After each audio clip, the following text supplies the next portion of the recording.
And we're back. So, um, hopefully we can get through tonight and the next day. We'll see. um, a lot of reading. I feel like the next day is going to be really long, and this day's still got a while to go yet. So I guess we'll see.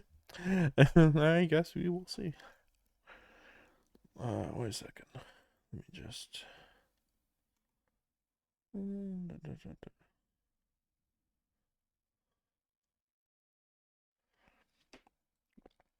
Okay. I turn toward the voice coming from behind me. Oh, it's real mad. Standing there is a woman I have never seen. Oh, okay. Just how serious she is. Does she physiologically change when she's mad? Her golden hair is bathed in moonlight. Her body is pale and beautiful, so pure that no corruption can draw near. Though she is a denizen of the night, she shines like the sun. But she's different. This is not the Arcuid I know.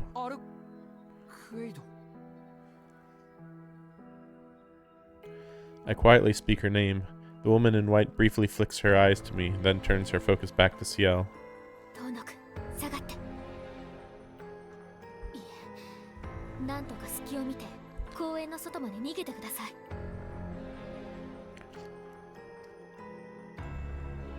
Ciel whispers a warning as she steps forward.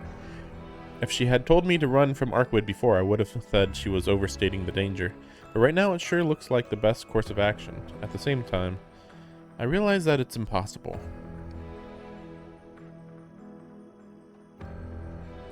The air is unbelievably heavy.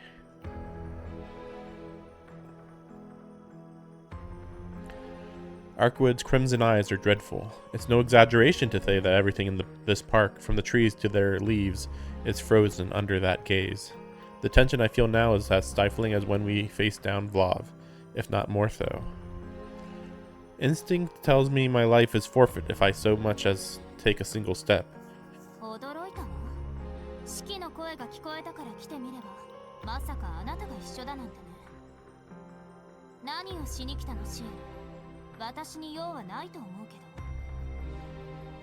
Why does she know her name, though? Did they actually even... I mean, supposedly they've never talked before.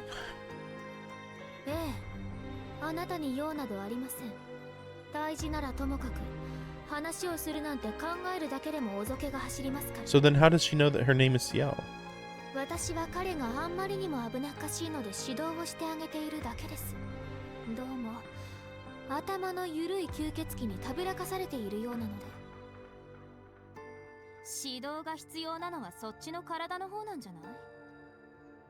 Another typing error.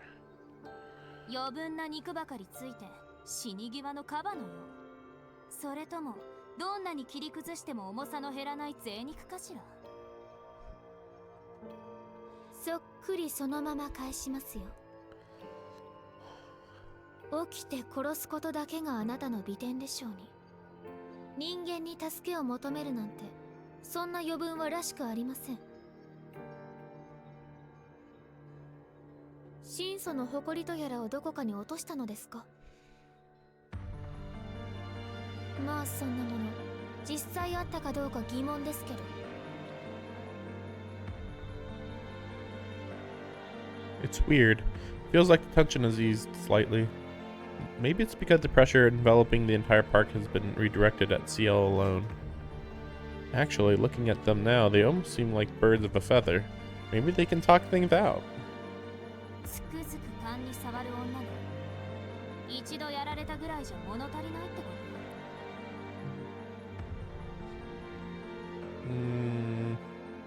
So she remembers her from when she killed her when she was possessed? Maybe that's all the different... yeah, maybe that's the only reason why she knows her.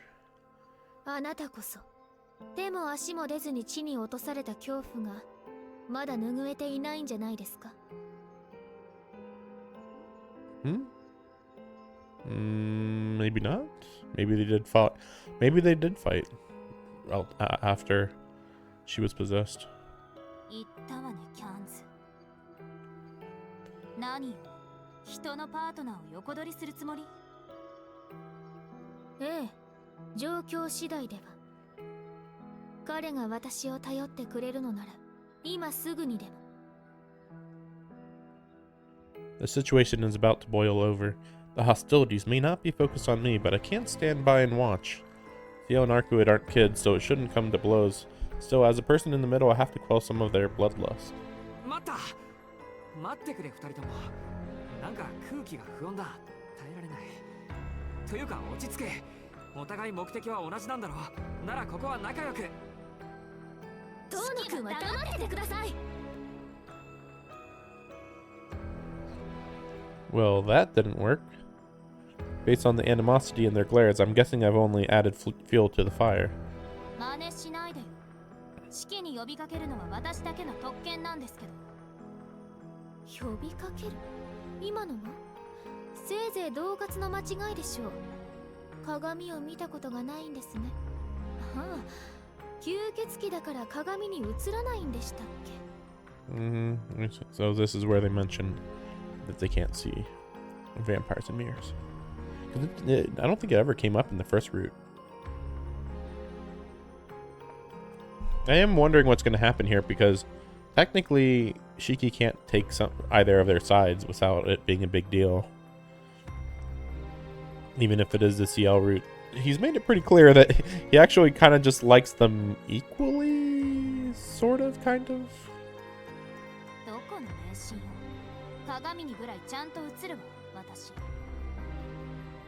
Oh. おや、そうでしたか。それは失礼。使徒ですら自分の姿を恥じて姿を映さないというのに、大した厚顔っぷりです。さすがは吸血鬼の大元、感服しました。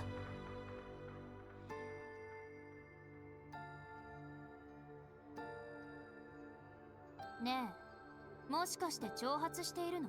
あなた。まさか。これは挑発ではなく糾弾ですよ。自分が何であるかを理解しない愚か者に現実を教えてあげているだけです。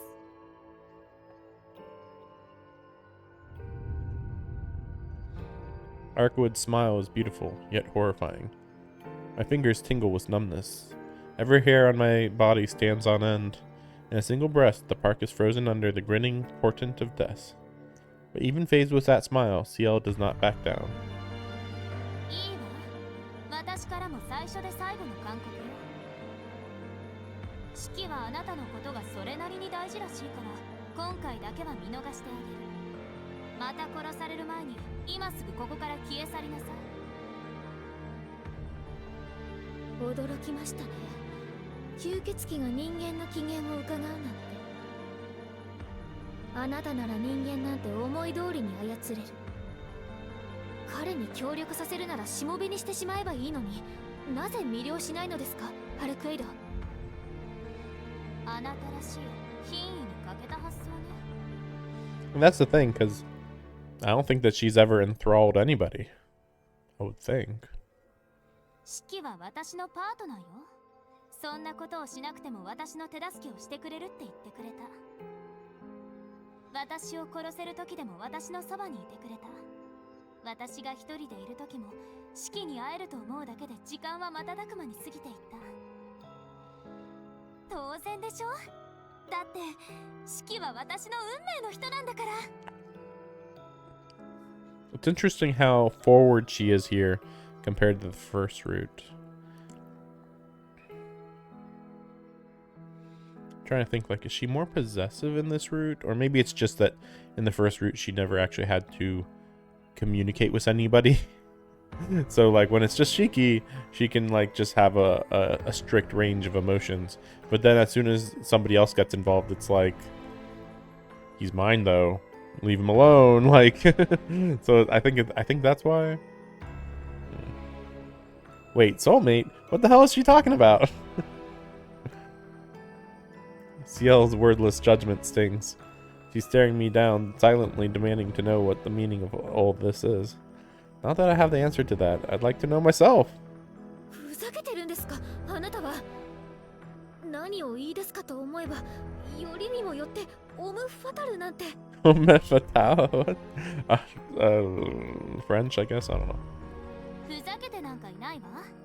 四季の心も体も、彼がこれから得る喜びも悲しみも死に伏せる権利さえ私のもの。Okay, okay. Is Shiki gonna say anything about this? But that is quite a big jump.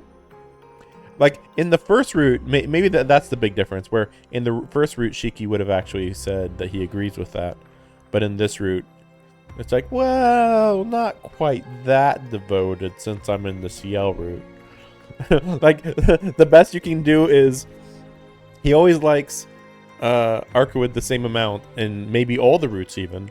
But in this route, Ciel has risen to her level. Not surpassed it though, just risen to the level. That's the best you can do. But then it ends up being like, well, I mean, it's not like Arkwood is the only person who he cares about now, so. 使徒の気持ちが少しだけ理解できたわ。人間の血を飲みたいとは思わないけど、四季の命は私以外の誰にも渡さない。Choto. I can barely squeeze a whisper out of my throat. I don't know how their history, and evidently I can't stop the fight that's on the verge of breaking out. But even so, I can't ignore what Arkwood just said. She understands how a dead apostle feels. No way. I haven't known her for long, but I know that can't be true. That would mean she's no more than a vamp. What? What does this whole paragraph even mean? No, she just means like, well, I don't know. I think she means like by the blood thing, like where, well, I don't know. She is being like a little vague on that. Like, what does that mean? What does it mean to understand how a dead apostle feels? What is that emotion? What does that mean? あるけど、あなたまさか。さあ、どうかしら。あなたから私はどう見えるの、シエル。Hmm? No. I was gonna say like, oh, because like she made him a vampire, but no, she didn't though. So, you know, because she'd have to drink his blood for that to happen, and she just said that she didn't desire his blood. 吸血衝動に飲み込まれて打点したように見える。いいえ、心素が落ちたのならとっくに世界は裏返っています。あなたはまだ狂っても落ちてもいない。つまり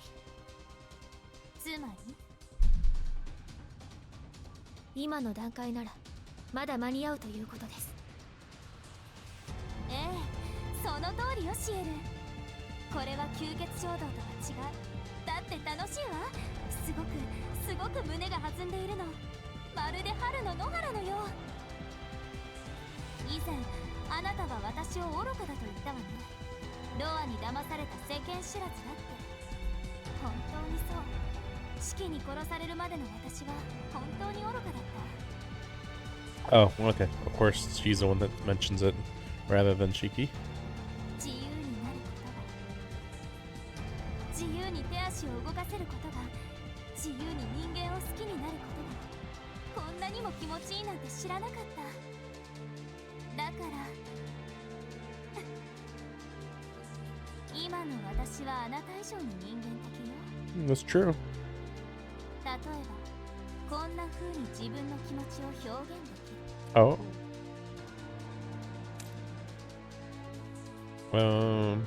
Okay.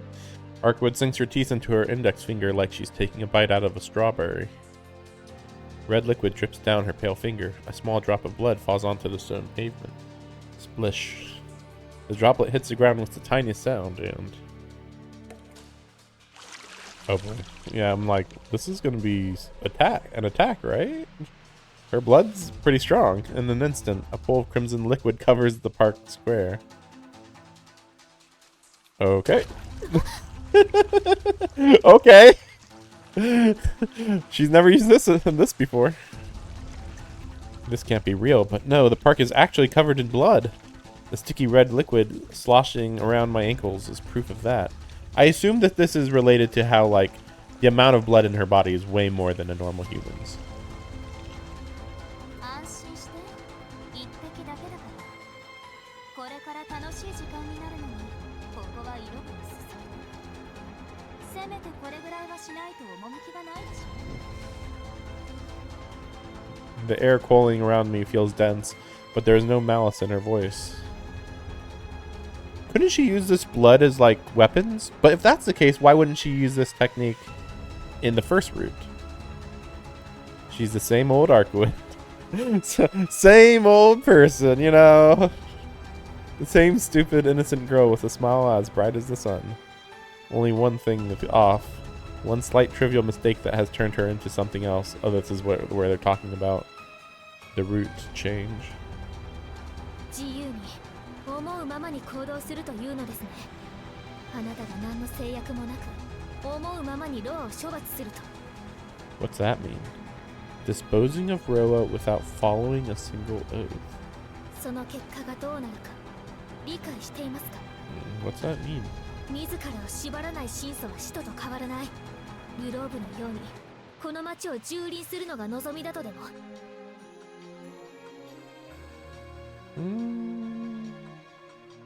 I wonder what that's supposed to mean, though. A true ancestor without restraint. Like, no, it's not like she's unrestrained. I mean, if that was true, then she'd be killing whoever she wants, right? She'd be craving blood, wouldn't she? I thought the whole point is that she just is not emotionally restrained, maybe? But she's still careful, though, to an extent.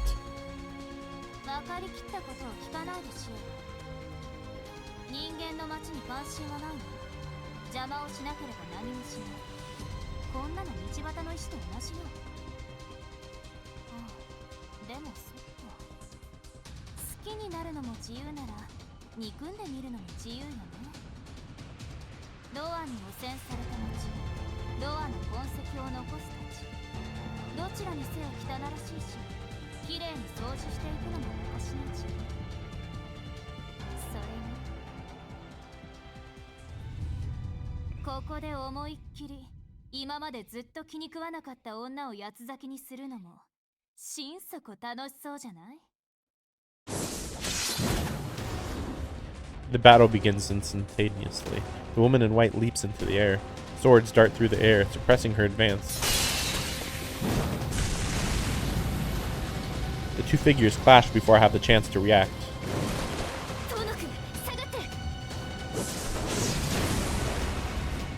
Ciel leaps to the side as she shouts a warning at the boy behind her. Not a moment later, white claws tear through the ground where she stood. Arkwood has closed in on her in a single bound, slamming her arm into the ground, as if to crush her entire body.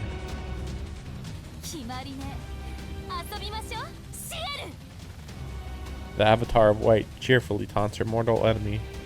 To her, the thrill of the fight far outweighs the humiliation of her foiled attack. Ciel ignores the jeering as she formulates a strategy. This is the worst possible turn the knight could have taken. Are you kidding me? Ciel's the one that literally taunted her into fighting. This is all Ciel's fault. Like, Ciel knew that, like, she can't beat her, right? Then why would she, like, egg her on?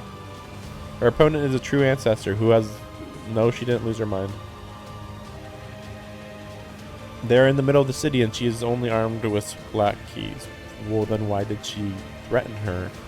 Also, why did she even come to the park in the first place if she's only armed with black keys? Like, so she wasn't planning to fight Arkwood? Then why'd she come to the park? What? To make matters worse, she needs to protect an innocent bystander in this instance while she fights. She is left with only one course of action. Go on the defensive. Wait for a pause in Arkwood's onslaught, use it to erect the most powerful bounded field she has, and retreat with chic. It is a simple plan in theory, but Ciel knows from experience that plans rarely survive contact with the enemy. The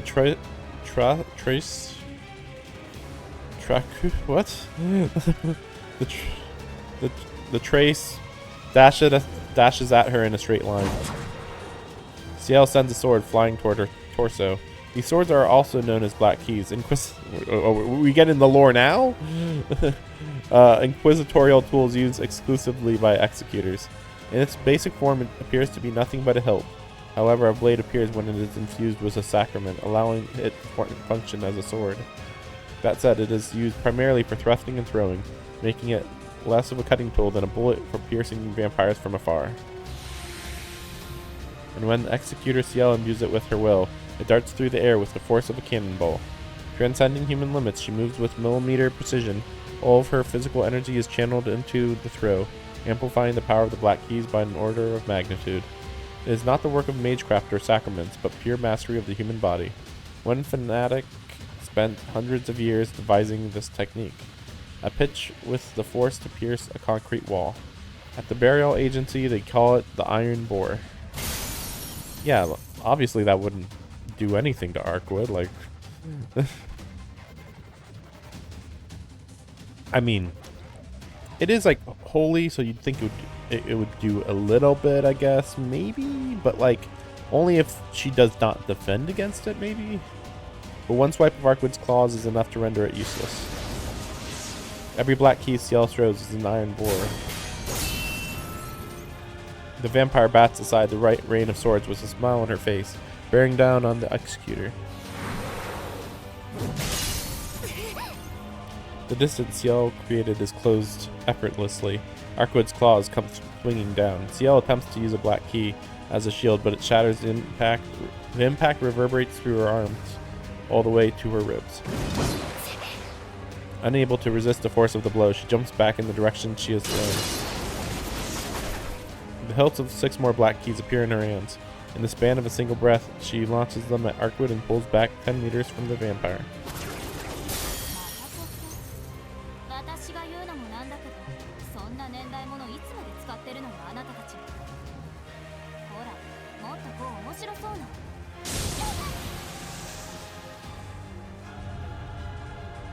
As Arkwood implied, black keys have a long storied history of nearly 1700 years.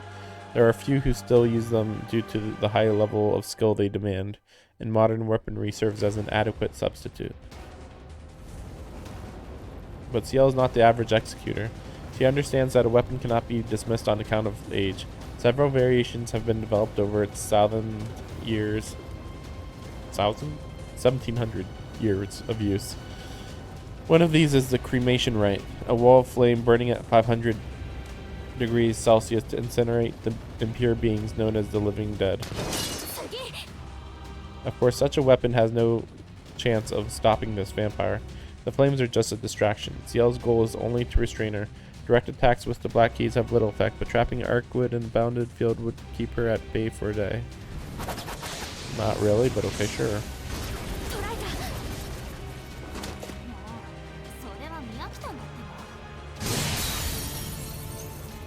She brushes the torrent of blades aside.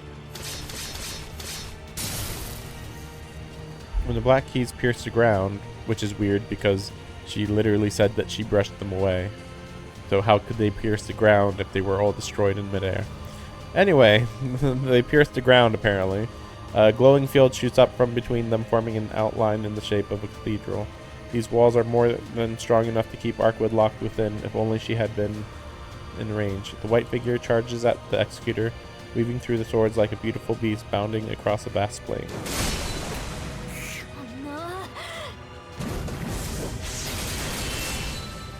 Ciel meets Arkwood head on. Though she could have dodged the blow, she does not allow herself that option. She has already been driven to the edge of the park. If she were to fall back any further, the fight would be taken into the city streets.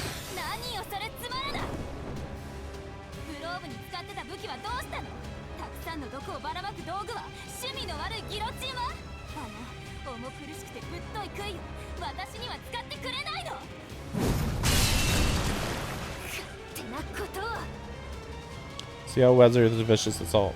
Her muscles feel like they are on the verge of exploding.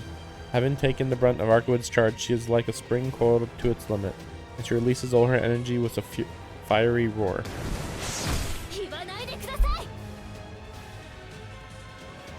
Ciel pivots, putting her force into a roundhouse kick that strikes Arkwood in the chest. The white shadow is sent flying, with 3 black keys following closely behind. だからそれは聞かないって。なんと何これ、新種の結界。あなたに聖堂は過ぎたものです。そのタワーリングで緩んだ頭を冷やしなさい。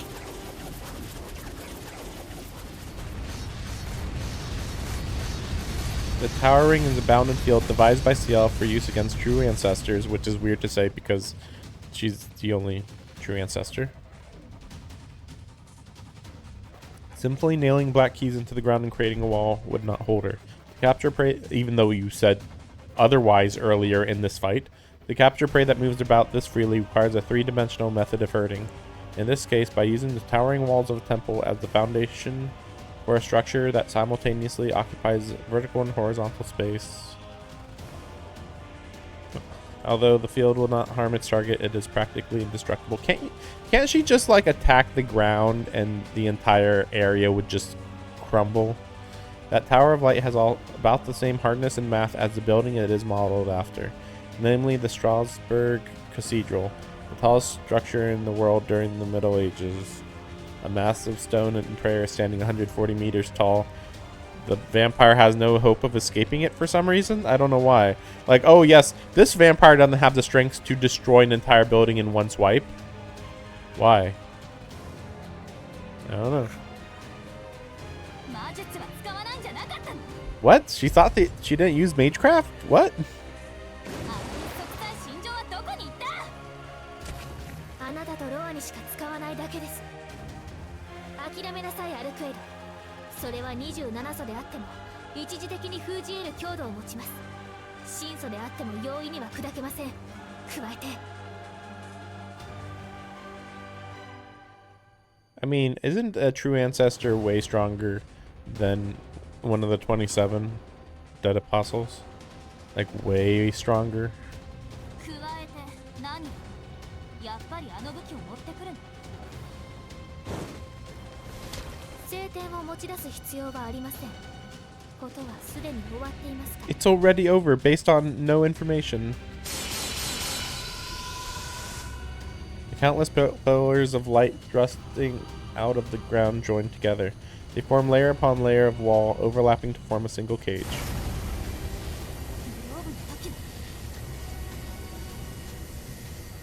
それはゴチックフォート。ある祖から奪い取った原理を用いた結界です。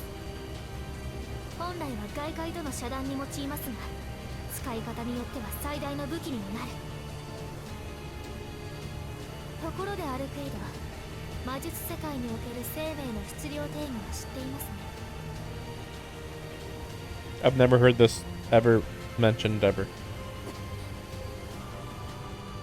生命そのものが持つエネルギー生産量、もしくは質量を段階として定義したものです。その基準はシンプルで、大きさと重さとで測られます。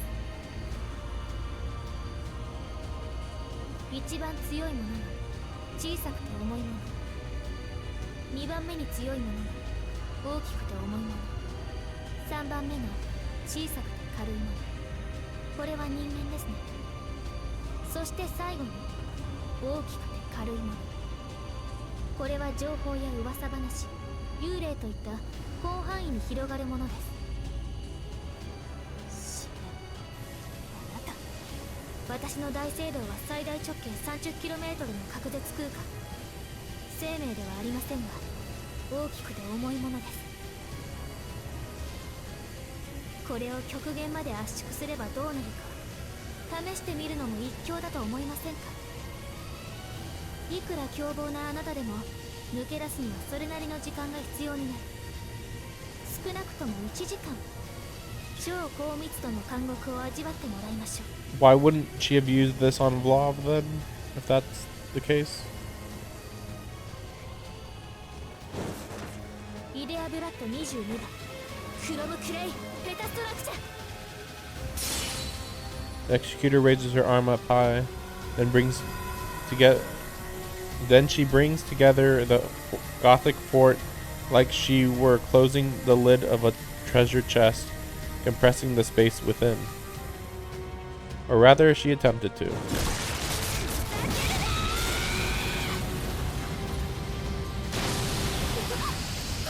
A violent blue torrent bursts forth and an invisible force sends Ciel flying. The tower that trapped Arcwood is shattered. The beams of light that held it in place fade into nothingness. That's what I'm wondering about. Like, why did you think that'd work?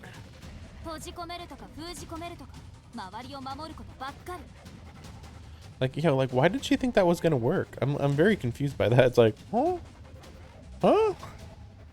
Maybe the only reason why, no, I don't know. Yeah, I don't know why she wouldn't have.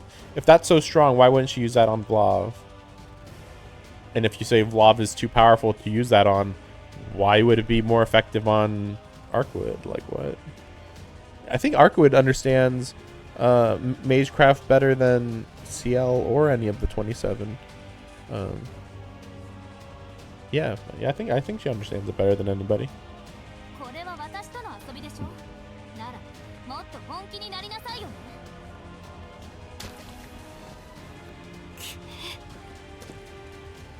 Arcwood walks toward her enemy like she intends to stamp out her frustration. She had accused Ciel of not taking their fight seriously, but she severely misread the situation. The Executor was fighting seriously. Considering her limited equipment, she was literally giving it everything she had. Against a true ancestor like Arcwood, all she can do is fight defensively. Going on the offense would be a recipe for her own ruin. I mean, why isn't she always carrying around stuff to fight Arcwood is the bigger question. And why didn't she run away the second that Arcwood was going to fight her then? Like, oh no! It's like, yeah, but I'm pretty sure she would have let you escape if you didn't literally use everything in your power to fight as if this is a serious fight, right? Like, it's not like Arcwood actually wants to kill you. You were the one that was egging her on. Like, what? To truly defeat Arcwood, she would need equipment that could kill her in one blow. Okay. That is what Ciel thinks, at least. But she does not have such luxuries at her disposal now, and Arcwood is not in her right mind. Yes, she is, but okay, sure. All that awaits her on the other side of this torment is death. I guess this is supposed to be Ciel's thoughts, maybe. So Arcwood, the thing with Arcwood not in her right mind, I think that's just Ciel does not understand anything that Arcwood is saying. So she's not in her right mind. It's weird because she earlier said that the Arcwood wasn't crazy, but okay, whatever. You know, she's evolved, you know, she's changed. Oh, she's not in her right mind. She actually acts like, you know, like an emotional person now. I mean, I know that's not the right mind for a true ancestor, but it still just isn't the right way to put that, I would say. What plagues her mind as she stares down her demise, however, is not fear. That single blow was enough to cause most of her organs to fail. The Executor fixes her eyes on the approaching vampire princess, gritting her teeth against a pain fierce enough to make anyone faint.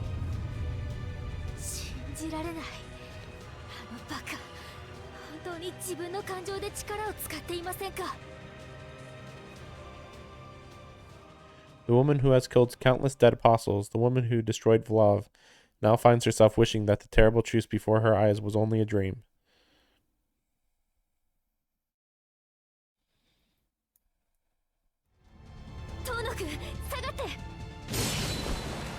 Ciel shouts a warning to me as Arcwood comes rushing at her with the speed and ferocity of a hurricane.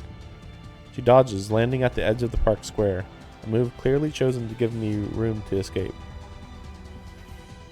Their fight is entirely beyond my comprehension. I can't even follow Arcwood's movements. All I see are white after images fading into the dark of night. Still, Ciel continues to fend off her flurry of attacks. It's clear even in the way that they fight that the two of them are diametrically opposed. In contrast to Arcwood's wild, spontaneous attacks, Ciel doesn't waste a single movement. She retreats, throwing her swords from a distance, then braces when her attacker draws near. They are equals in fighting prowess. Arcwood moves with reckless abandon while Ciel remains firm and steady. But the odds are not in Ciel's favor. Her concern for the surrounding area keeps her from moving freely. On top of that, Arcwood does not tire, seeming to have no limits whatsoever. Exceptional as Ciel is, she's already fighting at full capacity. Arcwood, on the other hand, is able to expand her powers endlessly. At this rate, she's going to overwhelm Ciel's defenses. My premonition comes to pass before me. A victor emerges. The walls of light that bound Arcwood are broken, and Ciel is thrown back by some invisible force. Her body flies through the air and falls to the ground with a thud. I assume the only reason why Shiki isn't running over to stop the fight is just because the author's like, let them fight. At least for a while. That's all. Ciel bites through the agony and climbs to her feet, but her resistance is futile. She is launched even higher into the air by another unseeable blast. I hear the sound of flesh ripping and bones breaking as she hits the ground. It feels like Arcwood's going faster than she did when she fought Vlav in the first route. A pool of red slowly spreads across the brick pavement. I thought we were fighting exclusively in blood, but like a whole blood ocean or whatever. But okay. But in spite of it all, Ciel still retains her consciousness. She forces her broken body back onto its feet and stares down her enemy. Blue sparks crackle in the air around Arcwood as she makes her approach. Her red eyes are firmly fixated on Ciel's neck. My voice does not come out. Of course not. My brain is not functioning. But so what? Arcwood is going to kill Ciel in cold blood. That's absolutely unacceptable. I can't let her do something so stupid. I mean, we already know Ciel won't die permanently, but okay, sure. Isn't Ciel... I don't know. I was thinking, like, isn't Ciel the first one that attacked? But, like, I guess technically not. Only because Arcwood, you know, dropped that blood onto the ground first. But I thought Ciel attacked after that, though. Oh, no. That's right. Yeah. I think Arcwood did lunge at her first, technically. Yeah, there we go. In a daze, I find my legs moving on their own. I slide in between them, arms spread wide open to protect Ciel. See, this is also what I was expecting. Like, maybe he just sides with Ciel because Arcwood is being more aggressive at the moment. That's all. In an instant, Arcwood returns to normal. The sparks that flew around her disappear. Is she really so shocked that I would protect Ciel? Yes, she is.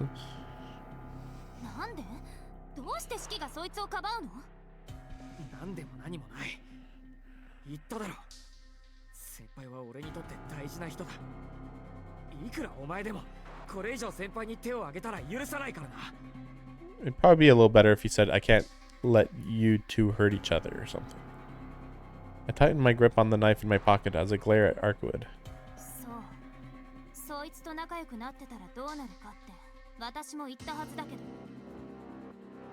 Arcwood glares back at me with a murderous gaze.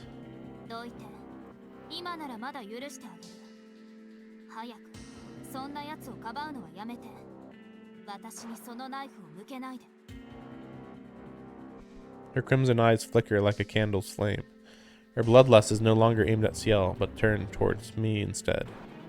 My throat and mouth become painfully dry. My instincts warn me that this is my last chance to back off, but even so...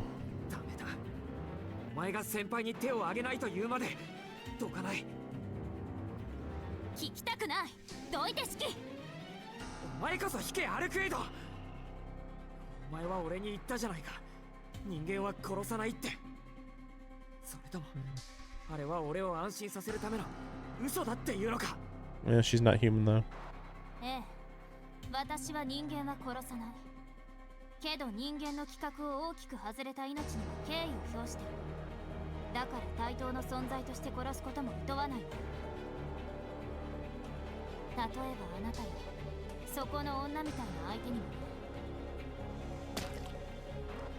One step. Arcwood takes one step closer. Though my legs are trembling so fiercely that I think they may take off on their own, I hold back the urge to run.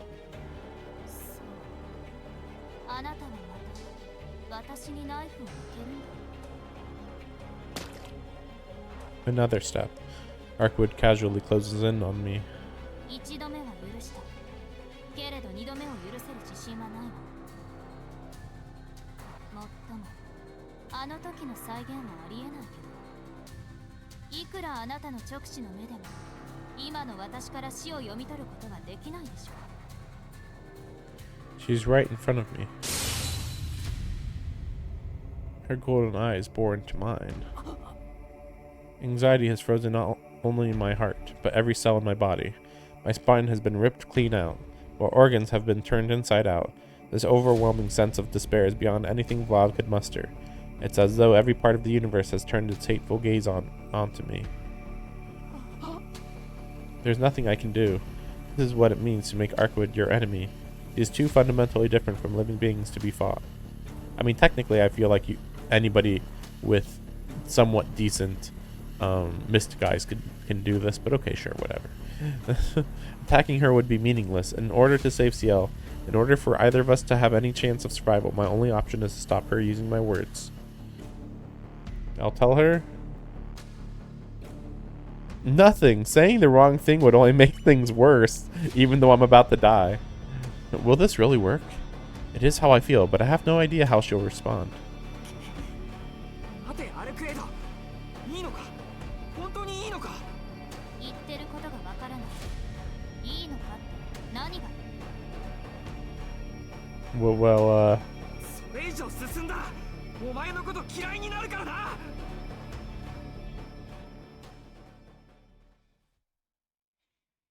I don't believe it.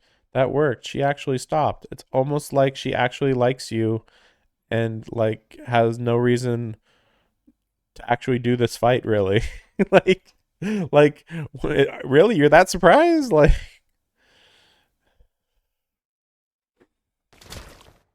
ダメ、逃げて遠のく。先輩。 it happens in an instant. Though she's wounded so badly that she can barely stand, Ciel still gets in front of me. 生命力だけはさすがね。でもそれでどうするの。さっきの大魔術で魔力は空っぽのくせに。今のあなたじゃ式の盾にもならない。式が無茶をしている間に逃げればよかったのに。あなたこそそんな気もないくせに笑わせないでください。私が背中を見せれば喜んでとどめを刺す気だったでしょう。 I wonder if the game is going to, or the story is going to address the fact that this is all Ciel's fault. でもおあいにくさまでしたね。私はまだ戦えます。だって彼を、無関係な人々を守るのは私の役目なんですから。 Like, it's doubly her fault because, like, one, she instigated this fight, but also she actively ignored everything Shiki ever told her about Arkwood. Like, this is what Arkwood's like right now. And she should have been able to infer she's a lot more emotional than normal. But somehow she wasn't able to figure that one out, even though it seemed pretty blatantly obvious. I guess she was thinking the Arkwood was lying to him, but then, you know, like, that doesn't really make sense, right? Like, because again, like, why wouldn't Arkwood just mind control him? Like she said earlier. Okay, she's not going to mind control him. Well, then why would she even be bothering to lie to him at that point, you know? It's, as far as we can tell, she hasn't actually said any major lies. She's been like, I'm technically a vampire. Yeah, this is who we're fighting. Yeah, I don't know. I don't know. Ciel never really explained at all why she thought Arkwood was trying to do some sort of complex plot thing. I don't know why Ciel views Arkwood as the same as the 27 undead ancestors. They're very different. Her breathing is ragged. Her clothes are soaked in blood, and still she puts on a brave front, trying desperately to protect me. あなたも下がってください。ここは私が。もう下がるのは先輩の方だ。いいから休んでろ。ここは俺が何とかするから。でもありがとう。大好きです先輩。 Okay, that seems excessive to say that, but okay. I scrambled to put myself in front of Ciel. I must think I'm invincible. I wouldn't even flinch if Arkwood glowered at me with those golden eyes again. This is the stupidest thing I've ever done. 待ってください。無理ですから。遠野くんじゃアルクエイドに殺されちゃいます。ここをなんとかするのは私の方ですよ。 So maybe they are gonna fight? Or talk, sorry. Talk, I guess. そんな傷で何言ってるんですか。いいから下がって、ほら。ここで意地を張るのは俺の役目です。たまには守るってでも We grab each other's shoulders and shuffle back and forth, fighting over who gets to stand in front of the other. It's like we're performing a little dance. I don't know what's gotten into us, but it's actually kind of fun. Not fun for everyone, though. A certain onlooker trembles with fury as she watches our friendly bickering. 何よバカ。もういい。好きなんて知らない。そんなにシエルが大事なら勝手にすれば。私もう助けてあげないから。アルクエイド。いい、私帰る。言っておくけど、その女はあなたが思っているような真っ当な人間じゃないから。利用されて絞り取られて薄皮一枚にまでなればいいわ。 Arkwood shouts at me angrily and turns away in a huff. なんだよそれ。お前だってさっき物騒なこと言ってたじゃないか。俺を自分のものにするとかなんとか。私は隠し事はしないもん。シキが好きって言っただけよ。じゃあね、後で私に泣きついても聞いてあげないから。せいぜい血を吸われないよう気をつけることね。Arkwood, still clearly upset, leaps up out of the park like a shooting star, darting across the night sky.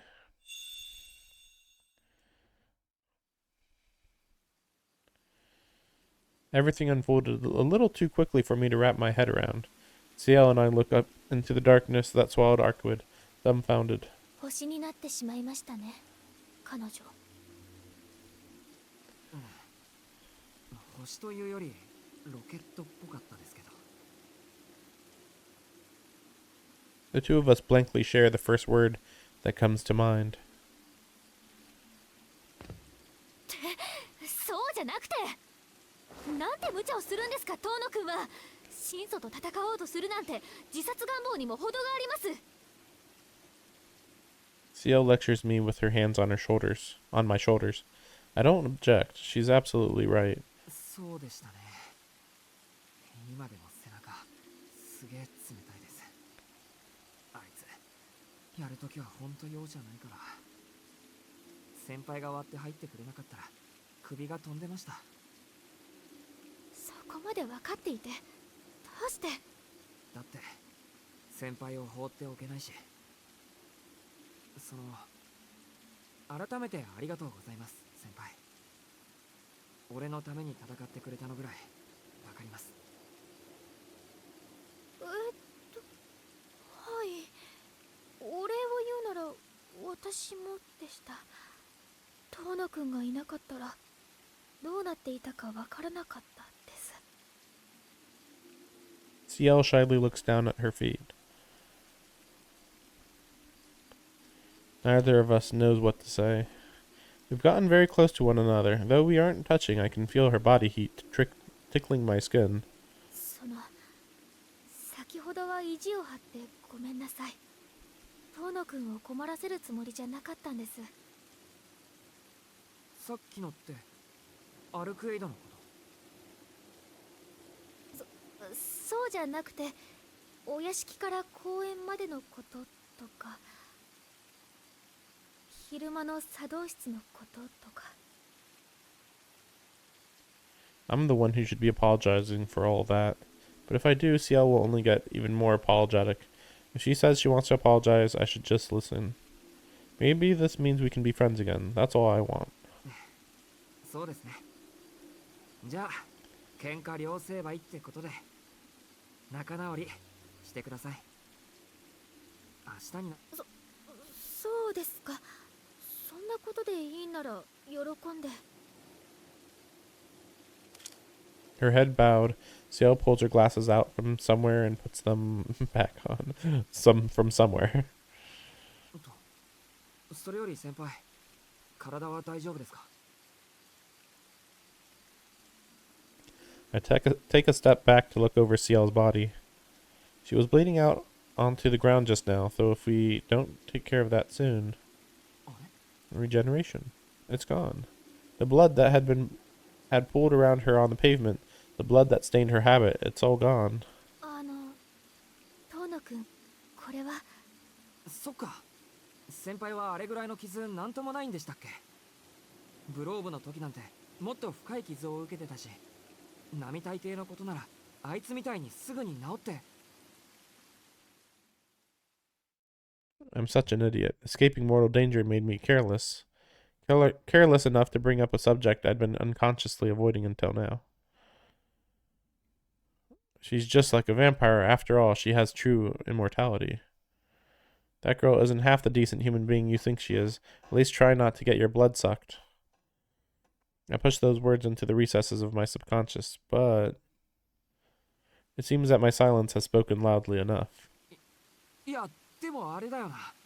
ハルクイドのやつもデタラメなことばっかり言うよな。先輩が俺の血を吸うなんて、そんなこと絶対にありえないのに。Yeah, there's no way that would happen. Not in a million years. I mean, Ciel walks away around during the day. Sure, Arkwood does too, but even she's weaker when it's light out. Ciel doesn't change day or night. Besides, she's a member of the church. It's not like they'd hire a vampire to go vampire hunting. And I'm sure they would, actually, but anyway. 取り繕わないでいいです。私の体のこと、ノエル先生から聞いたんですね。How did she figure out that it was Noelle that did it? I can't say the word yes. Not out of consideration for Ciel, but out of my own desire to turn a blind eye to reality. ノエル先生のおかげで目が覚めました。質問の続きです。どうして私をかばったんですか？アルクエドが本気であなたを殺すつもりだったのは分かっていたはずなのに。Please say that she would hesitate, because Arkwood is a good person.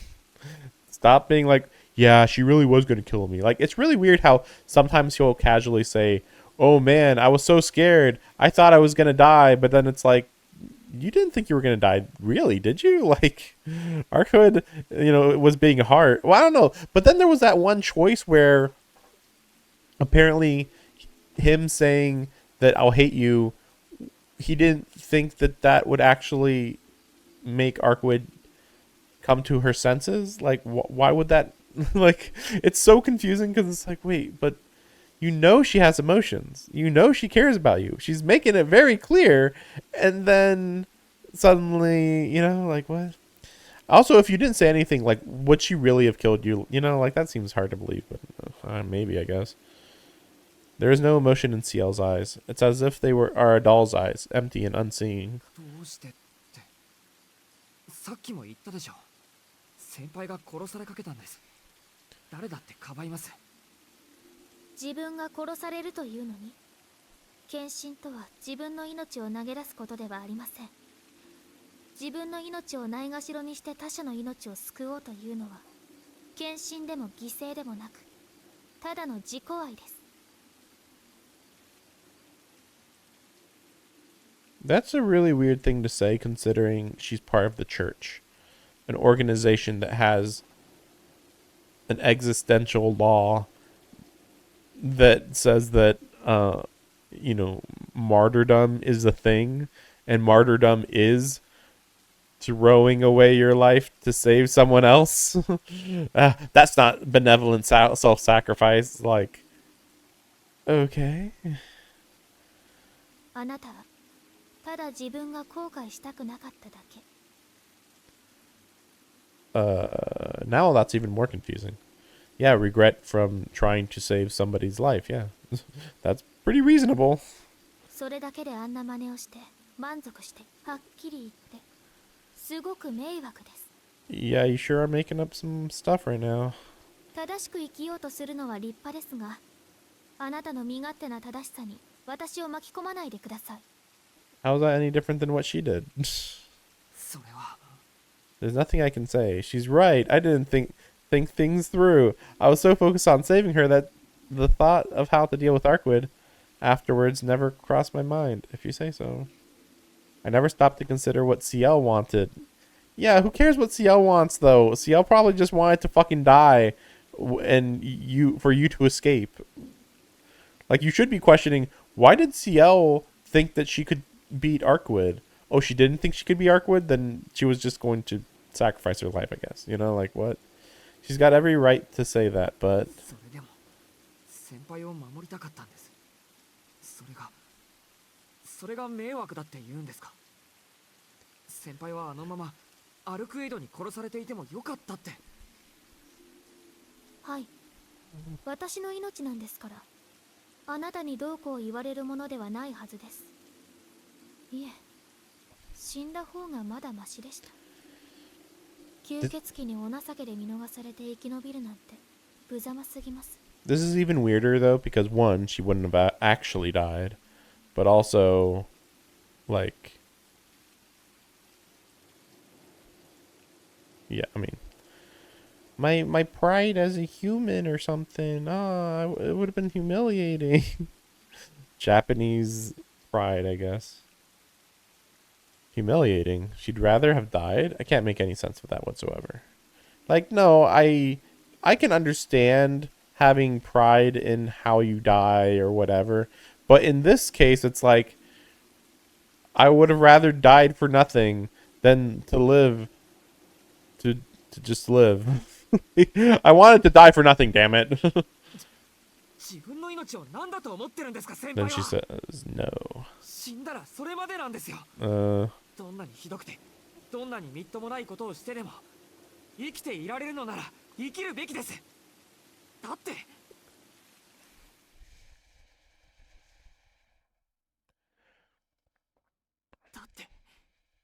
生きていなくちゃ何もないじゃないですか。無様だから何だって言うんです。どんなに情けなくても何もなくなるよりずっと何倍もいい。俺は先輩を守りたかった。死んでほしくなかった。先輩と一緒にまた作動室にいたかったんです。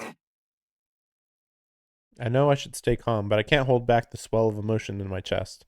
I'm an idiot. Ciel and I just made up, and here I go yelling at her again. Well, yeah, you're yelling at her to stop being okay with getting killed. I guess. Something like that. そうでしたね。あなたは7年前に一度死にかけた人でした。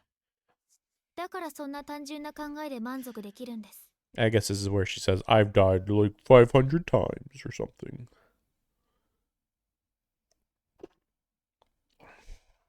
Simplistic thinking. What a weird thing to say. Simplistic. It's simplistic to believe that dying matters. 幸せな人。そんな言葉、私には言えません。 Yeah. Deep down, everybody in this game is edgy as all fucking hell.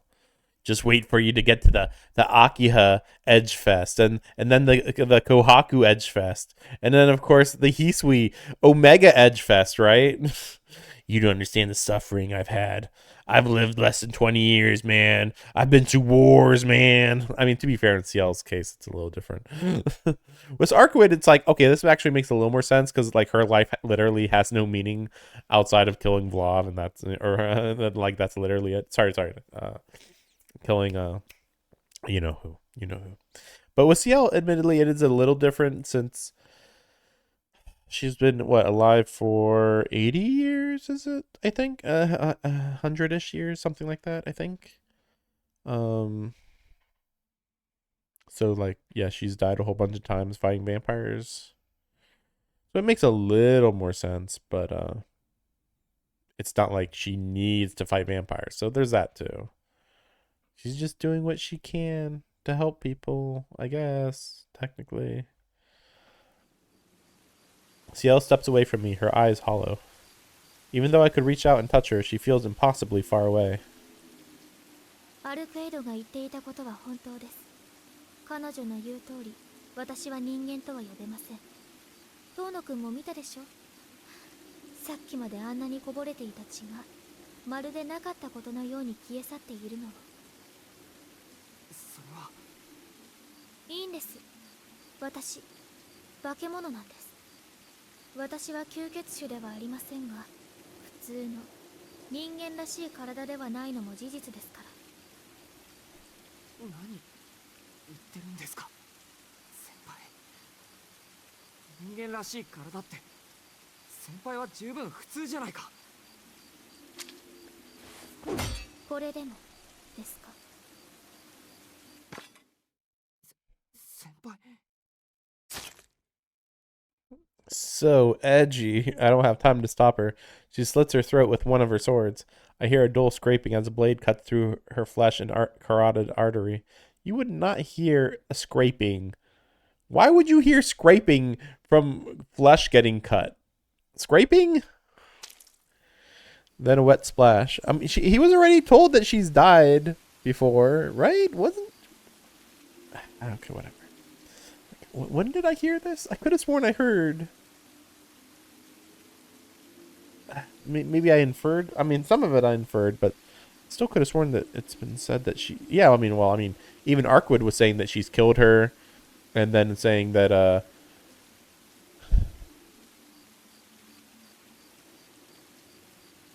whatever. A vibrant scarlet floods my vision. So edgy. Blood gushes from her neck. It smells of iron, of life itself. The primary color hurts to look at. It's beautiful, threatening to rob me of my sight. My entire consciousness, the fresh blood seeps into her black habit. This fucking music. Theme of the most edgy thing ever. Also, it is funny that this is like some of the most blood that we've gotten in the entire game. And it's from her cutting her own throat? Like, really? Beneath that habit, the red liquid that runs over Ciel's pale skin must be growing thicker, like a serpent coiling around her body. Splat. A drop?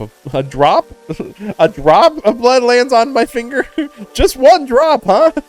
The sensation snaps me back to reality. Ciel is bleeding out in front of me.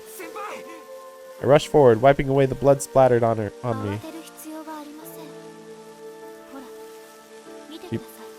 She pulls the sword away from her neck. So technically the sword should have been in there the whole time, and then it regenerates.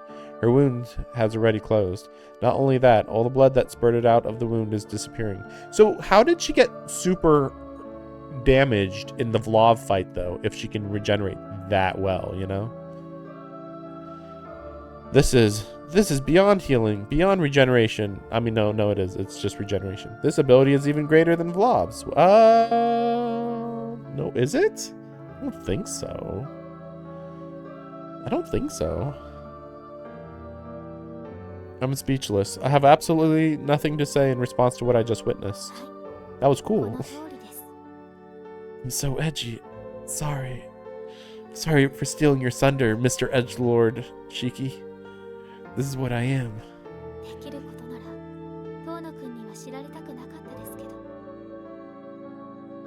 Ciel grins bitterly. I still don't know what to say, even when faced with that smile.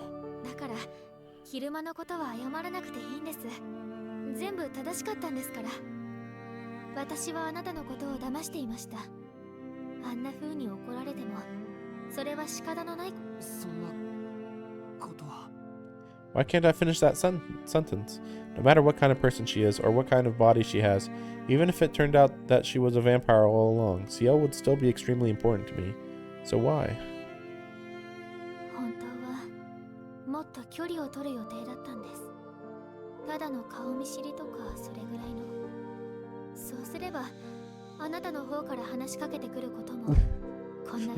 When I know she's being little Miss Edgelord, but it's still like really weird to literally like 5 minutes ago have heard him say, I really care about you. Hey, I want to really hang out with you. And then here she's like, you've come to hate me. It's like, when did this happen?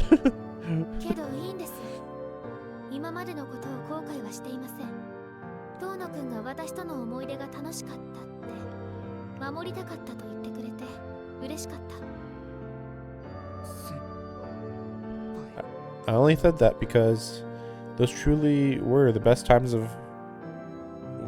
Those truly were the best of times. I wish they could have gone on forever. Wait, what? I only said what?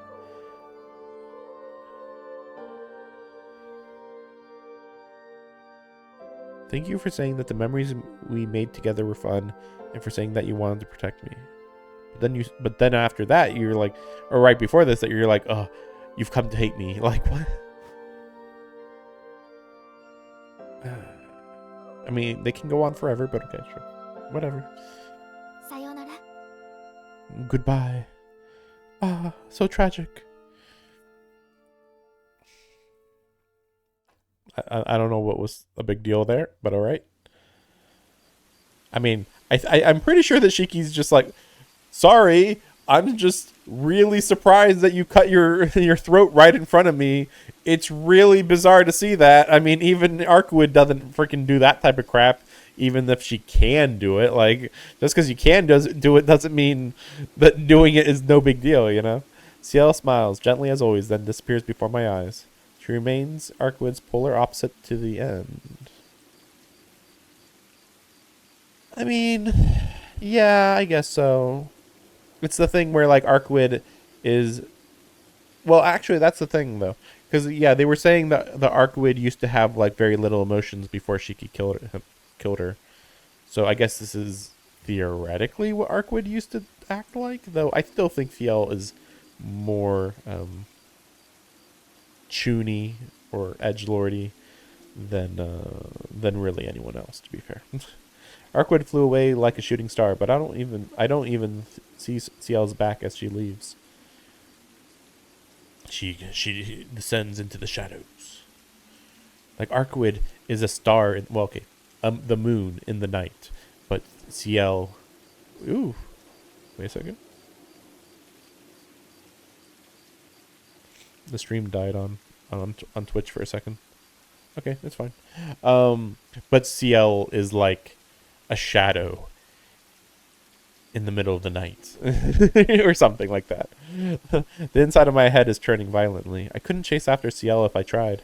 Arkwood called Ciel a vampire. Did she? I thought she called her a monster, but whatever, okay. And Ciel didn't deny it. She even showed me definitive proof of it.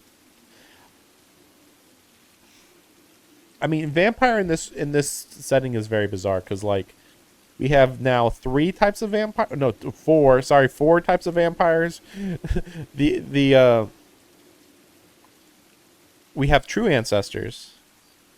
We have the undead, everything that's undead. Ciel and Roa. Roa's something else. But yeah, that's 4 actually. And the only one that really is an issue is Roa and the undead. See, but like, again, like, as long as you don't have to drink blood, that's really the only major issue. Mostly. I mean, admittedly, what could be an issue with Arkwood is that, like, well, if she has emotions, then if she's being whimsical, she might accidentally destroy something, or you know, like, imagine if Shiki died in front of her right now, maybe that would cause her to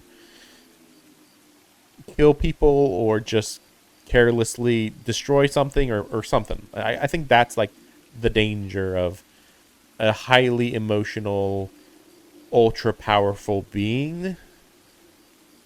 That said, we don't know. We don't know just how much of an issue that is. Like, even as emotional as she was here, she was very well in control. Let's be real. Like, it's not like she was blowing up most of the park here. Like, they stayed in the park. Like, so it should be noted. She's not, like, firing off laser beams that hit buildings nearby or something, you know? She could have lied. Even if I saw right through it, I wish she would have told me it wasn't true. Goodbye. I don't need to think about what that means. I learned what Ciel really was. I heard her. And even then, she still came to see me. But now that's all over. In a matter of minutes, I lost everything because of one careless remark. What remark was that again? Whatever. These people are just, emotional. Women, am I right? Women. Whatever. My mind isn't working. What is it that I lost? What is causing me this pain? A story some woman called Noelle told me? An accusation by Arkwood? A slit throat that proved it all true? Yeah, that's what I'm wondering. Like, what was the thing? The one thing, Or is it... Oh... I have a headache. Self-loathing clings to the inside of my lungs like mud. I feel like throwing up. It feels like some invasive plant is growing in my head. It hurts so much that I can't think. I can't cope with the reality of never seeing Ciel again. I leave the park, my steps feeble, my memories hazy.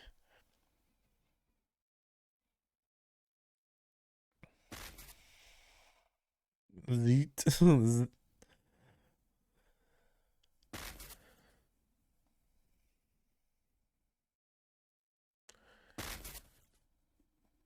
Like, I'm just thinking, when would be a convenient time for Roa to take over his body?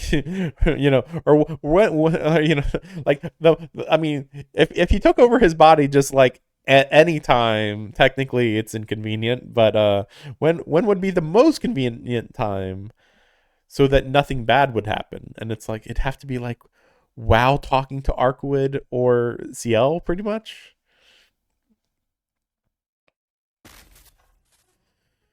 I'm exhausted. The weed in my brain has grown into a thicket of tangled thorns. Creaking and groaning as it tightens around my non-functioning gray matter.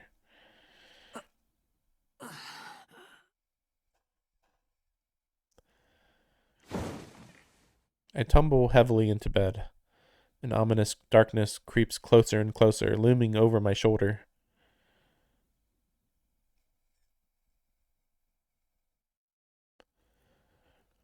But the faces that come to mind now are no different from the ones I saw this morning. That would be interesting, actually, if Shiki became the villain for one of the routes. But I don't know. I mean, how would that even work, right? Because, like, well, who would... It's not like you would follow Shiki because, like, he's just... He doesn't have any control as far as we know with his body and all that.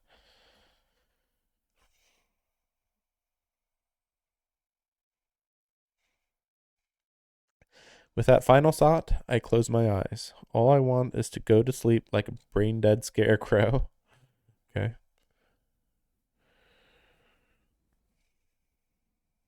Yeah, we don't know where like the finale is really heading, really. It could kind of be anywhere. I dream of myself from long ago. Humans tend to reminisce more and more as they age. I suppose I am no exception. Because for a bit I thought, when are we going to get to the church scene where where we went to the church and learned about stuff at the church? But it just occurs to me like, there's no reason why we should actually have that moment. I'm not sure how much more Shiki needs to interact with the church in this route. I feel like we know basically all the info, so now it's just a matter of Roa emerging and how Ciel and Arkwood react to that. Which could be just what's going to happen in this next day, I guess. Humans tend to reminisce more and more as they age. I suppose I am no exception. There are abilities I have a use for, and those I do not. That which I need, and that which I don't. Myself of today and myself of tomorrow. I sift through them all and store what belongs to the past in my workshop, as though writing a memoir I will never read. Disposing of one's past self is part of being human. The hour of my death is nigh. To be exact, I have about 1 week left in this world. That fair avatar will soon come for me, and this life will come to an end. It stirs no particular emotion in me. All humans must die. That is their inevitable fate. If there is anything I fear, it is the moment I wake. The sensation of crawling free from unending darkness never gets any less repulsive, no matter how many times I experience it. I reflect on my past as I chart my future. The life I leave behind was a failure. My body was born frail, so I devoted myself to extending the longevity of the flesh. While I found some success in halting aging, the overall experiment proved fruitless. As I expected, the human body is not fit for eternal use. What shall I pursue next? So much of my research remains unfinished. My current topic of study, agelessness, proved counterproductive, even regressive. So next I will study inheritance. Humans combine desirable genes to birth superior descendants. Might this be achieved more directly and efficiently? Consider the dead apostle. Though they may grant undeath to their minions, that does not extend to passing on their powers. Indeed, they have no reproductive functions to speak of. But then how does somebody take over a dead apostle ancestor's place? You know, like, because when one of the 27 dies, they get replaced, apparently. Is it just a random replacement? It seems kind of like it, but maybe, I don't know, it's hard to tell. They may experience lust and sexual desire, really, but they cannot produce offspring. Their individual longevity renders a reproductive capacity unnecessary. Family in Dead Apostle Society refers to minions nurtured with particular care. Dead apostles of rank 6 or higher may possess what they call sons and daughters, but these are merely talented mortals they have adopted and turned at the right time. If any are truly connected by blood, it is only because they were parent and child in life, such as the case of Lord Rosé in The Last Hope of the Aristocracy, who became a vampire alongside his beloved daughters. He and his supporters are considered one of the most powerful factions in Dead Apostle Society, and his successor in life satisfaction are the envy of even his fellow ancestors. This is so random. I don't know who this person is, but okay. Yet his greatest lamentation is that he will never see a grandchild. Dead apostles cannot give birth to children. Dead apostles cannot pass on their powers. They cannot even pass on their genes. They are fatally flawed as living creatures. This is the primary reason that despite their superiority to humans, they are not counted as Homo sapiens. What about true ancestors? I mean, I feel like they could have children, reproductive organs. But it's weird to say, like, they're not counted as Homo sapiens because they can't pass on, their genetic material. But it's like, well, that has nothing to do with being Homo sapien. That just has to do with being a living creature. Normal living creatures pass on their genetic makeup, So, yeah, anyway. Whatever. Dead apostles cannot create dead apostle children. No matter how strong their curse, and an ancestor's curse is potent indeed, enough to challenge the world, it will vanish with them. That is not perfection, and so I still have work to do. I have decided on my next topic of study, the curses held by the 27 ancestors. I shall devise a way that they can be inherited. I thought they already are, but okay. The primary issue is that each principle is unique. They cannot be imitated, and copying them would negate their uniqueness, diluting their power. Thus, inheritance is the key. I will design a technique to make all 27 principles mine, repurposed for my own use. I mean, technically, you could be reborn into, or even possess one of the 27's minds. And if you had their body well enough, that principle would be yours. Now, would that principle be fused with your soul? I don't know. But if it was, then you could jump to the next of the 27, absorb that one, and go on and so forth. But I don't know. I mean, this is like an existential thing, at the end of the day. It's like, how does the world even work? How do dead apostles work within the confines of what this world is? I guess that is what he's studying. The inheritance and use of all curses and liabilities, or the forceful transfer of one's power and fate. I will define the efficacy of my next self. I will murder, claim, and exploit. Yes, murder must be the foundation. Why? Okay, sure. See, that's where it's weird. Like, Roa is almost an interesting character, but then you see the guy, and he's just, I'm crazy. Also smart, but crazy. And it's like, okay, well, when you hear him like this right here, oh, he sounds like he could be a philosophically interesting guy that you could maybe that like if he worked with other people, maybe he would find like the essence of the world. But he's stupid. You talk to the guy and he's just stupid. But again, it depends on his reincarnation, to be fair. Maybe just this reincarnation, it was the craziest, stupidest one of all. I mean, he's not actually stupid. He just feels kind of stupid when you talk to him, when you hear him talk, I should say. In much the same way as humans bequeath possessions. Inelegant as it sounds when put into words, the death of the previous owner is necessary for any inheritance to be passed on. Okay, but what's the method? Inheritance. I pride myself on the accuracy of the term. An inheritance from one's parents is rarely much to celebrate. For most, the best case scenario is overwhelming debt. Will my next body be strong enough to bear that burden? And he died. The stars are falling. The fair avatar has departed. My torso has been reduced to nothing. My arms and legs turned to ash. All that remains is my head, which will burn away in seconds. As death takes hold of me, I ask myself once more, am I not afraid? Of course not. All I feel is regret. I thought perfection. What is perfection to you? Asked my old friend, who remained at the church. To that friend, perfection could only indicate the Almighty, our all-knowing Father. Naturally, for that was a doctrine of our faith. The church created an unchanging being and proved its omnipotence by spreading its word. Even as they knew that the universe is constantly expanding, they declared their God a universal constant. But that is utterly, laughably mistaken. The very idea of a constant is antiquated.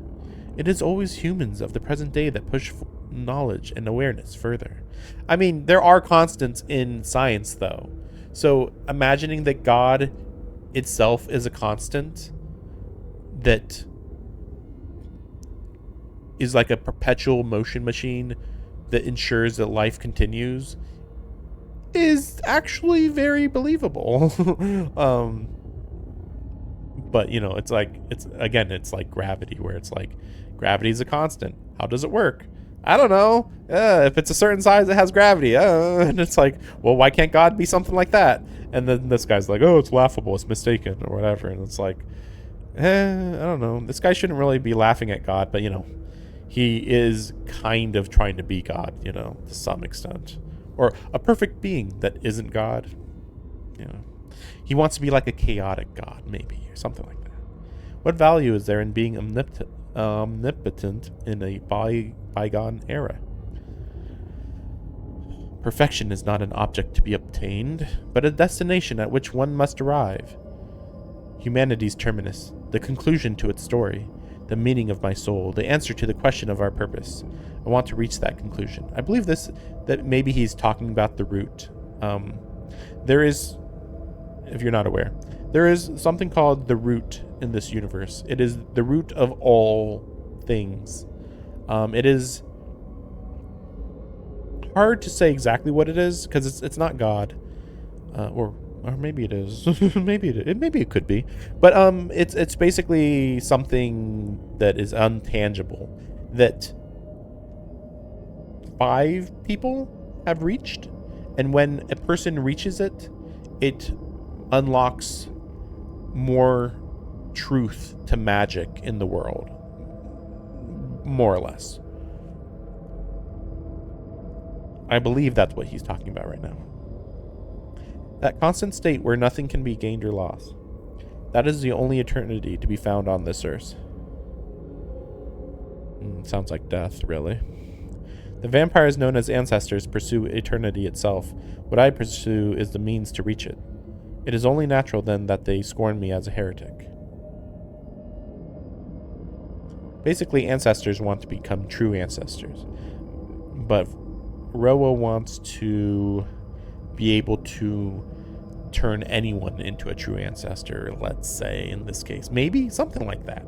I mean, maybe, kind of, sort of. I mean, obviously, he doesn't actually care about true ancestors. I mean, he wouldn't have instigated them all to die otherwise, right? But he does want, like, the method to become a perfect being. And he wants to be a perfect being, but maybe he also wants to make everybody else a perfect being. I mean, he did like just say that he wants. Didn't he just say that he wants? Yeah, humanity's conclusion to become like a perfect being, more or less. We are fundamentally different creatures. I know beyond a doubt that my past is not mistaken, even if my methods turn out to be flawed. Though this too is a hollow proclamation. My old self, the theologian, died the day I saw the castle in its field of stars in bloom. When he saw the true ancestors' home. I discovered that eternity already existed, or rather, I discovered something that I wish to preserve for eternity. Even now, no matter how many times I leave this world, I still return to this agonizing cycle of hatred and joy. In one fateful moment, I weighed my desire to know the whole universe against my desire to know a single woman. Yeah, I just realized that considering his link to Arkwood, Roa, the original man, is very similar to Shiki, because they both really want to know this woman, right? The difference is, of course, that Shiki is, we still don't know why, but the eyes basically drove him to kill Arkwood. It was instinct, though, sure. And in this way, you can also say that Roa instinctually needed to know more about Arkwood as well, but in a more normal way, compared to my eyes tell me to kill her. That's a whole other thing that Shiki has to deal with. And in that moment, the theologian died. So heed my words, you who hears this. Engrave this warning deep within your soul. To look with human eyes upon the light of the planet is a grave sin. Once all is done, you will learn just what it is you fell in love with. I don't know what that means. Not at all. Not at all. Okay then,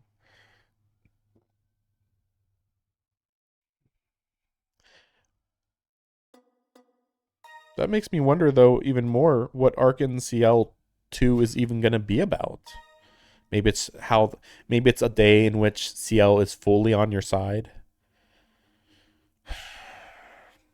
But yeah, I'm also wondering, like, are we going to actually learn everything about Roa in this route? It does feel like that is where we're going. I mean, all these Roa flashbacks, basically, and everything about Ciel being connected to Roa. Like, it feels like all the holes in Roa's explanation and backstory are completely getting filled here. But then in the later routes, what is Roa going to be? What's his role in the story going to be, I guess at that point, he is a full villain who you know everything about, and it's just about other stuff being different and how he reacts to those things being different. He becomes an active participant in the story because, in these first two routes, he's very far and away a very minor character in the story.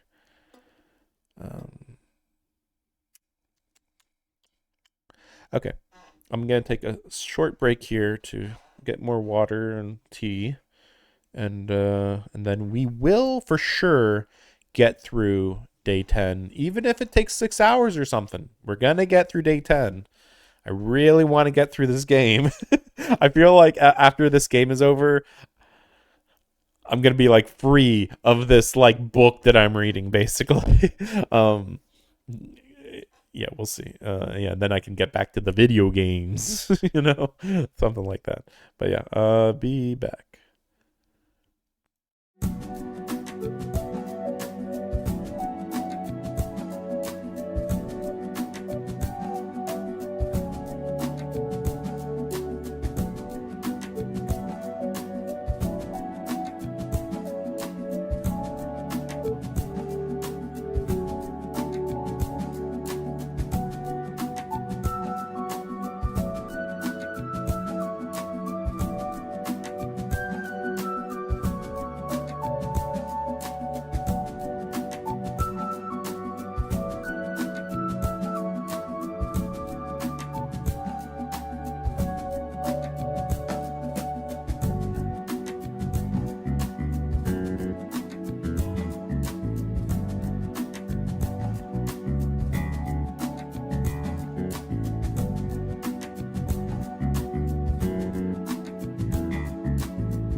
Okay.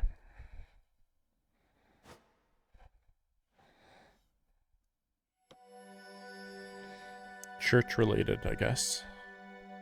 Makes enough sense, but we'll see to what extent. As I sleep, I dream. A hazy, meaningless dream. Oh, it just occurred to me. Damn it. I don't know. I'm like, wait, how could the church do anything about Roa? You know? And then it occurs to me, oh crap. Logically, if the vampire who made an underling dies, then the underling dies. I think that rule would still work. And the vampire who made Roa was Arkwood. So, if Arkwood dies, then Roa would die inside of him. I mean, it's also confusing, though, for this reason, because it's like, wait, but all the other true ancestors died, and they're the ones who made the 27 dead apostle ancestors. They don't count, I guess. Okay. But admittedly, Roa is not technically one of the 27. For some reason. I guess we'll go into that later. Maybe. Maybe. But yeah, we'll see. But yeah, it just occurred to me because it's like, oh, right. That's my best guess for how they would deal with Roa inside of his body. And that's assuming that Roa doesn't just outright take it over, so there's that too, I guess. A hazy, meaningless dream. That lingers on my tongue like burnt salt. Do you want her? I don't know. I have reason enough to. And we've grown so close. Everything's such a mess now that I can't remember how I felt at first. But no matter how messy our relationship is, there's no denying that I've developed feelings for her. Do you love her? I don't know anymore. I know I want to see her. I want to hear her voice. But when I imagine openly declaring my feelings, I hesitate. She means a lot to me, but I'm scared to consider what I might mean to her. I recall that stormy afternoon after my encounter with Arkwood. After I learned who I truly am. There's no sugarcoating it. As great of a menace as vampires are to humanity, my eyes are no less an abomination. I mean, unnatural, sure, but oh yeah. Oh, okay. The comparison to the eyes being like vampire like in that they feel the need to kill humans. Maybe it's only happened once, but same thing as Arkwood, right? Letting up your inner killer just for a second might doom you for the rest of your life, or maybe not, just like with Arkwood, right? The parallels here are pretty crazy, just how much the parallels just bounce back and forth between each other.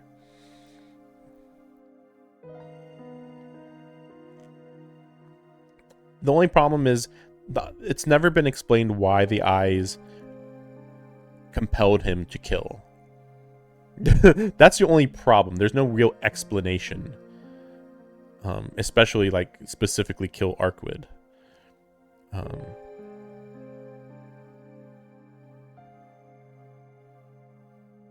But it just feels like the writer specifically came up with that idea for thematic reasons. In that way, I'm fine with it. As long as it thematically makes sense, I don't mind if a story doesn't completely make sense. My problem was when they're like, they had amnesia. How did they have amnesia? PTSD. That event gave them PTSD? Really? Of everything that they could have made them lose their memories, it was that event? That's where I have a problem. I should never have been born at all. In a just world, I would have frozen to death right there in the rain. That's what would have happened if she hadn't assured me that I could still atone. More than love, I feel an overwhelming gratitude to her, and with that, a desire not to disappoint her. So now, I don't know how I feel. All I wanted was to see her smile, so why? Why did I do the one thing I should never have done? What did you do wrong? Like, oh no, I said one little thing about her being a vampire, and it's like, I mean, is it that big a deal? It is what it is, you know? Like, oh, I made her sad because I said she was a vampire. Okay. I mean, maybe she should, if she's that temperamental, emotional about it, maybe she herself should get over that problem, you know? Why did I cause her so much pain?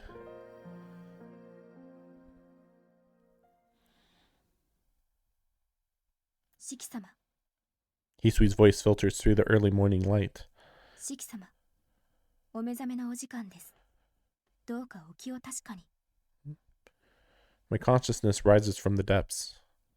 The voice, monotone but sincere, like a whispered prayer, guides me to the surface.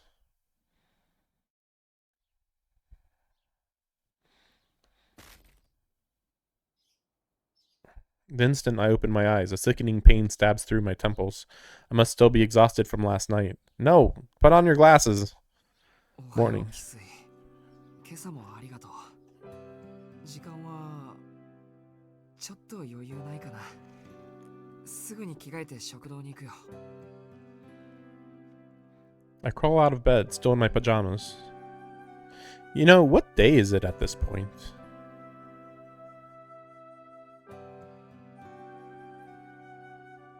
I'm just wondering how close to the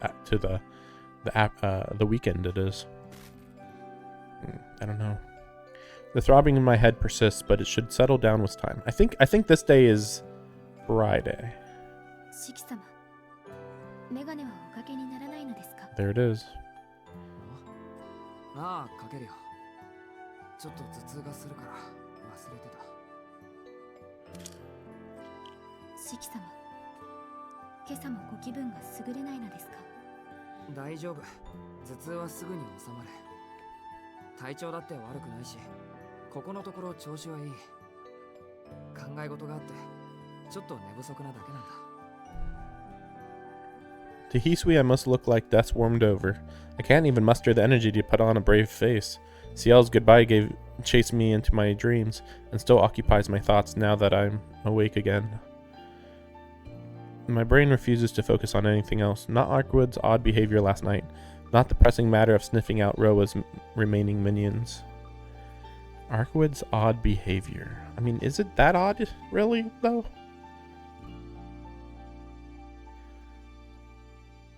Also, yeah, again, I'm wondering, like, when is Ciel gonna ask about the fact that you killed her?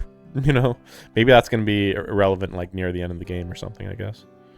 Because it's like, that's a really big deal. It's like, wait, you killed her? What? You know?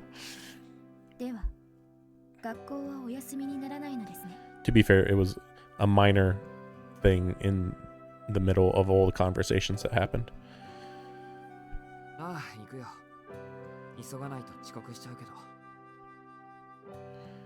School is my only point of contact with Ciel. I won't let one little headache take that away from me.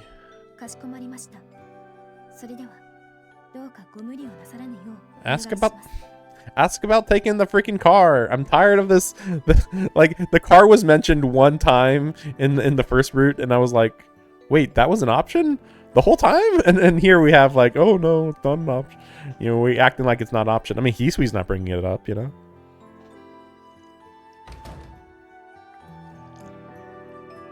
With eyes full of unspoken concerns, Hisui leaves the room. Another wave of pain assaults me. It subsided while I was talking with Hisui, only to flare right back up the moment she left. But that's a lot.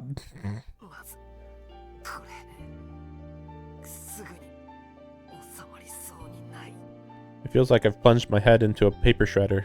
This is different from my usual vertigo. This is a tearing, grinding pain. I can't even keep myself upright. Burying myself under the duvet, I clutch my head in my hands and try to weather the storm. The pain refuses to pass. Over the past 7 years, I've learned time and time again that there's no running from my own biology. But it's not usually this bad. Someone is driving a 5-inch nail into my brainstem, scattering my thoughts with every swing of the hammer. Looking back on it, my whole life since the accident has been an uneasy negotiation with my body. Sudden dizzy spells, headaches, and bouts of anemia have simply been par for the course. It's cost me countless things other people would consider normal. The doctors told me it was a miracle I survived, that I should be grateful to be alive at all. Perhaps they were warning me not to complain about the pain I would have to endure in exchange. I woke up seeing death all around me. As she taught me to accept my eyes, my mentor told me to treasure this miracle. I wonder what she meant by that. Perhaps she was telling me that while human life has no inherent value, I should cherish it because it is irreplaceable. I've seen a lot of deaths over the past few days. So many lives, all so comically fragile, each one spared or snuffed out on the flip of a coin. There's no wall separating the living from the dead. No one has a barrier around them to keep them safe. Any security we feel in our continued existence is an illusion. Life can end at any time, irrespective of our hopes or desires. To insist such a thing has value is to fail to grasp its nature. Yeah, this is like Roa taking over his mind, kinda. That's a weird point, huh? Wait, there. Doesn't that sound like me? Sound just like you? Phew, my headache finally subsides. I take a deep breath and pull myself together. The crisp morning air helps to wash the stress away. よし、落ち着いた。 I can't afford to fall apart. Not now. I've still got a job to do. There's still the vampires we have to purge from the city, as well as working with Arkwood and helping Ciel. Ciel, of course. She won't be going anywhere while there are still vampires around. And as long as she's here, she'll probably keep up her high school student facade. I mean, she doesn't need to, but okay. Well, it's a straw to cling to at any rate. The sooner I get to school, the sooner I can find out. Still nursing a throbbing head, I step out into the hallway. It is worth noting that if Roa took over his body, he wouldn't even bide his time, based on what we know. Apparently, he just immediately would start killing. Apparently, he needs to, I guess. I don't know why he even why does he feel compelled to be like, I need to take over this town. I need to turn everybody into vampires. Why?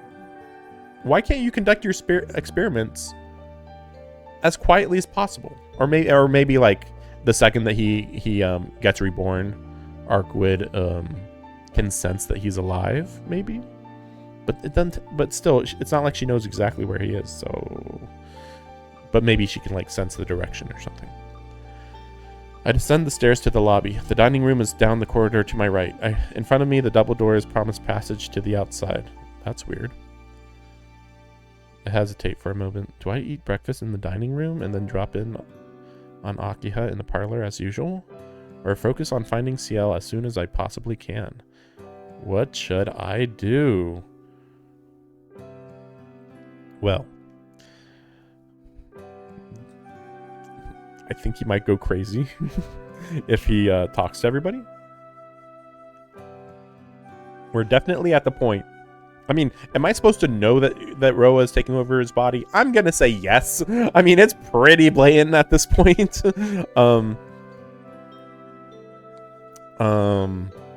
So my guess is that if we don't try to talk to Ciel as soon as possible, your mind is just going to be overcome and taken over. And this is the Ciel route. So naturally, you're supposed to go to Ciel ASAP, pretty much whenever given the opportunity anyway. Okay. Sorry, we're not going to see one of his dead ends. I mean, honestly, some of these dead ends, especially in this route, just seem like distractions rather than like natural courses of what actually would happen, really. Like, this shouldn't even have been my choice. It should have been like, oh, of course I'm going to do this type of thing from Shiki's perspective. Today, Ciel is my priority. You know, rather than, do I take a left or right? You took a right, you're dead. Like, what? Shiki was going to take the correct decision no matter what? Like, really? Something tells me that if I don't hurry, I'll never see her again. Yeah. Can't afford a leisurely breakfast right now. シキ様 Hisui's voice follows me from the dining room as I make for the door. She looks at me with concern in her eyes. Who knows how long she's been waiting here for me. ごめん、このまま学校に行くよ。琥珀さんと秋葉にも伝えておいてくれ。Before Hisui can say anything more, I hurry off. A convenience store stop on the way will have to do for breakfast. I feel bad for always causing Hisui trouble, but getting to school is my top priority right now. This is what it sounds like when I don't freaking horribly die. Oh man, I really have to do this. Okay, cool. And then it's like, what was the alternative? Death. Horrible. Just horrible, horrifying death. What? I was just gonna eat breakfast. Yep. Yep. Arrive at the school gates. Since I ran the entire way, it isn't even 7:30 yet. Wow. Wait, I thought he said he was late. I mean, he did say he ran, but what? Like maybe it was like 7:10 or 7:15, maybe. I don't know. I stand by the gates and wait for Ciel. A few students shoot me suspicious glances as they pass, but I don't pay them any attention. Why would they be suspicious?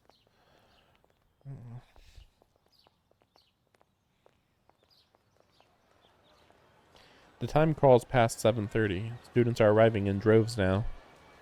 With clubs having been suspended, this is the peak of the morning rush. School gates are getting more congested by the second.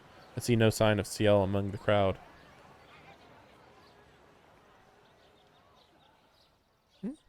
7:50. Only 5 minutes until the gates close. I still haven't found her. Maybe she's already inside. Maybe she used the rear entrance today. Or maybe she's never coming back. My head aches at the thought. It frightens me to even entertain such a notion, but what really repulses me is that it no longer seems unthinkable. On some level, I feel like I've already accepted it. バカなこと考えるな。先輩は何があっても学校にいるって言ったじゃないか。Yeah, she must just be taking the day off. She probably needs to recover from last night. I'm sure she'll be back tomorrow. If not tomorrow, then the day after. And if not then the day after that. When it comes down to it, all I can do is wait. Even if that means waiting forever. だからバカなことは考えるな。 No, she's gonna show up here. Otherwise, the choice wouldn't matter. I tune out the unease building at the back of my mind. There's no point in waiting around any longer, and homeroom's about to start. After one last look at the street, I head inside.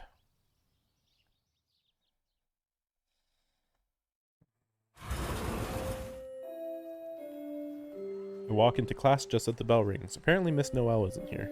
She was already a substitute, so there's no one to cover for her. The student on duty is handing out the daily announcements. I mean, you could get another substitute, but okay. Hiko's in class again today. Well, it seems like every single day in this route. He's almost been acting like a proper student recently. おはよう。今朝は何かあったのか、アリコ。おう、おはようさん。何もないから学校に来てるんですけどね。そういう遠野の方こそ様子が変ですよ。鬼気迫る顔で校門を張ってたって話じゃんか。Oh, yeah, because he's the only one that actually was hanging around the gate, I guess. I mean, I feel like multiple people would hang around to meet people, but okay. 耳が早いな。ちょっと用があって先輩を探してたんだよ。あいにく見つからなかったけど。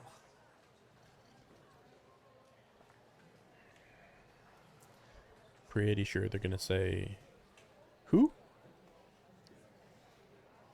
I guess we'll see if she erased their memories.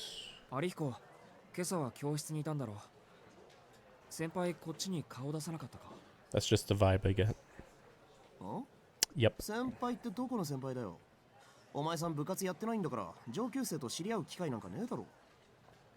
あれか、精神的な先輩とかそういう意味？ゲームの先輩とか人生の先輩とか。なんだそりゃ。シエル先輩はれっきとした3年生じゃないか。そりゃまあ時々あの人は下級生なんじゃないかって思う時もあるけど、基本的に先輩は先輩だよ。いや、そうじゃなくて。シエル先輩って誰それ？ Why is it that he's really quick on the uptake on really weird things, but then on like the most basic stuff, it's like, oh my gosh, I didn't realize, and it's like, really? Like, it seemed pretty blatantly obvious to me, but all right, sure. うちの学校に留学生なんかいたっけか？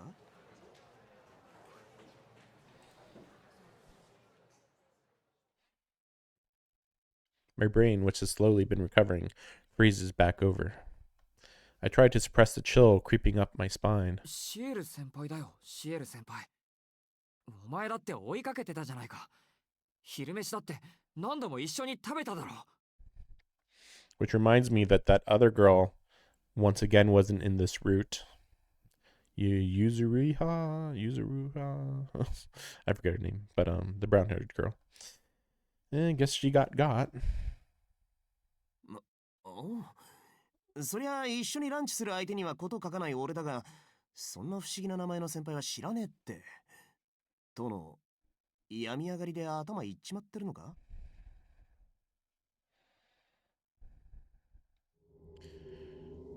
The floor vanishes from beneath my feet.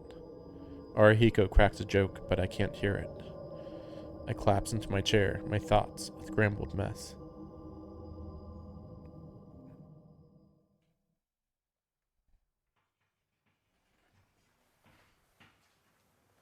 I wonder how this makes sense with the root choice though.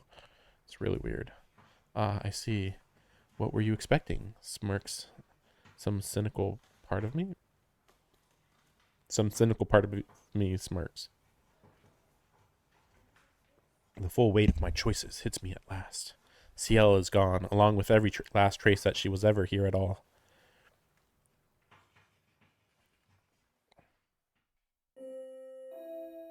Morning classes have ended. I'm sitting dumbly at my desk, unmoving, unthinking. The lessons I just sat through could have been taught in ancient Greek for all I got from them, and now I have no idea what to do next.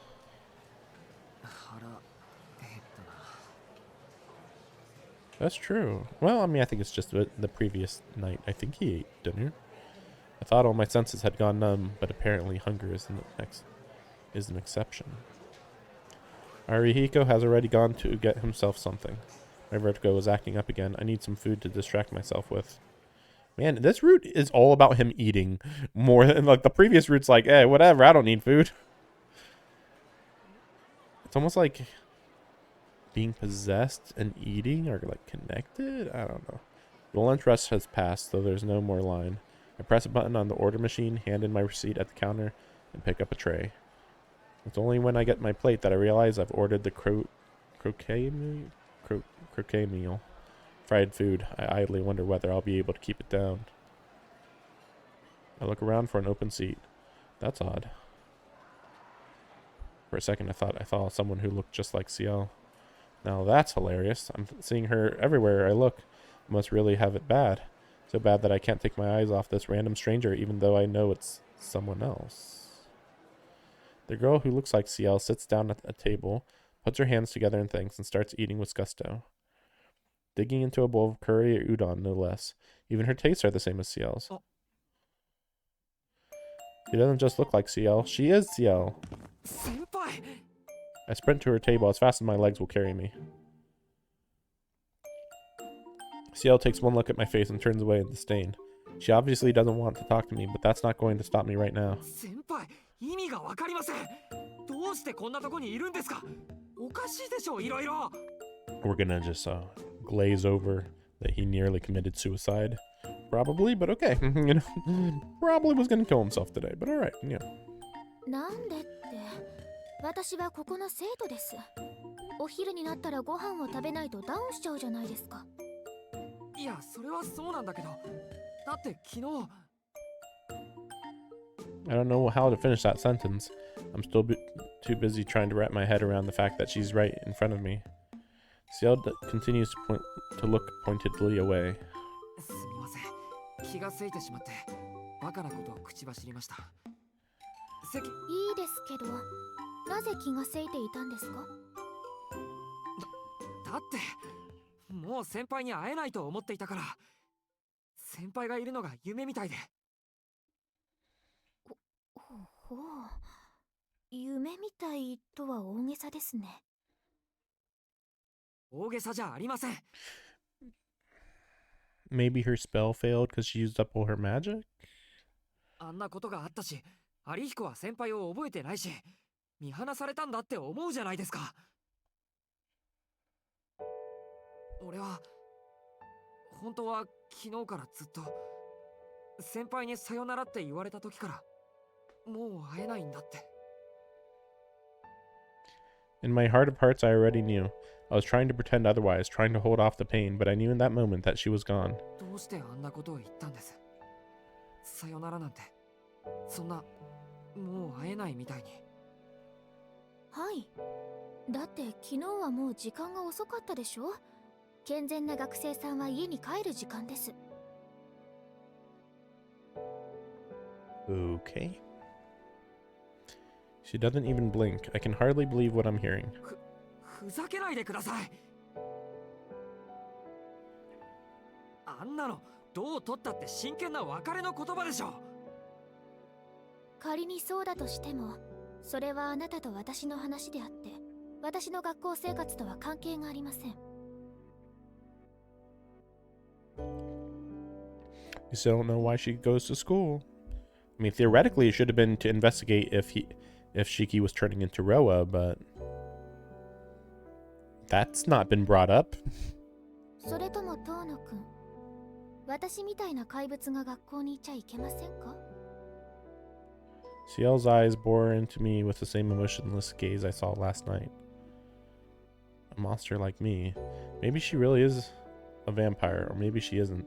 Any other time I'd try to find out what the truth was from the beginning, but I didn't even consider it this time, because to even ask that question would have felt like a betrayal. There's no denying that Ciel is abnormal, at least on a physical level. I've seen her heal from a mortal wound in a matter of seconds. No human body could do that. That's Arkwood's territory. If someone were to call that vampirism or something more unnatural yet, I don't think I could argue it. But so what? She's still a person I care about, a person who means a lot to me. For the 12 or so hours I thought she was gone, my whole world was in shambles. Whatever she is, well, I won't say it doesn't matter, but I can honestly say that it doesn't bother me.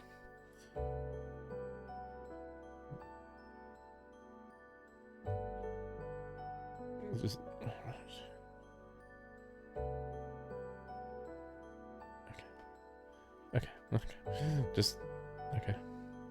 Nothing could change how I feel about her, not even if she's as unnatural as Arkwood. いいです。どうせ私なんて嫌われても仕方ないんですから、もう気にしません。そもそもこれは私の日常ですから、遠野くんが何と言おうが、好きにやるって決めたんです。Ciel returns to silently devouring her curry udon. She's going to choke if she doesn't slow down. Her stormy expression gives off an unmistakable warning. If you've got something to say, say it. But it'll be the last time we ever talk. I'm over the moon that Ciel is still here, but there's something important that I need to tell her. Unless you're saying that there's no place at this school for a monster like me? Rendered speechless by the pain in her eyes. When she said that, I haven't been able to answer. Now's the time to tell her how I feel. I say... Oh boy. Wow, these are options. You're a perfect 10 might be the most hilarious one. that one, I don't know. Maybe this is just a lighthearted moment. Like I feel like this is a choice that doesn't matter, especially if these are the options. Well, we're gonna try to go for the true ending. I just got reminded about the true ending again. I keep forgetting about that because like I'm not sure how difficult it is to get. It's probably just like pick the most heartfelt answers, but it's also weird because it's like, why does Ciel get a true ending, but Arkwood doesn't get a true ending? I don't know. I don't get it. 文句なんかありません。俺にとってシエル先輩は先輩です。いつもキビキビしていて、人のことばっかり気にかけて、メガネが似合っていてかっこよくて、俺を助けてくれた先輩です。そんなこと先輩が否定しても俺が断言します。とにかく俺にとって先輩は何があっても先輩なんです。吸血鬼だなんて思ったこともないし、怪物だなんて思うこともありません。すごい人だと思ったことは何度もあるけど、それでおじけづくこともないんです。This is not what that answer was implying. However, apparently that answer is like the most emotional answer that you can give in anime. You will always be me. You will always, you will always be you is like the most deep answer you can give in Japanese media, at least. だからさっきみたいなことを言わないでください。先輩はなんかな人じゃないんですから。それにシエル先輩がいずれ消えてしまう人なんだってこともちゃんと覚悟しています。先輩は卒業するまで学校にいると言ってくれたけど、町から吸血鬼がいなくなればどこかに行ってしまうんだって分かってる。でもあんなさよならはしたくない。最後に見る先輩の顔は笑顔であってほしいんです。Foreboding. As I say this, I can actually feel tears threatening to come. Look down so she doesn't see. Having accepted that my worst fear would someday come to pass, I let my emotions get the best of me and spill my heart out. But I said what I wanted to. I have so much more to say, so much more to ask, but for now, I'm glad I was able to tell her how I feel. ありがとうございます。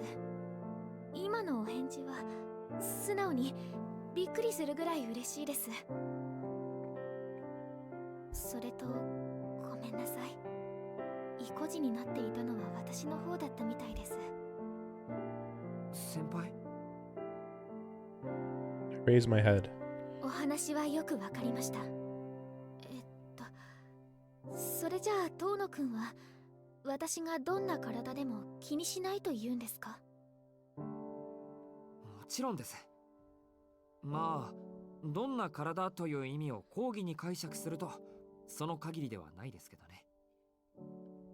じゃあ一緒にいても嫌わないですか？嫌いません。むしろ謝らせてください。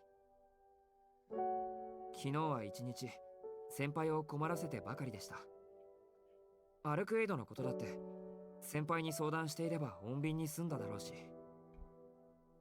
But she was refusing to talk to you about the situation before you got to the park. It's totally her fault. だから本当にもう全面的に俺が悪かったです。これからはちゃんと先輩の忠告を聞きますから許してください。How about she takes her own advice? I bow my head in apology. Whatever reasons I may have had, I ended up causing her pain. I quietly resolved never to do that again. まったく遠野くんにはかないませんね。忠告を聞くってまだ戦う気満々じゃないですか。もう私や吸血鬼には関わるなと念を押しに来たのに、そんな顔をされたら放っておけません。先輩、それじゃあ。Ciel sighs through a poorly concealed grin and gets to her feet. よろしい。なら握手しましょう。握手ですか？はい、仲直りの握手です。それで昨日のことはお互い水に流しましょう。まあ、遠野くんが私と手をつなぐのが嫌だというのなら別にしなくてもいいですけど。嫌なわけがありません。I clasp my hand around hers. Her fingers are slender, pale, and soft. They burn with the warmth of human life. はい、これで仲直りです。これからもよろしくお願いしますね、遠野くん。A familiar smile spreads across Ciel's face. I blush a little as I reply in agreement. それとありがとう。ちゃんと俺に分かるように食堂に来てくれて、先輩にまた会えて嬉しくて仕方がありません。 They still didn't explain the thing about the memory thing, but I guess we'll see. Those should have been the first words I said to her. I'm ashamed to have left them till now. Ciel's eyes widen for a moment, and then her face softens into a gentle, content smile.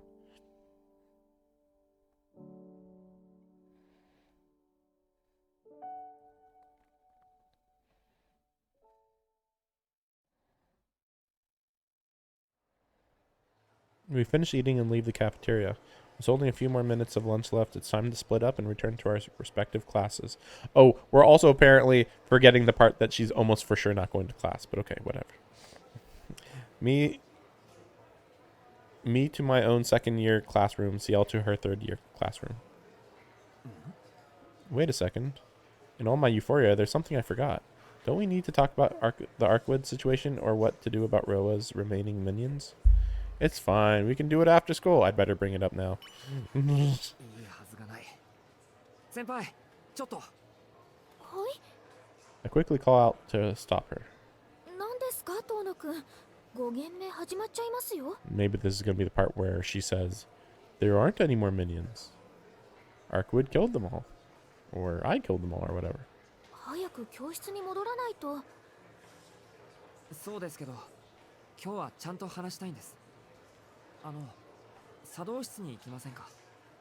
あそこなら誰にも話は聞かれません。 It looks like Ciel can already tell where this is going. 仕方ありませんね。5次元目をサボタージュすることになりますが、単位は大丈夫ですか？ Oh, okay, so she's even acknowledging that you'd have to skip a period to discuss everything. Of course, I nod. Ciel leaves for the student club's annex on her own, carrying herself like she has no idea who I am. Maybe I'd better start paying attention to that kind of thing too, so my classmates don't get suspicious. Suspicious of what? The bell rings to announce the start of this period. I've never skipped class so openly before while still in the school building, no less. ご心配なく、先生方は茶道室に近づきませんから、見つかることはありませんよ。 Also, maybe ask where Noelle is? This is going to be the second day she hasn't been here. Ciel is in the kitchen brewing some tea. She seems so at ease. This definitely isn't her first time ditching. お待たせしました。こちらは今日のお茶となります。一口いただいて落ち着いたところで、遠野くんからお話をしてください。 How should I approach this? I want to talk about what happened with Arkwood last night, but leading with that risks wasting a valuable opportunity. Let me think. I actually don't know. Apparently, you should ask about one of these two. I don't care about this one.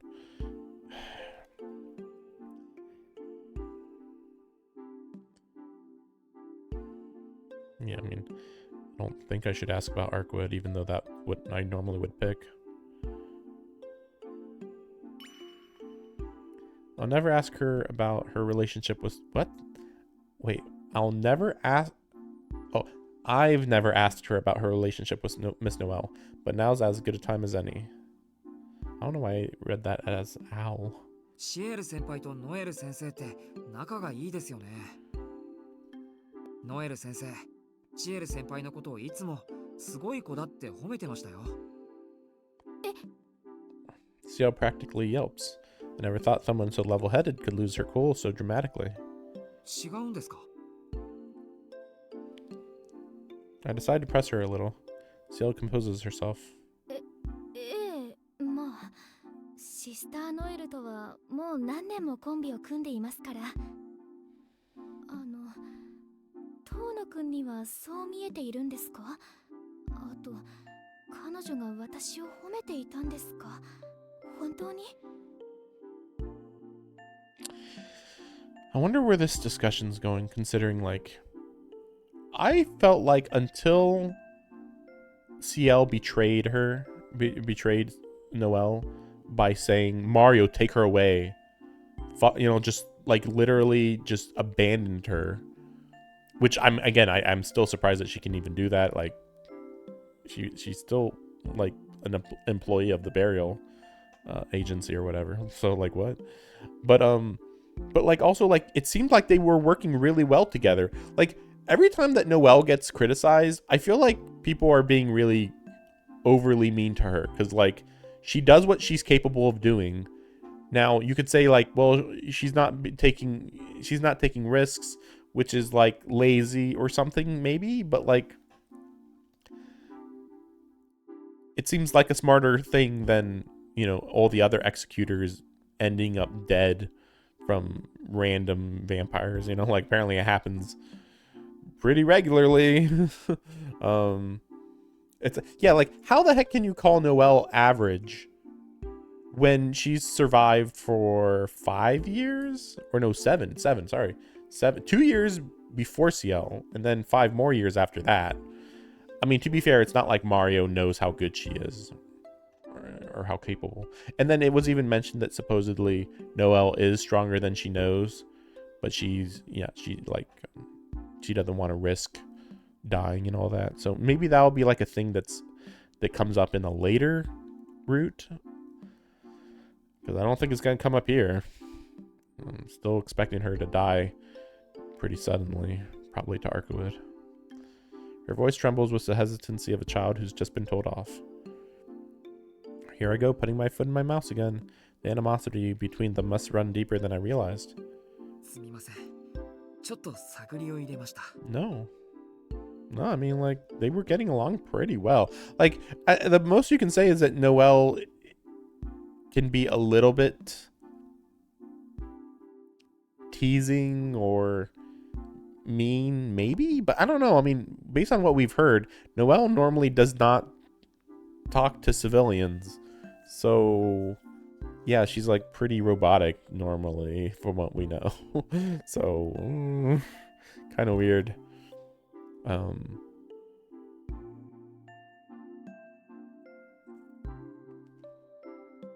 I don't know, there's too much weird things, because Noelle said, like, she learned her stuff from Ciel. Seems unlikely, but if it's true, you know. 一見すると二人の仲はいいように見えますが、ノエル先生はシエル先輩への敵返しというか競争意識があって、シエル先輩はノエル先生にどことなく遠慮しているように見えます。I'd still call this a healthy work relationship. It's just a matter, though, of Noelle being mostly as casual as she can be whenever possible, while Ciel, again, other than this time, it's kind of portrayed, Ciel's kind of portrayed as being just, I do what's necessary and that's it. You know, no wasted movements, no personal life. Like, the best you can say is she likes spicy stuff, and that's like the only personality trait she has normally, apparently. But I don't think that Noelle sees Ciel as a rival. It's like there is like an inferiority complex, but I think it has more to do with the fact that Ciel has all these powers and can do everything so much easier than Noelle, who, you know, like, yeah, she just wants to survive, but also, like, again, it's like Noelle might actually be an exceptional executor. But since Noelle's always with Ciel, it makes Noelle look bad. Something like that. I mean, again, like, it's not like everybody has the spell capabilities that Ciel has. And yeah, Ciel just doesn't want to confront Noelle about the issues because, again, Noelle's just like, or Ciel is just like, hey, I'm just doing my job. I don't need to interact with this drama about how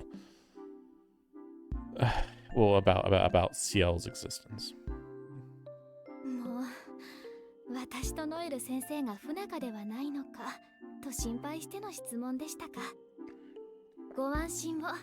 それは遠野くんの杞憂ですので。私たちは代行者です。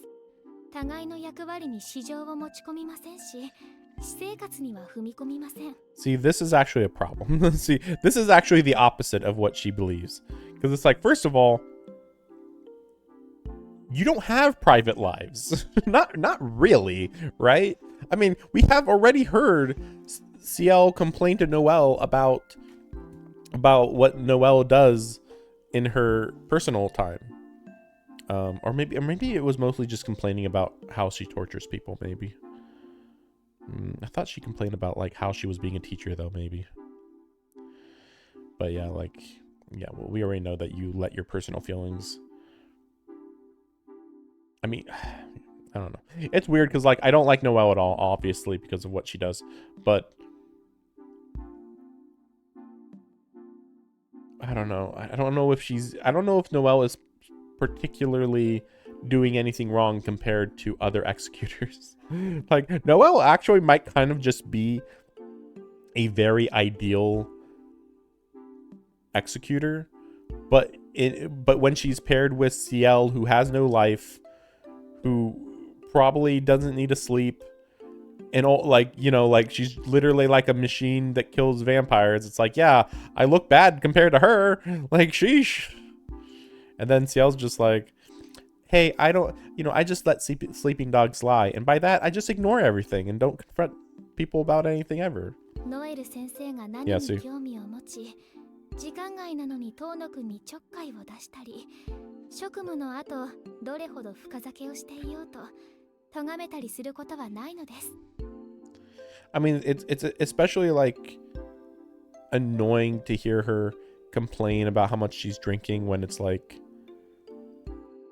Ciel, I don't think alcohol works on you. And you don't have a normal human mind. So these all just sound like complaints, whereas Noelle is just a normal person that's like, yeah, my job is really stressful and I like to hit on young kids. I mean, that part's a little much, but it's fine.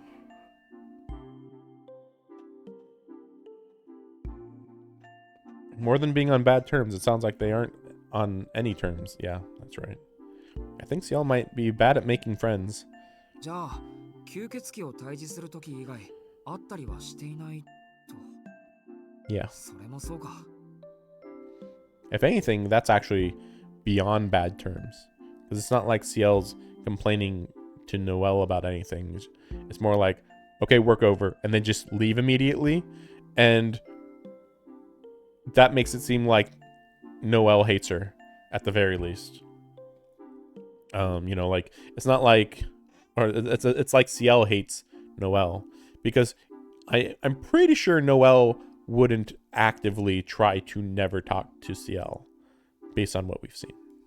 年も離れているし、趣味も違いそうだし、休日一緒に過ごしている二人を想像できないし。 It doesn't have anything to do with age. Also, technically, Ciel's way older. Right? I don't remember how old. No, didn't they? It's weird because they were mentioning Ciel doesn't age, but then they didn't really mention how old she actually is. They were like implying. I don't know what they were implying because it's like, wait, they said that she was possessed by Roa when she was like 12 or something, I thought. And then, oh, it's been 5 years since then. And, oh, she hasn't aged. But it's like, wait, but she was 12. She doesn't look 12 right now. What? So it's like, it doesn't make sense, Yeah, we're gonna address age. Though to be fair, it's not like Roa. Okay, she joined the burial service 5 years ago. We don't know how long she was doing stuff on her own before joining the burial service. She could have been doing that for 50 years or something. 参考までに質問させてください。私くらいの子がノエル先生と一緒にいるのは不自然ですか？まあ、教師と生徒の関係ですから。 Yeah, this is just like minor details. ノエル先生、教師としては若いと言っても25歳だし。Ciel makes another unintelligible noise. I never thought someone so rarely phased could react with such violent surprise. 先輩 Maybe because like he's making a big deal out of 25 and Ciel's like, oh, I'm 80 or something. 25歳って潜入任務ですから多少の偽装はするでしょうけど。 Really? シスターノエル。 How old is she gonna be then? I mean, we know that Noelle was only in the burial service for 7 years.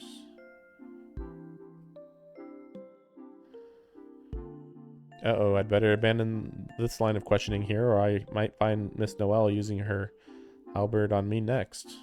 I got some entertaining expressions out of Ciel at least. Time to change the subject. Change the topic. But still, I don't understand what age she would be. Maybe it's weird because it's like, well, why would she only start? I guess they did imply that she had to brown nose for a while, and then get on that one guy. And once she was on that one guy's good side, she was able to get into the burial agency, because I guess otherwise she would have been stuck in the convent. But then it's weird because then it's like, wait, so she's supposed to be an average fighter who was only barely able to be, an assistant executor, yet she is better than an assistant executor, even though she wasn't very, I don't know. I guess maybe it has more to do with the fact that she can't become an executor. Like she barely can't become an executor, but she's easily a very competent assistant executor, maybe something like that. Maybe because executors do have like way stronger abilities. Now that I think about it, like no matter how proficient Noelle is, she still only uses a halberd as far as we know. Like and enhancement magic, I guess, on to make the halberd lighter, but yeah, she doesn't have that many things to her. I'll ask about the Gothic fort. Yeah, I guess we'll ask about everything. For the true root, maybe. No harm in going on a little tangent. Ciel mentioned the term Gothic fort a few times yesterday. Now's my chance to ask about it. ちょっとした好奇心なんですけど、アルクエイドを閉じ込めようとした大聖堂というのは何なんでしょうか。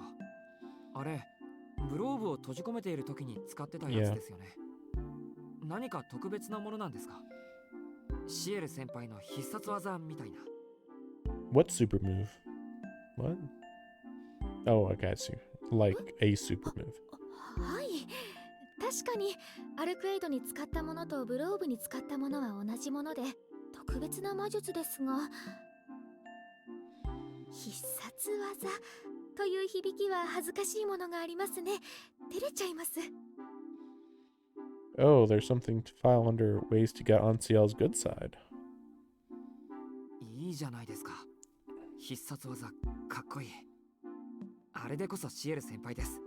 見とれることこの上ない。見たところ、あれはシエル先輩だけのオリジナルと見ましたが、いかがでしょう。I get the feeling it was far beyond anything Miss Noelle could do. I mean, I think it's beyond what anybody can do, really. 先輩がよりすぐりの大校舎であることはなんとなくわかります。そもそもあのアルクエイドが敵として意識するぐらいなんだから、教会の中でも1、2を争う吸血鬼ハンターだったりするんですか。 Well, I mean, it was already mentioned that she killed 3 of the 27 dead apostles, and that normally people don't kill dead apostles, so best for sure. そこまでのことはありません。対吸血鬼に特化しているだけで他に偉大な方は何人かいますから。私なんてまだまだで、アンドレイさんとか本当におかしな人ですし。Andre? I don't know who that is. それより大聖堂についてでしたね。あれは旧海底の下を封じ込めるために開発した装填意識隔絶型の結界です。もともとは王国を表す祖が持っていたもので、最大範囲は直径 30km、 壁で囲った内部を外界と遮断するものでしたが、私が使う場合はそこまでのことはできません。 Wait, that sounds similar to Camelot or something. Maybe too vague though. Wait, no. That would be Vlad the Impaler, actually. Or, you know, based on his legend or based on his concept, one way or the other. Yeah. Like a kingdom, walls, 30 kilometers. 対象物を1個ないし1種設定し、これを封じ込めるだけです。もともとは一つの王国を丸ごと保存していたものですから、かなり劣化しています。 I would think a conceptual barrier would be stronger, though. しまったわけですね。 I mean, a conceptual barrier normally cannot be destroyed unless, you know, you're fighting something weird. その代わりといってはなんですが、私の大聖堂には現場にはない機能が生まれました。それがブローブに使った時の空間歪曲です。外から見ると数十メートルの正方形だったと思いますが、中の広さは直径にして 10km に設定されていました。要は外側の大きさと内側の大きさを別々にある程度任意に変更できるんです。 Well, then why would you make the outer one so big if you can just make the outer one, you know, like 5 meters, but then inside it's actually, you know, 30 kilometers or whatever. 使いどころさえ間違わなければ短期で使徒の軍勢を隔離できる奥の手の一つと言っていいでしょう。しかしだからといって過信してはいけません。結界内に閉じ込めるには対象を黒剣で囲む必要がありますし、大聖堂のような大魔術は連発できないんです。通常の魔術が無料で組める水道水なら、大魔術はワインボトルに入ったワインと思ってください。1個のワインボトルで大聖堂を起動するには2回が限度です。グローブで1度、彼女で1度。もう私の大聖堂のボトルは空になってしまいました。 Well, that's weird. I would not have thought that was the case.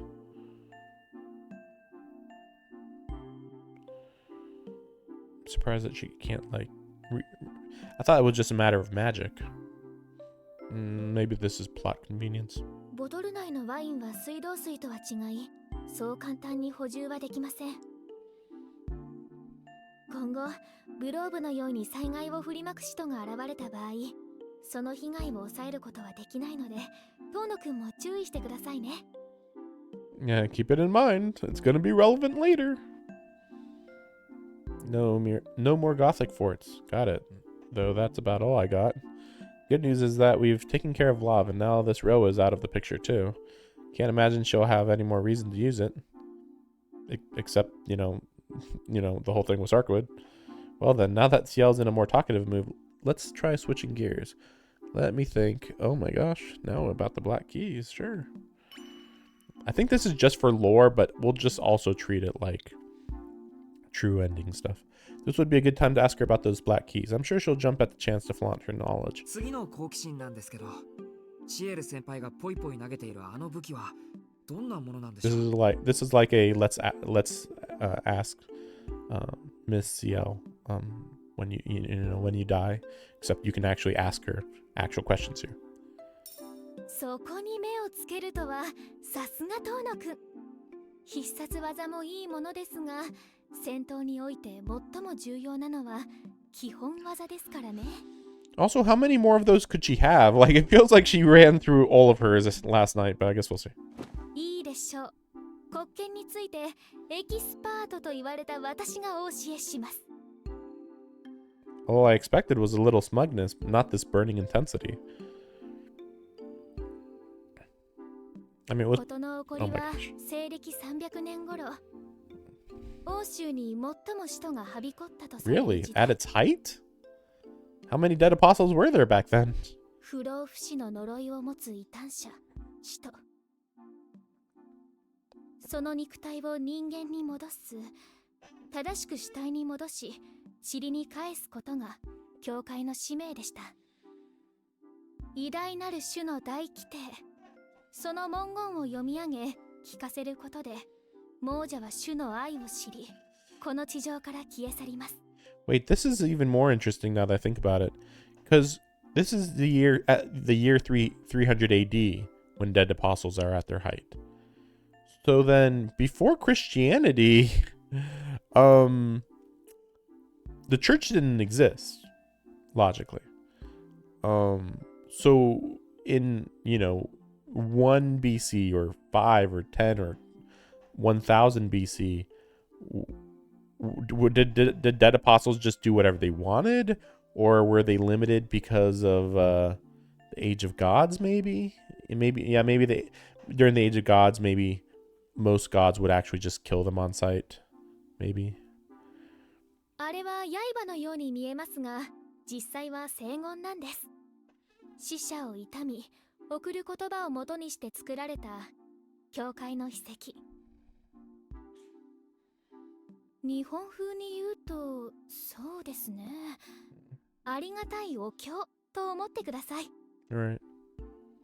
では、なぜその言葉が刃の形になっているのか、鍵と名付けられているのか。 Yeah. I actually have always wondered about what the heck is the deal with the keys part.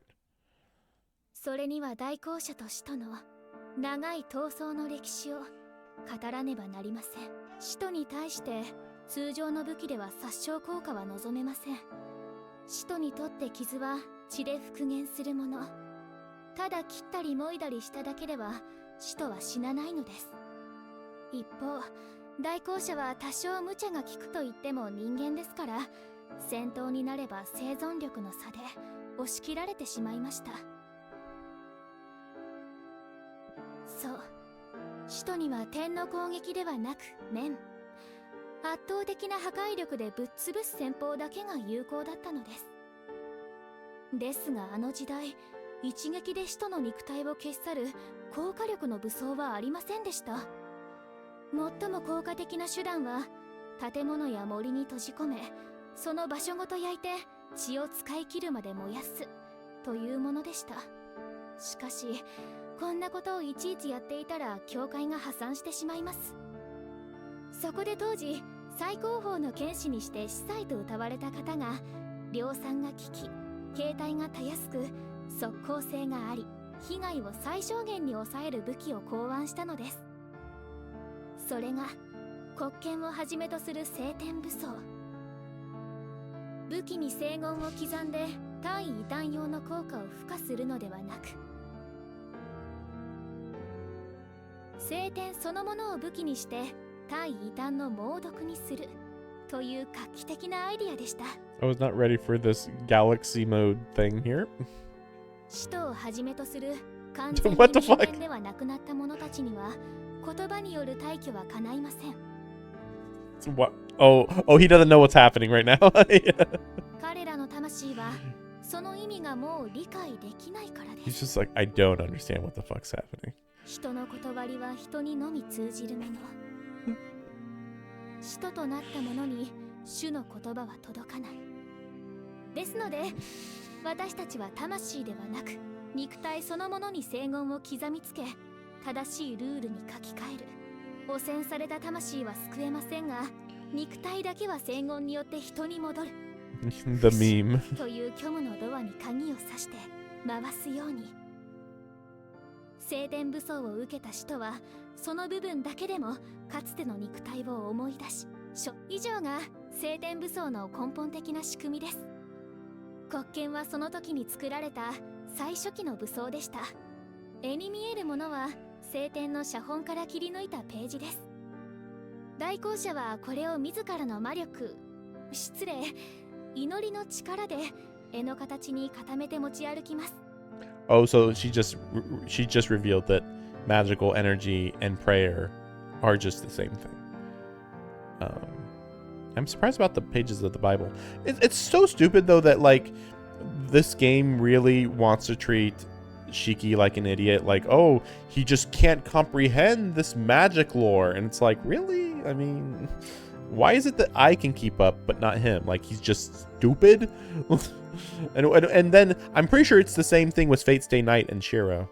Probably like, oh, I don't know what magic is. Oh, but like, can you comprehend world building though? You know, they're just like completely uninterested in fictional stories and stuff like that. 戦闘時はこの絵に失礼祈りを込めると自動洗礼状態に移行します。 Auto baptismal この洗礼 mode. の部分がたまたま刃に似ているだけなんです。 Auto baptism. 9世紀頃、国権は今の形に落ち着き、最も優れた聖典武装として広く愛用されました。 Why are they called keys? 法的の技法も多く、影縫い、時飛び、鉄鋼作用、仮想式典、土葬式典、コンクラーベと多くのバリエーションが生まれたのです。 What's time leaping? Like the other ones I understand, but time leaping, excuse me? ですが、国権は弓矢のようなもので、使い手のスキル、魔力の量によって威力が変わる安定性のない武器でもあった。すみません、魔力でいいんですか？面倒なのでもういいです。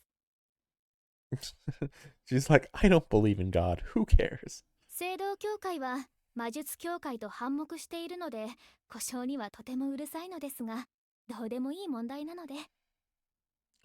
See, like, again, it kind of seems like she doesn't believe in God to me. That's what that sounds like to me. Yeah, oh 入 gosh. 手しやすい武器でもありましたが、使いにくい武器でもあったのです。一人前の射手になるには10年の修行が必要なだけでなく、そもそもの構造がシンプルすぎて、これ以上の威力向上は望めなかった。年月を増すごとに強力になっていく使徒を相手にするには力不足だったのですね。文明が発達し、重機が量産できるようになって、国権使いは数を減らしていきます。1450年、グーテンベルク氏による印刷機の台頭で、国権の流行はちょっと持ち直しますが、やはり重機のお手軽さには勝てず、国権はメイン武装からサブ武装、お守り代わりに持っていると通っぽいものに。 This is also weird. This is also weird because Kiri Kotomine still uses black keys. Why does he use those instead of guns, you know? Like in Fate Zero, you could have had two guys using guns. One with holy bullets and one with mage bullets, basically. But for whatever reason, Kiri Kotomine is still old-fashioned and uses black keys. I don't know why. 以後、国権は教会において敬虔な信徒のみが好んで使うマニアックな武器となりました。 But you're not a pious believer. ですが、それはあくまで使用者の未熟によるもの。国権は今もって最適解の一つ、グランファテマの語る結論兵器の一つになり得ると私は断言します。 I think it's worth noting, though, that most people wouldn't be able to use the black keys in every single way, you know, fire and iron and shadowbind and all that. And two, they wouldn't be able to throw it as fast as she can, or use as many as she can, or use them as accurately as she can. So it's like, oh, they're perfectly great. And it's like, yeah, if you're like the best user of them. だって魔力さえあればいくらでも編み出せてどこにでも持っていけるんですよ。 What about that gun you were using against Law? Wouldn't that be more useful? 面倒な入国手続きも余裕でする。 Okay. Sure. セブンのようなメンテナンスも必要なし。 Mm. 優れた体術、精神力、そして魔力を持つ代行者であれば、国権は無限の可能性を秘めているのです。 Yeah, see. Yeah. In the hands of an executor who's at peak physical and combat capabilities, they're amazing. And it's like, okay, but what about for everyone else?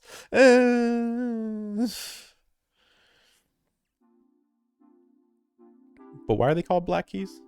Okay. I think it's about time I get to the point. Oh, shit. Okay, I have to take a short break.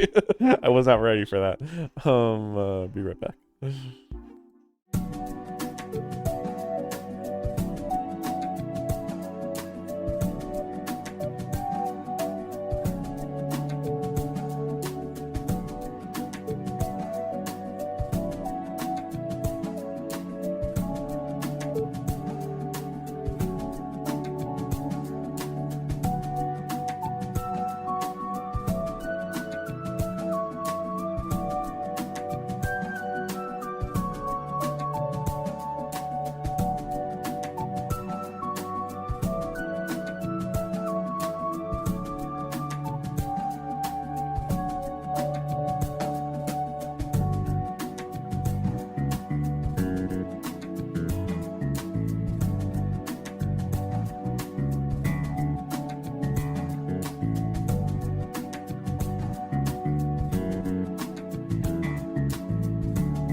I guess it's time for style.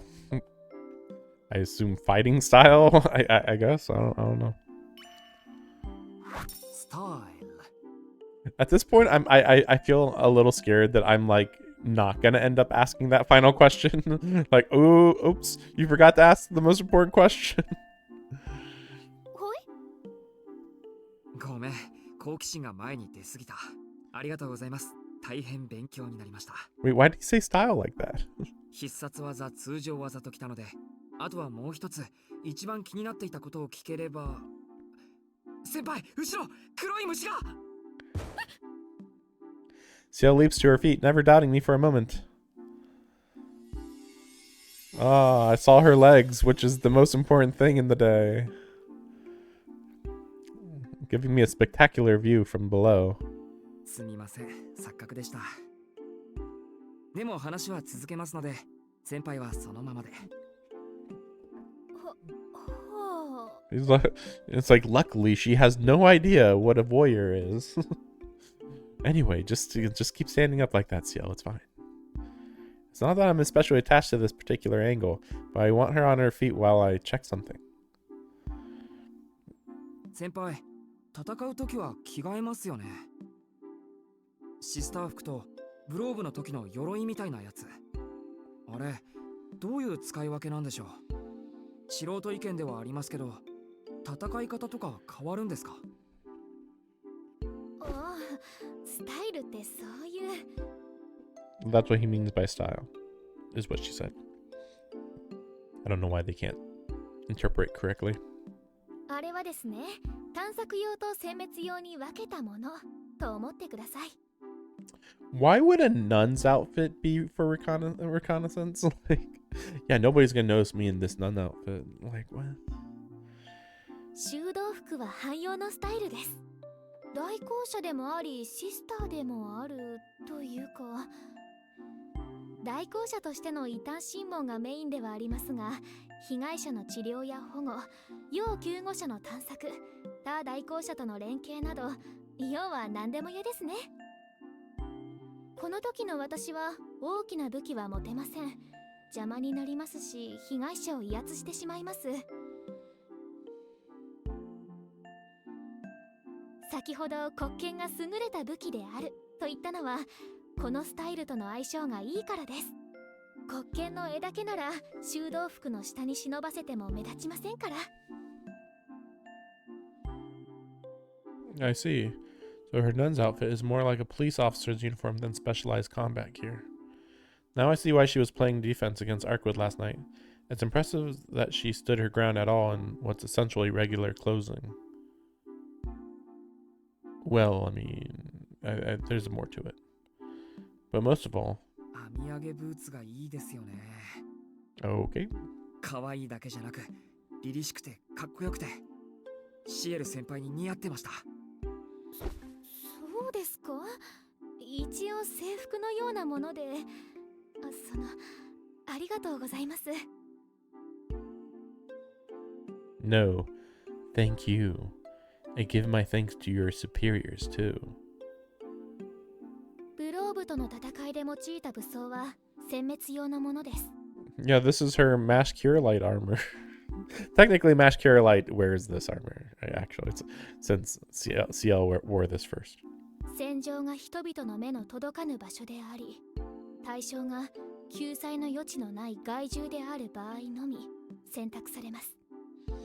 I assume she's the only one that has this, though. Like, you know, how many other executors have this?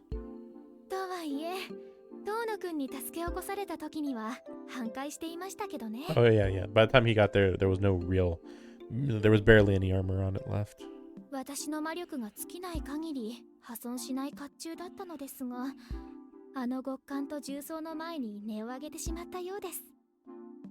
遠野くんが見たあのスタイルは甲冑が剥がれた後のインナーなんです。バージンペインはセブンのところで修理中なのでしばらくは使えません。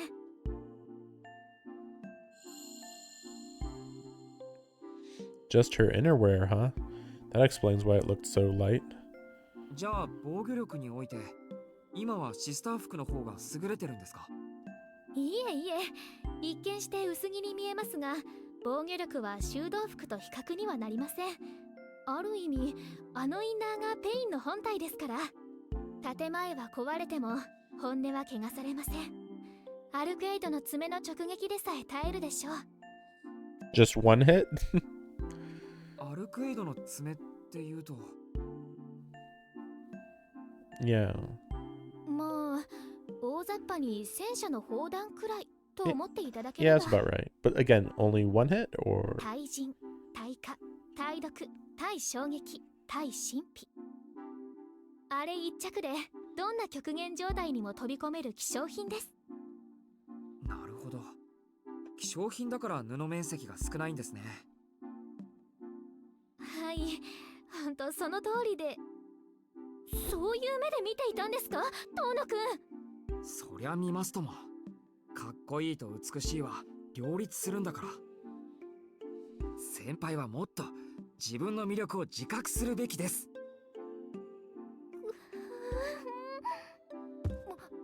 もうスタイルの話はここまでです。遠野くんはもっと真面目なことを聞くように。 Okay. Yeah, I know I can't put this off forever. It's time to bite the bullet. 本題に入ります。そのアルクエイドのことなんだけど。 Ciel's smile vanishes. It looks like this is as sensitive an issue as I'd feared. Even so, I can't leave it unaddressed any longer. I care about Ciel, and because of that, I need to make sure we're on the same page about Arkwood. 怒らないで聞いてください。先輩は散々やめろって注意してくれたけど、俺はやっぱりアルクエイドを敵だとか吸血鬼だとかは思えない。 Which is really funny because Ciel like went into detail about Arkwood a few days ago, but the detail was still like really kind of vague. Like, I mean, well, oh, okay. She went into detail about true ancestors, but not Arkwood herself. Like, Ciel clearly knows that Arkwood's the one that made Roa, but she never mentioned it. I mean, not enough. I mean, she mentions it, but like not like in detail. But again, like, yeah, that's where it's weird. Like, how much does Ciel really know, or is the author just making it so that Ciel knows, even though there's no reason she should know? 思惑はどうあれ、あいつだってこの町を守ってくれているんです。だから。 A chill runs down my spine. The same chill I felt yesterday in the tea ceremony room. Ciel is genuinely angry. This is a different anger, though. It feels more like she's gauging how well I understand the weight of what I might.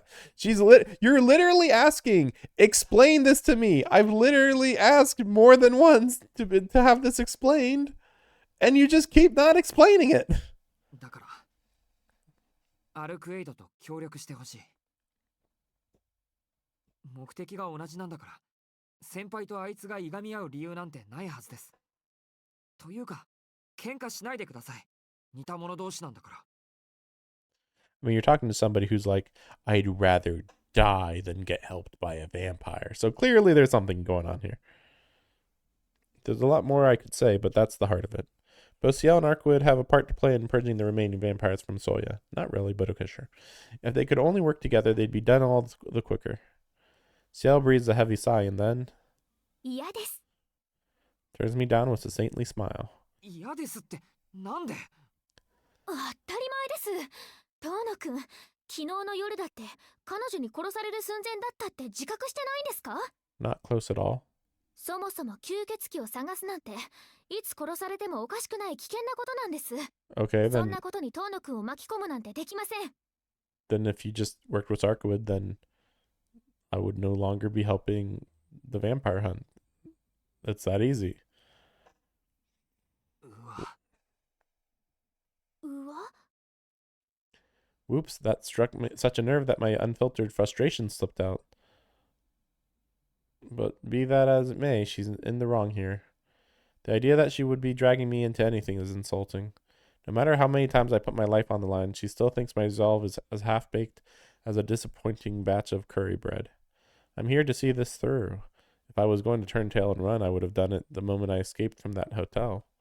But in Ciel's mind, I'm nothing but an innocent bystander. While I'm happy that she's looking out for me, it hurts to know she'll never see me as an equal. うわとはどのような意味でしょうか。それと、とても泣きそうな顔をしているのは。泣きそうだからです。今、シエル先輩にいじめられたというか、デコピン一つで大気圏まで叩きのめされた気持ちです。いえ、そんなつもりはみじんもないのですが。本当に、ですね。今さら巻き込みたくないはないです。先輩、俺は俺なりに覚悟の上でここまで来たんです。散々死ぬような目に遭ってきたし、これからも危険はあるって分かってます。その上で吸血鬼退治をすると決めたんです。だから自分の身ぐらい自分で守れます。いや、守れなくてもいい。後悔はしません。だって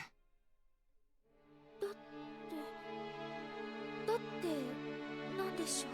Yeah, he still hasn't mentioned about the whole reason why he started helping Narkwood in the first place. それぐらいじゃないと先輩と一緒にいられないじゃないですか。俺はこれからできる限りの時間、先輩の隣で先輩の力になりたいんです。Feelings I wasn't even conscious of tumble out of my mouth. But I suppose that's the truth. Keeping the city safe was never my sole reason for stepping into this world of vampires and the supernatural. My desire to be with Ciel is what's given me the courage not to run away. もう、そんなの私が後悔しちゃいますよ。大体ですね。自分の身は守れないなんて何を根拠に言ってるんですか。There's no reason to believe you wouldn't be able to defend yourself. I feel like she should be saying there's no reason to believe you would be able to defend yourself. That would make more sense to say that. Or alternatively, because she's doing a double negative thing. This is a bad translation. For starters, there's reason to believe you would be able to defend yourself. 遠野くんの運動神経は優れていますし、その目のことも分かっています。貧血がちなのは欠点ですが、運動能力そのものは信頼に値します。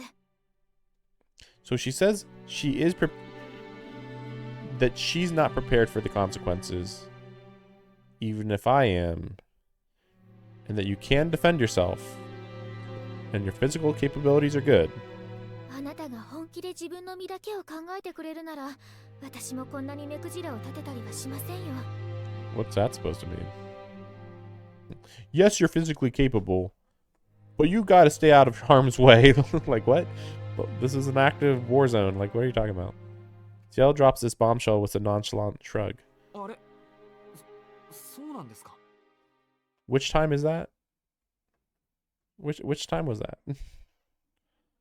I mean, we helped her in the Vlad fight, so she can't be talking about that moment. And the Arkwood thing was only because she was probably about to die anyway. The wind taken out of my sails, a lame answer is all I can give. ええ、遠野くん、私の部屋に泊まった時裸になったじゃないですか。贅肉のない引き締まった筋肉で、あの時から綺麗な体しているなって思っていたぐらいです。I mean, that's just because he doesn't eat. 裸って、俺裸になんか When you were sleeping. 忘れちゃったんですか。遠野くん、お風呂に入るとき台所で着替えてたじゃないですか。That is true. I did indeed do that. 知らなかった。先輩、人の着替えを覗き見するような人だったんですね。いえ、あれはですね、不可抗力と申しましょうか。隙間から見えてしまって、ちょっとだけ興味があったものですから、いいかなって。Ciel's face gets redder by the second as she protests. Perhaps she's fighting back the mental image of that moment. Let's get back on topic. じゃあ俺がちゃんと身を守っていれば文句はないんですね。先輩と一緒に吸血鬼退治をしてもアルクエイドと協力しても。そうですね。遠野くんをソロで放置するぐらいなら私と一緒にいてくれた方が助かります。先輩。ですがアルクエイドとの協力だけはできません。 Didn't she just say the opposite? You'll let me help you and work with Arkwid as long as I look out for myself.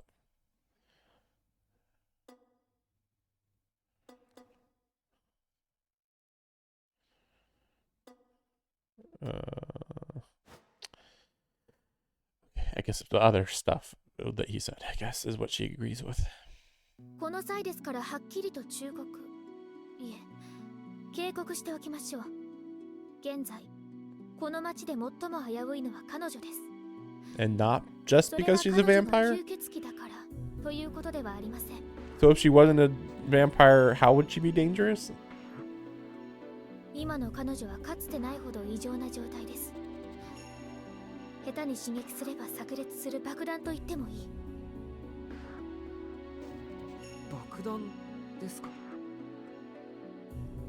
そりゃあいつは何しでかすかわからないやつですから、その表現は正しいですけど、でも別に。I don't see how she could be a danger to anyone. Arkwid doesn't use her powers lightly. Everything she's done to rid this town of vampires. See, like, this would have been way more true in the first route, but in the second route, it's like, she was weirdly careless, like, twice. どうでしょうか。今の彼女は自分の感情に従って活動しています。これまでは神祖としてのコードに従っていたのに、そのコードを破りかけている。What's the tenants? I've never heard of them. あれは無邪気な子供そのものです。Based on what?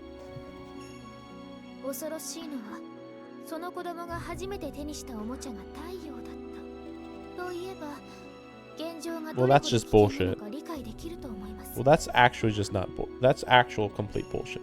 More like imagine a toddler reaching for a toy and causing an earthquake, maybe. Like, that makes more sense. Why you have to say in picking up the sun? That's just like, shut up.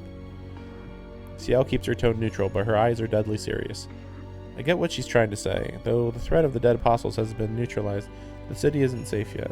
We still have to pray that this unimaginably powerful child doesn't drop her newfound toy and burn her soul to ash, except for the fact that in the last freaking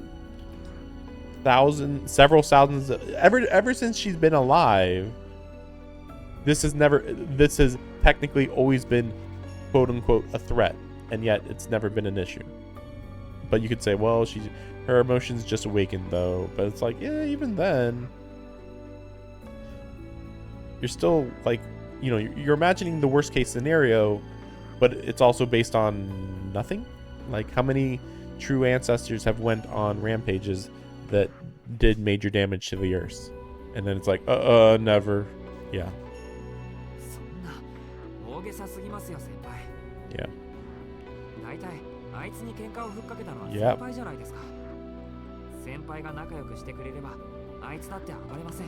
Thank you for calling her out on that. Like, oh my gosh, it's like insulting a nuclear power, the leader of a nuclear power, and like, oh, it's just an insult. But like, no, like, imagine like a true, full impact, fully insane, crazy, insult, and then saying, you can't trust this person. They have nukes and they're volatile, and it's like, you literally were trying to get them mad so that they would use their nukes. It's like, well, the fact that they were even capable of being prodded into doing it is what makes them unsafe. But it's like, yeah, but even if you agree with that, the fact that you even prodded somebody to try to get them to use them is probably even worse. それはそうですが、私だって考えなしではありません。この1週間ずっと自重してきたんです。 Yeah. でも遠巻きに見る分には我慢できましたが、ああして目の前にしてしまったら抑えきれなかったというか。 But when has she ever done anything bad though? That's the weird part. Like, please list all the bad things she's ever done right now. And then it's like 3 things maybe, and even then it's all incidental. ついカッとなってやっちゃったと。ごめんなさい。今は大変反省しています。 Ciel's shoulders slumped dejectedly. I might have called her overdramatic, but I have to admit that Ciel's worries may not... Shut up. Arkwood was definitely acting strange last night. Not that much. Not that strange. Given that I'm partly to blame for making her angry... okay. It's probably best for me to keep my distance until she's calmed down. I think she's calm now, but okay, sure. But again, like, how is it partly his fault that she's angry? I mean, Ciel's the one that was following you. I mean, what could have you done to stop Ciel from following you? I don't know what.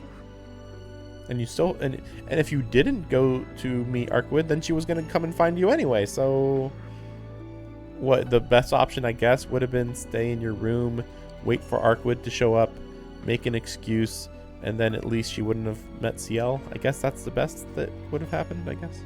わかりました。もうアルクエイドと仲良くしてほしいとは言いません。先輩とあいつは天敵っぽいですから。I wish he wouldn't give up though. Funny how people always seem to hate those most similar to them, but I keep that to myself. Yeah. 俺も自分からアルクエイドには近寄らないようにします。少なくともあいつが冷静になるまでは。その代わり先輩は俺と一緒に吸血鬼を探すこと。それでいいですね。Pretty sure Arkwood's gonna get even more jealous from that. ああ、はい、そういうことですけど、あれ、遠野くんが私に協力するじゃなくて、私が遠野くんに協力するんですか？似たようなものです。気にしないでください。俺の気持ちの問題です。Awesome. It took a bit of negotiating, but I got there in the end. Now I can devote myself to helping Ciel without anything else gnawing at me. There's no telling how much longer we have together, but being able to spend time with her guilt-free is more than I could ask for. Okay. An agreement reached. We passed the rest of the day as we always do. The day or the period. Our teacups slowly empty as we talk about this and that. Our schoolwork, our interests, things that going on around town. A blissful, mundane conversation free of any mention of vampires. I'm pretty sure there was other stuff they could have talked about, but sure, whatever. Again, like, she still hasn't asked about the whole situation of when you killed Arkwood. Like, really? That didn't come up at all? Bell rings to announce the end of 5th period. Hadn't realized we'd been here for so long. Time really does fly when you're having fun. さすがに6限まではサボれないですよね。I use myself up from the floor cushion. To save Ciel the trouble, I make to carry my cup to the kitchen, only to be assailed by a familiar sensation. Oh. There it is. My vision flickers. The world flattens into a lifeless image, crumpled up and tossed away into the depths of my brain. My arms go numb. My legs go numb. I feel myself topple over. This kind of just feels like it's because his body literally went numb from sitting down. I don't think it's anything else. I've fainted more times than I can count, but it never gets any less sickening. 遠野くん、しっかり。気分が悪いんですか？ That's why I can't stand the fact that they're like, we're doing Japanese sitting style, and it's like, don't do that? There are only bad things associated with that. Why would you do that? Like, they've explained, or either I've looked it up, but they also explained it in the game a little bit. And it's like you can find all these problems with sitting Japanese style, and the benefits are being closer to your culture, and that's it, I guess. Ciel catches me as I'm about to hit the floor, her panicked voice anchoring me to this side of consciousness. すみません。ちょっとめまいが。でもいつもの貧血だから心配はいらないですよ。ちょっと休めば。心配します。そんな青い顔で強がらないでください。今体にいいお茶を用意しますから、そこに横になって。無理に動いちゃダメですからね。Ciel heads to the kitchen area in a fluster. There's no point trying to act tough. I'll only worry her more.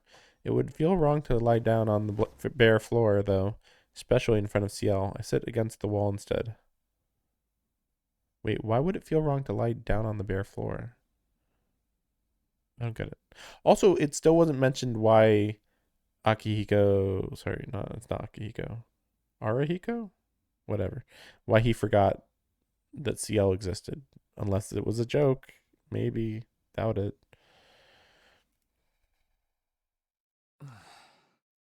Taking the weight off my feet makes me feel a little better. I'm glad I didn't pass out. As it is, I should be back to normal in no time.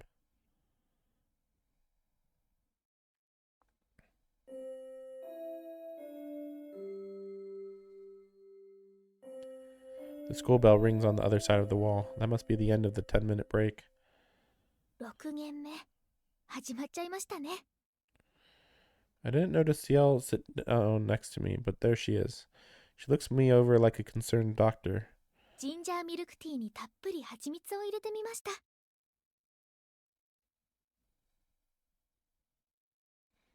I'm just thinking, I actually think I can make this. I mean, I kind of have ginger. I do have honey, that's for sure. Milk tea, you know. 湯飲みなのはご愛嬌ということで流してください。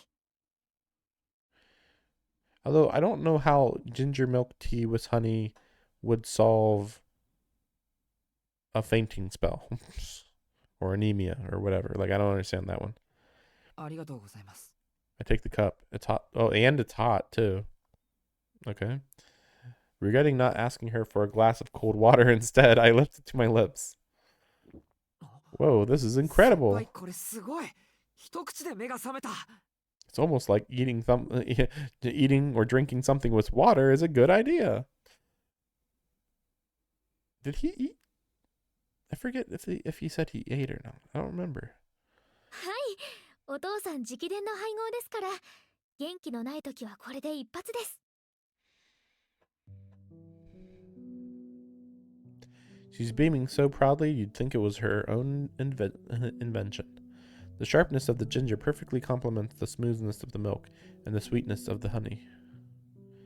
Before I know it, my cup is empty, and I feel just as drained. I thought you wouldn't feel drained, although it's more like overexertion than sleepiness. Come to think of it, I've been wound up tight since I got up this morning. The sudden release of tension after making up with Ciel must be what brought on my attack. And now with this warm tea taking the edge off, I'm succumbing to exhaustion. 先輩としてあるまじき提案ですが、観念して放課後までここにいましょう。単位足りているんでしょ？まあ、なんとか。有彦ほどギリギリで生きてはいませんし。 Oh, we're finally going to talk about it? Maybe? タオナ君にそう言われるとは、乾君は大人物ですね。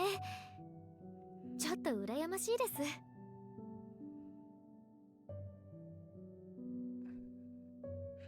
Ciel goes quiet, trying to spare me the effort of conversation. She wordlessly sips her tea by my side, ready to help at a moment's notice if my condition worsens. Time passes in silence, but there's no awkwardness between us. Only warmth. As the two of us savor the simple pleasure of one another's presence, 6th period gently comes to an end. Still didn't ask about why Arihiko forgot Ciel. で遠野くん、暇なのでしりとりしましょうか。しないよ。 Way to ruin the mood. Where did that come from? そもそもなんでしりとり。先輩、俺の泣き顔見たいんですか？見たいです。遠野くん、人のことばっかりで自分のことで泣きそうにないですから。I was on the verge of tears less than an hour ago. そんな顔で言われたら余計に嫌です。しりとりは絶対にしませんから。暇ならさっきのお茶のおかわりください。それは残念。では、いつか遠野くんの隙をつくことを夢見て、ジンジャーミルクティーの2杯目を入れてきますね。まったく、変なところで子供っぽいというか、意地悪というか。Yeah, I was just thinking, isn't she just gonna fall asleep here? I heave a sigh to the heavens and close my eyes. He's just gonna fall asleep. Well, I can't complain too much. I'm glad to see that Ciel can joke around as much as anyone else. 遠野くん、眠っちゃったんですか？起きてますよ。ちょっとクールダウンしてるだけです。そうでしたか。では、私にお気遣いなく、そのままで。楽にしていてください。No argument there. I shift my weight and stretch out a little more. My back slides down the wall and I slump to the floor. About 10 minutes pass. As I hover on the edge of sleep, I ask her a second time. それで、どうしてしりとりなんですか？遠野くんに弱音を言ってほしかったんです。ずっと無理しているように見えたから。今だってそうでしょ？本当は疲れ切っているのに気を休められない。あなたは眠ってしまうのが怖いんです。多分7年も昔から。目を閉じてしまえば目覚める保証がないと分かっているから。I don't think that's ever came up before. In my heart, I feel myself agree. I mean, I think he has mentioned before that he hates going to sleep. I guess. I've never told anyone, and I've tried my hardest not to let it show, but she's hit the nail on the head. I'll happily admit I'm afraid of vampires, of battle, of having to fight for my life, but those are fleeting terrors. My greatest fear lurks in the everyday, the fear that my allotted time might run out before tomorrow. And in the moments before sleep, when I stare into the abyss, the feeling is truly agonizing. そんなことはないですよ。今は健康で、貧血だってたまにしかないんですから。怖いものなんて吸血鬼ぐらいです。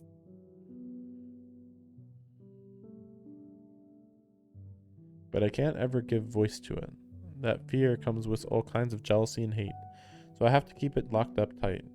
Because whatever else may be true, right now, I'm alive. I want to be able to look at the world, even if only through these eyes, and see my life for the miracle that it is. そうですか。遠野くんがそういうのならそういうことにしておきます。そうでした。ごめんなさい。バカなことを言ってしまって。私が憧れたのはあなたのそういう強さでした。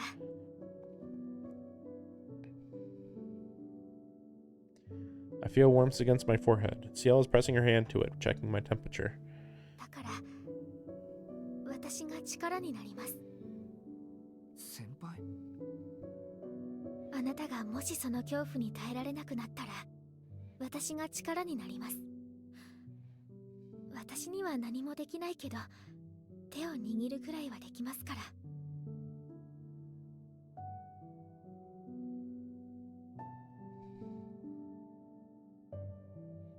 It's bright.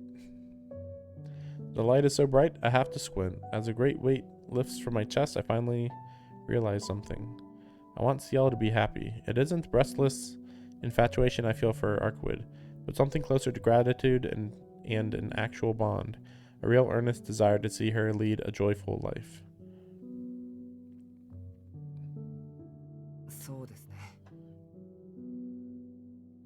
それじゃあ、もしそういう時が来たら、先輩を頼ります。I feel like that's like more like pity though, compared to with Arkwood. He's like, I want to learn more about you type of stuff. Yeah, with Ciel, it's like we have learned everything about her, and he just wants her to be happy, which is like because he's pitying her for not being happy up until this point, really. But I can't tell her that. So instead, I put on a brave face back. I put my brave face back on and smile. Hauling myself upright, I take a sip of tea. Sadly, it's gone lukewarm. ところで先輩、さっきの仕返しですけど。はい。先輩って一体どういう人なんでしょうか。考えてみたら、俺はシエル先輩のことを何も知らない。これまで何をしていたのかとか、どうして吸血鬼と戦うことになったのかとか、そういうの教えてください。That's true. I guess if we are ignoring the weird flashbacks, technically we don't know anything about her. 私のことですか？そんなの話してもつまらないというか、本当にがっかりさせてしまうので話したくないというか。いいんです。話せる範囲で話してください。そうじゃないと自分を抑えられる自信がありません。そうですか。話せる範囲でいいならしますけど、せっかくの時間がつまらないものになっちゃいますよ。No problem, I shrug. I want to know more about her, even if that means getting into some heavy topics. とは言っても、本当に大したことはないんです。Okay. 私はフランスのある地方都市の生まれで、お父さんはパン職人で、お母さんは日本人で。Wait, Japanese mother? Really? 12歳の時に教会に入って、あとはずっと使徒を討伐する仕事をしていました。それと、今回みたいに学校に潜入調査するのは初めてです。勝手が違うので最初は戸惑いました。This is literally as basic as I was expecting. Also, I thought she said that her mother did something else, but maybe not. Like, my father ran a local bakery. And then it's like, wait, what about the mom? Stay-at-home mom, I guess. I don't know. But yeah, like I thought, though she did join the church immediately after. So then why did they say that she hasn't aged? Like, what? What? They say that she's been there for 5 years. She's now 17. Okay. Are they saying she looks like a 12-year-old? Like, what? Also, like, why is this the first mission she's infiltrated a school? Like, did she have any choice in the matter? 今回が初めて。そうですよね。吸血鬼を相手にするんだから、普通学校に用はありませんよね。Not necessarily. Huh? Now that I think about it, that is kind of strange. そうですね。今回は特殊なケースでした。Is she gonna mention his past? あとは代行者になった理由ですが、これは私にその才能があったからです。せっかくの死なない体を使わないのはもったいないですから。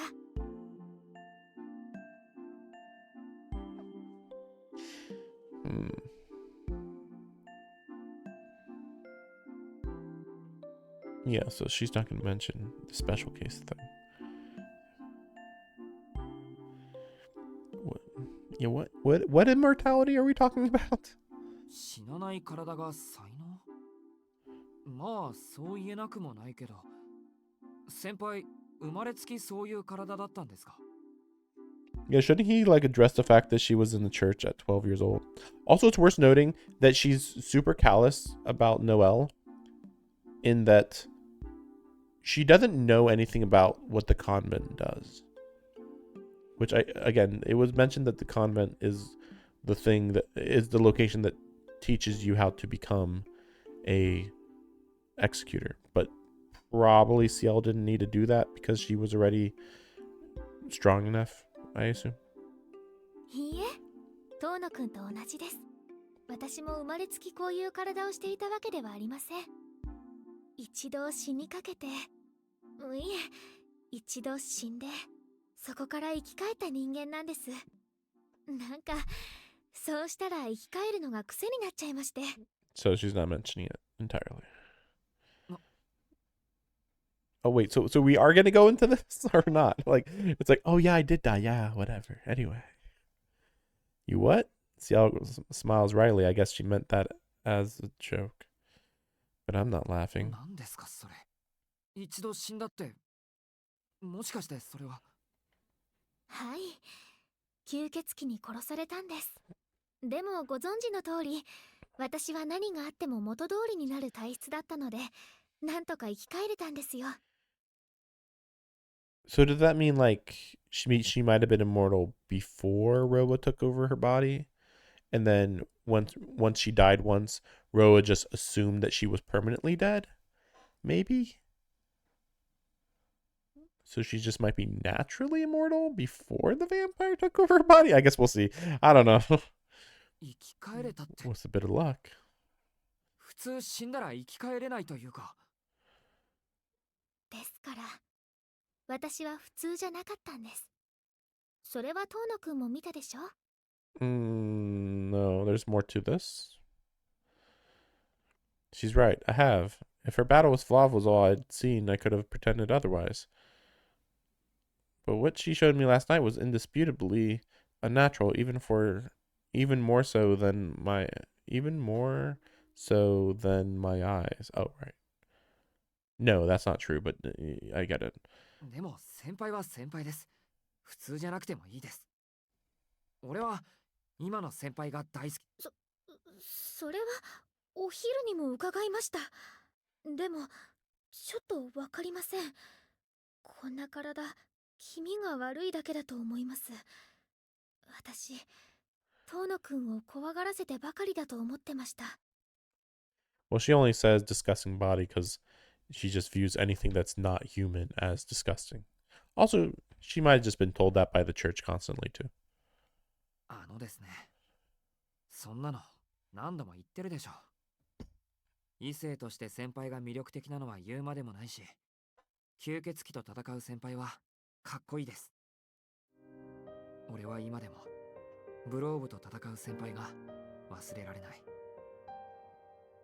あの地獄みたいな状況で先輩はみんなを守るために戦ってくれた。怖がるなんてとんでもない。俺はあの勇敢さに今まで何度も励まされたんですから。Incredibly cool isn't quite what I mean. What I really want to tell her is how much I look up to her, how deeply I respect her.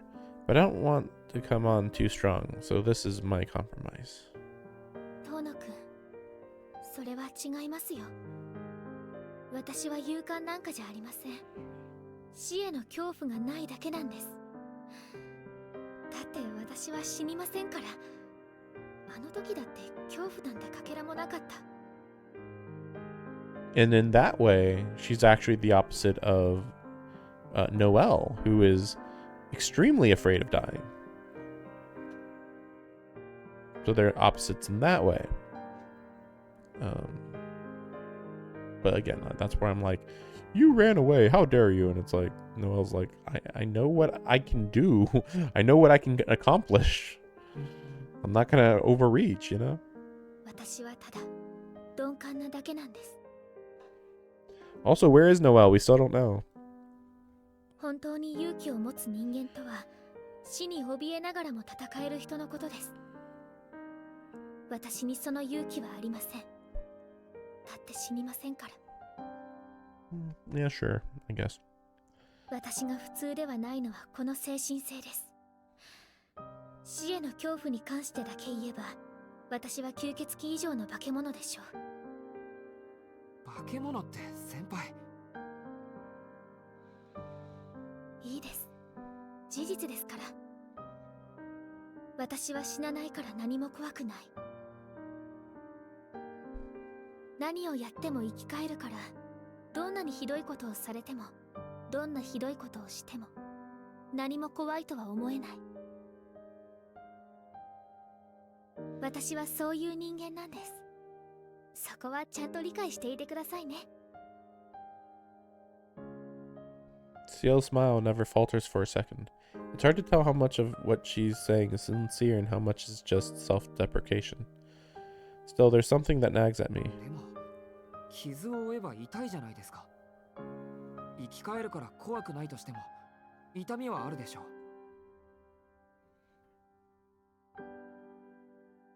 What the? Is that weird?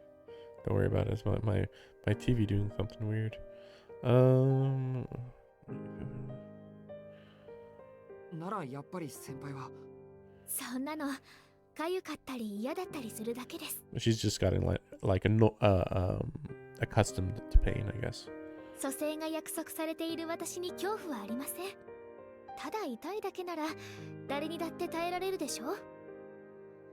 そう、誰だって私と同じ体だったのなら同じことができたんです。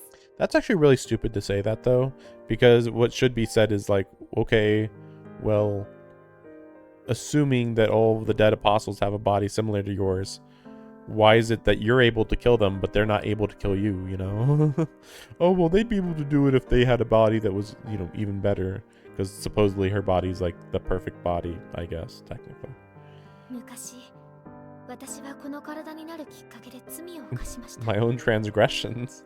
多くの間違いを犯して多くの人命を見殺しにした。 Okay. その後、私に課せられたのは犠牲になった人々の数と同じだけの処罰でした。私はそれを耐えたことで罪を許され代行者に選ばれた。聖人に匹敵する忍耐だなんて司祭様に褒められたりもしました。 Wait, so who's the one that punished her for every death that she wasn't able to prevent? Was it the church, or was it herself, or? でもそんなのは違うんです。私は全然強くない。単に死なない体だから、体が強いから罰に耐えられただけ。普通の体だったならきっと一日で投げ出していたんです。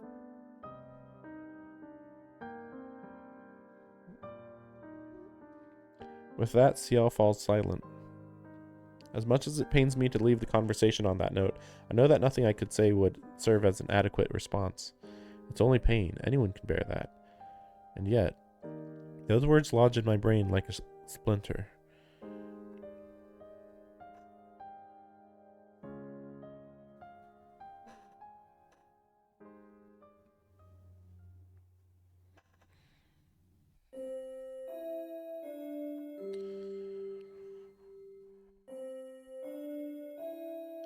The setting sun bathes the clubroom in scarlet.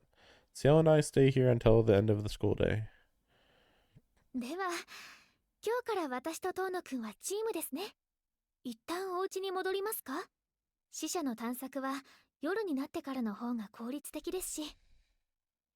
Ciel turns to me as she clears away the teacups. Her suggestion makes sense, but I'm surprised to hear it coming from her. 本当に俺でいいですか？もちろんです。協力してくれると言ったのは遠野くんの方じゃないですか。遠野くんを一人にするのも危険だし、私がつきっきりで監督させてもらいます。I wonder if Noelle's gonna be dealt with this night. これでも先輩ですから、やるとなったら吸血鬼探しのイロハをたっぷり教え込んであげましょう。 Ciel puffs out her chest with pride. Her enthusiasm is infectious. But just as I catch it, とは言っても、死者の数は減ってきているので、イロハを教え込む前に終わってしまいそうですけど、この分ならあと1週間といったところでしょうか。 so I guess there are. Finally, it's been confirmed, or perhaps reconfirmed, that there are still dead apostles left. Because, like, I thought most of them were already dead. 1週間ですか？本当にそんなに早く？ええ、経験則から言ってそれぐらいです。遠野くんさえ望むなら、もう1日2日程度の短縮はで But きま then すが。 I'll see you but then you'll leave forever even sooner, you know. 1 week. Arkwood never mentioned how long this vampire business would last. In that vacuum, it was easy to imagine it continuing indefinitely. For it to be over in a week seems surreal. 遠野くんどうしました？浮かない顔をして。もしや今日中に解決しろなんてことは言いませんよね。Okay. そんな無茶は言いません。隠れている死者を見つけ出すのは地道な調査だって知ってますから。ただ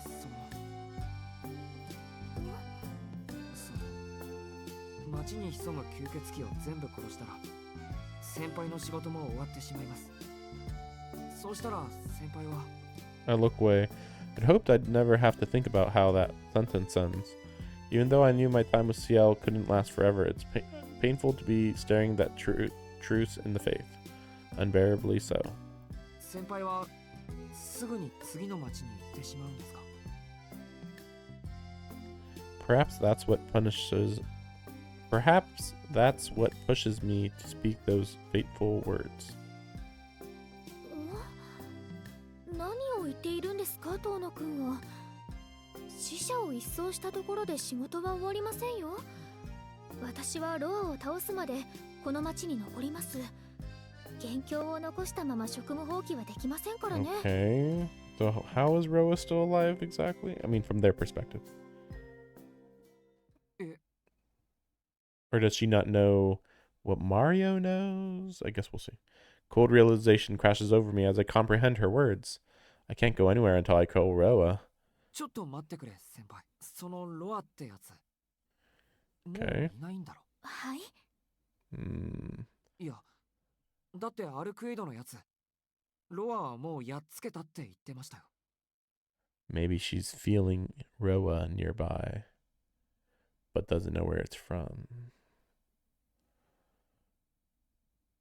The room freezes. Ciel's eyes stab into mine. Her glare hardens from astonishment to animosity. In all the time I've known her, I've never seen her so shocked. And in the end, that's what makes me realize that I've just killed my last most desperate hope with my own 2 hands. I mean, I'm pretty sure she was going to figure it out, but okay. 先輩、ロアはもう死んでいます。それは確かなことだと俺も思います。アルクエイドの発言は信じられません。 Why? あいつが嘘を言っていると。いえ、彼女にそんな気の利いた真似はできないでしょう。この目で見るまでは信じられないという意味です。Yeah, Mario. But wouldn't Mario want her to leave though? So why wouldn't Mario have told her? 遠野くん、彼女は他に何か言っていましたか？ Not really. But that's why I was confused when we were looking for the his hideout, and they went over to the hospital, and it was like, are we looking for Roa? You know, that's what it seemed like. She was looking for Roa, but Shiki thought they were looking just for random vampires. 他には。ああ、そうだ。ロアの棺は学校の地下にあった。 Oh boy. なんてふざけたことを言って。先輩？確かめに行きます。遠野くんはここに残っていてください。Why can't they? Whatever. Ciel put the hand on the door. Tragic resolve weighs heavy on her shoulders. Can't just stand here and watch her go. Have to make a choice. Oh boy. Can we tell Miss Noelle about this? True. I'll only get in her way. I'll stay here. Can't let her go alone. I'll join her. I don't know. I mean, this is the obvious one. Dang. We'll save it. This is hard to say. Crazy that this is only being an issue now? Like, really? But this is why I get annoyed, because like there's so many situations that aren't brought up. You know, just like so many questions that are just left hanging, and it's like, are they gonna be addressed? Like, again, what about Arihiko completely forgetting about Ciel? This has not been addressed for no reason. Let me just look at what this looks like. Wondering. Okay. I think that this will be a normal day, actually. Okay, that's a lot of questions. Yeah, this was amazing. Um,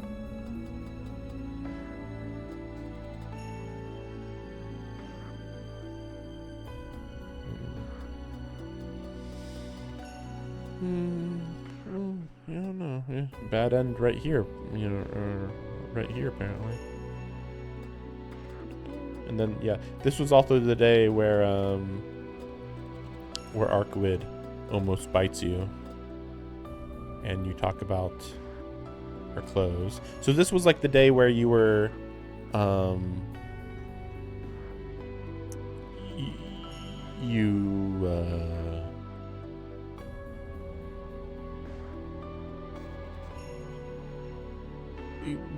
it was like the last day you got familiar with Arkwood, where you were hanging out with her.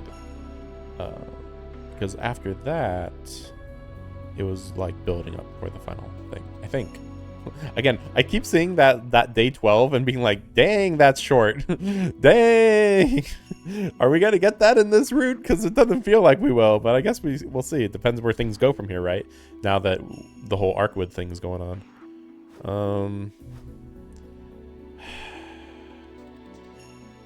Who knows what she'd say if I say this. This one actually at least feels like it's leading to the true ending. Right? Probably. Can't let her go alone, especially in her current rattled state. Besides, while I'm not as seasoned as her, this wouldn't be my first excursion into a vampire's den.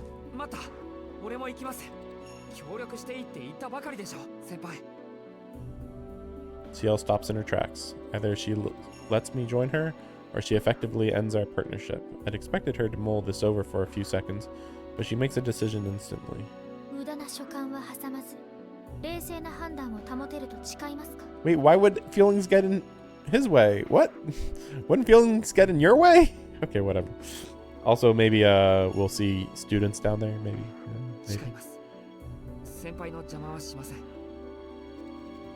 いいでしょう。同行してください、トーノ君。あなたが私の指示に従う限り、安全は保証します。I gulp as I nod. That wasn't a request. Follow my orders, and I'll keep you safe. The conditional nature of this promise isn't lost on me. If I obey her, she'll do everything in her power to protect me. But if I don't, she'll cut me off without a second thought. Sure. It might seem cold-hearted on the face of it, but I don't take it that way. She's just trying to impress upon me the danger we're walking into. Basic information. Amazing.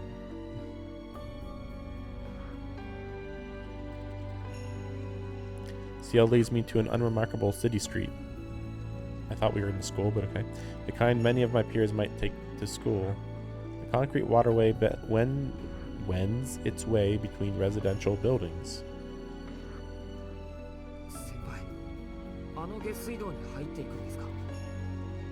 I don't even think it's in the sewer, though. そうですよ。あの横穴から中に入ります。日本の下水路は近代化されていますから、水路に落ちなければ濡れることもありません。ただし、背後や側面に気をつけて。中は明かりがありませんから、目より耳に気を配ってください。Ciel descends from the bridge to the waterway. If I stand here dithering for too long, she's going to leave me behind. Take a deep breath, hop the fence, climb down the wall-mounted ladder to join her on the walkway. まだ太陽は昇っていますが、中に入れば日差しも届きませんし、時間も経過するでしょう。あなたが後ろから離れないように、異常を感じたらすぐに私の背中を叩くか声で知らせてください。はい。それより先輩、武器は？ I like that he asks if she's armed, considering she literally was with him when he went to visit Arkwood, and she had no real weapons to fight her. 俺はナイフがありますけど。心配には及びません。国権は必要数常備しています。I guess it's enough. 今回はあくまで調査ですから、ロアの棺を発見次第、撤退して準備を整えます。本格的な攻勢はこの後です。What real battle? 内部で明かりは使わないので、そのつもりで。 Why? Why not? そっか。吸血鬼に気づかれるもんな。 If you say so. 携帯の明かりもダメですよね。でもそれだとどうやって中を調べるんですか？ There's a remake mentioning the phone. But the vampires don't need light to see you. They will hear you for sure. I mean, I guess light's more noticeable, but still. 暗視程度なら私でも使えますから。 Why? 心配は不 How? 要です。 No one is capable of seeing in pitch darkness. 水路内は私が先導しますから、先ほど言ったようにとあなたは手を握っていてくださ Or い。 maybe it's with Magecraft or something. She offers me her hand and I take it. With how tightly she squeezes my fingers, she must be more nervous than she's letting on. 行きます。ここからだと学校下付近の水路までは20分ほどでしょう。その間、余計な気は起こさないように。 I believe in the first route we found the entrance to his lair. Or well, maybe we didn't enter his lair. But I thought we entered his lair. But yeah, I thought that the entrance was on the school grounds. I guess it's too hidden though on the school grounds. I'm guessing what she means is try not to lose your nerve. Understood, I nod. With our hands firmly grasped together, we step into total darkness.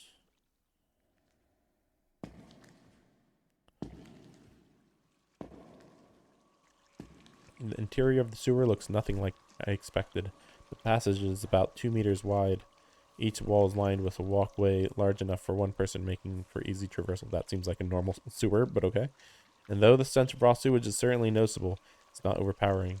Every so often I feel an unpleasant squelching underfoot, but that's as bad as it gets. I haven't even spotted any rats. Ciel was right. The sewers of a modern city are as well maintained as any other public facility. They're a far cry from Vlov's catacombs. But it's not the question of hygiene that makes me uneasy. The constant trickle of water, the echo of our footsteps, the unrelenting darkness.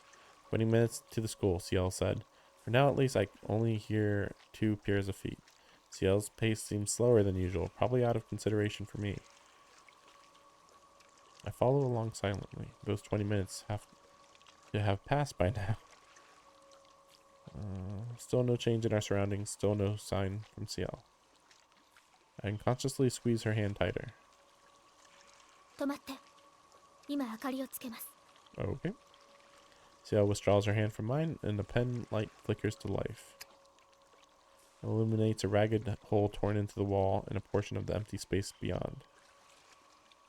これはアルクエイドの仕業ですね。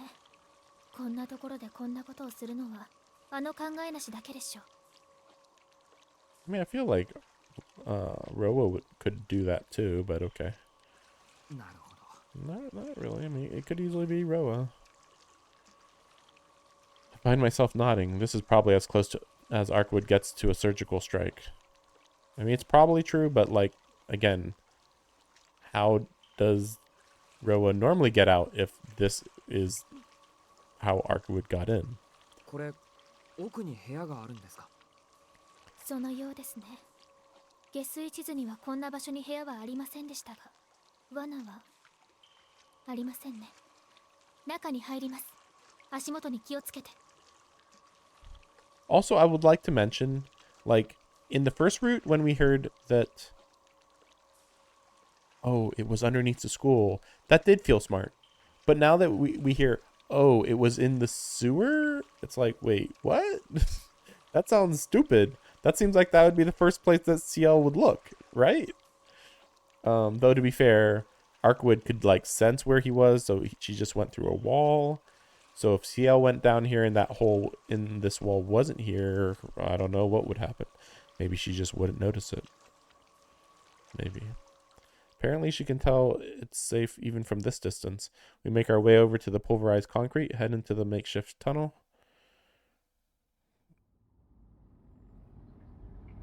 It leads to a small cavern. A faint shaft of light floats down from the ceiling, falling on a paved floor and walls of rough-hewn stone.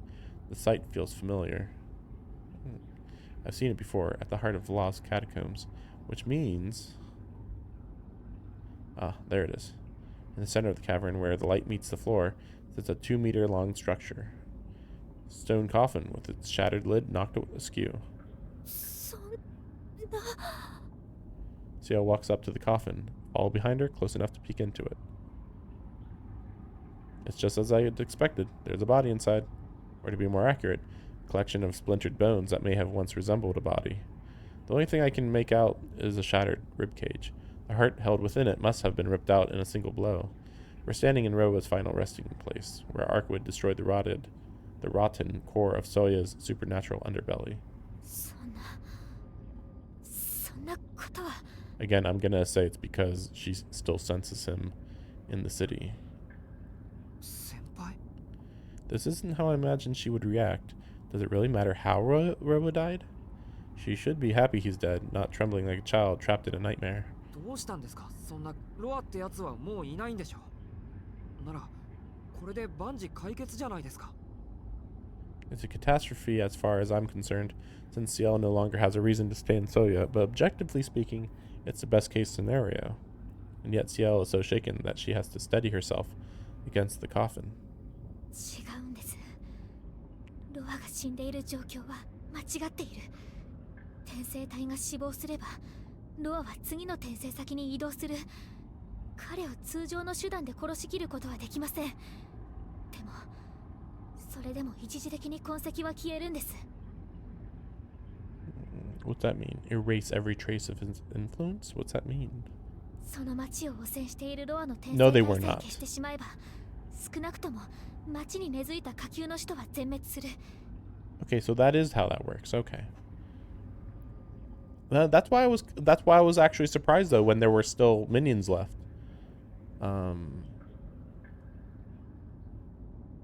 But it's weird to say that all of them were sired by Roa when we know that there were several sired by Vlav.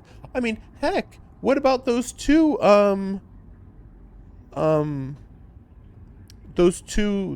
guys that dropped us in the elevator that Noel killed? Those two were entirely related to Vlav.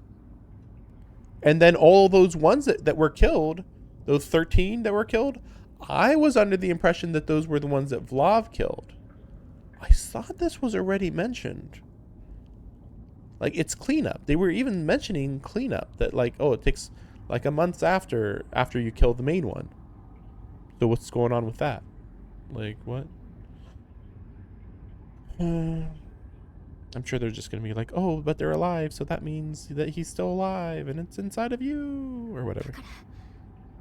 もしこれが本当にロアの遺体ならこの町に死者が残っているはずがないんです。 Also, it's weird because, like, Arkwood didn't question this either. I think back to when Arkwood explained the dead apostles' ranks. One thing in particular jumps out at me. Dead apostles at rank 3 and below, collectively referred to as the dead, revert to ordinary corpses upon the deaths of their sire. Okay, then what about rank 4 and above then? But that just goes for the lowest ranks, right? 3階艇より上の吸血鬼ならロアがいなくなっても自分の意思で行動するって。 That's what I thought.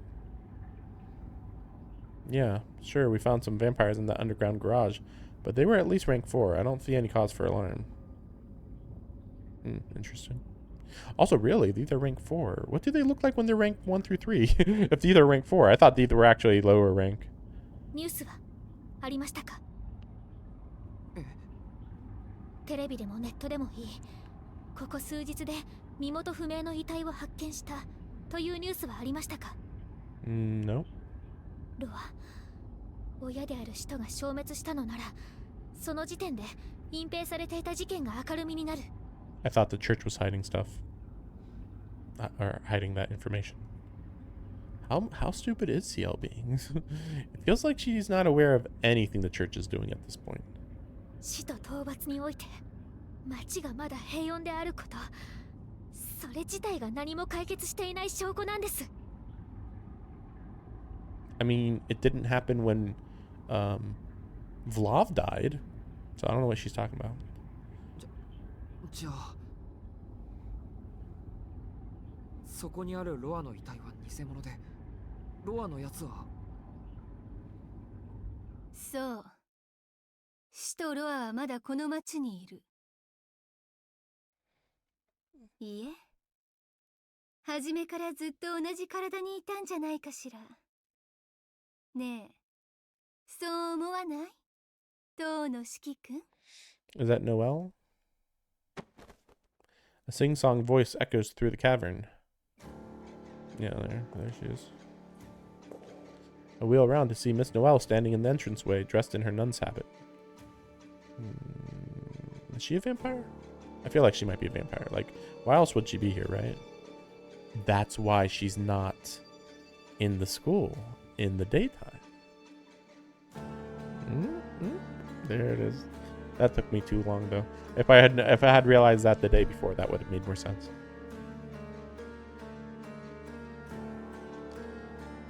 Here she goes. 四季くんを尾行していたらとんでもない場所に案内してもらっちゃった。それがロアの棺？今の話じゃもう何の意味もないゴミ箱みたいだけど。Also, what do you mean that we led you here? Like, what? What do you mean we led you here? Like, where were you? Why were you just near the school but not at the school? Like, what? Her halberd in hand, she steps into the chamber.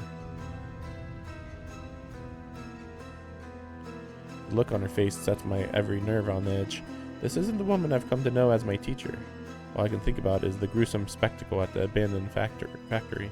Her forced smile, her naked bloodlust, her lascivious stare, searching for the slightest opportunity to put her weapon to use. And this time all of it is trained on me. Inside my sleeve, I ease my knife into my grip. Stand on the balls of my feet, ready to react if she attacks. She looks on with amusement. でも、さすがシエルさんね。こんな逃げ場のない場所に標的をおびき出すなんて相変わらず手際がいいわ。But who's the prey? ほら、早く始めましょう。入り口は私が押さえておくから、あなたはそこの吸血鬼を殺してあげて。Because in this case, I think it might be Noelle. Now they're gonna be like, "Ooh, Shiki's the vampire," but it's like, wait, based on what? What? How can I be the vampire? I'm out in the daytime, you know. Ciel seems to deflate. Slowly, she turns to look at me. Her eyes are filled with a mixture of pity and remorse. Huh? My mind goes blank. I don't understand. I don't think I could even if I tried. The two executors appear to have come to a realization I'm not privy to. But apparently I've come to a realization that apparently none of them are privy to. But hey, maybe I'm wrong. Maybe Noelle isn't a vampire, even though I'm pretty damn confident she is. But yeah, we'll see. まだ分かってないの？それとも分かってない演技？まあどっちでもいいんだけど、物証も取れたし、今なら審査もやってこないし、ようやく年貢の納め時よね。What's the proof? こんな結果になっちゃったのは残念だけど、ま、8割方分かっていたことだから悲しくもないか。それじゃあバイバイ。あなたの悪運もここまでよ、吸血鬼。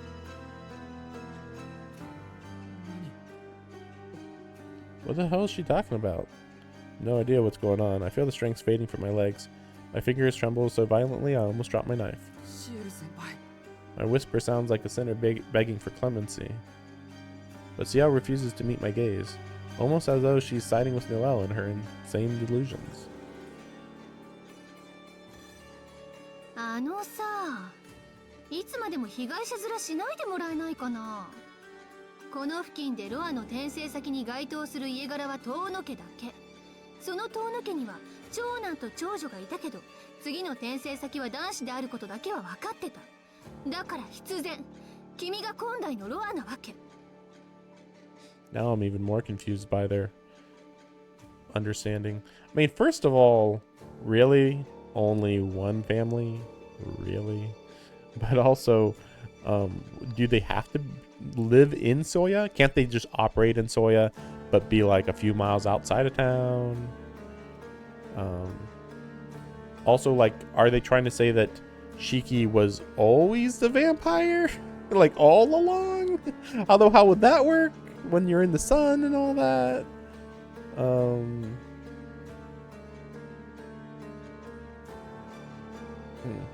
こんなこといちいち言わなきゃわからない。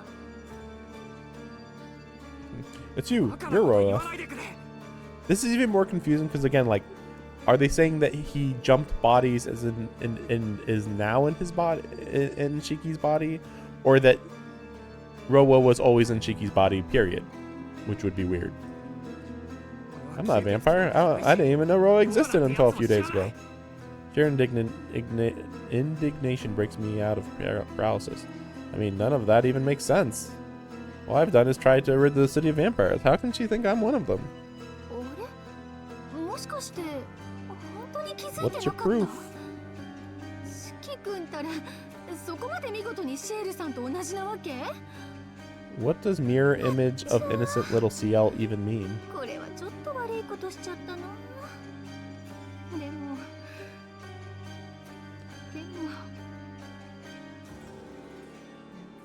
Also, if she's so confident, then why didn't she kill him the previous night?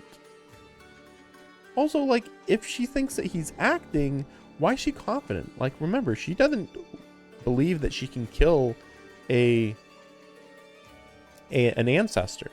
Yet she's very confident that she can kill me? You know, like what? Or, you know, kill Shiki? The woman in the habit lowers her eyes and presses a hand to her mouth.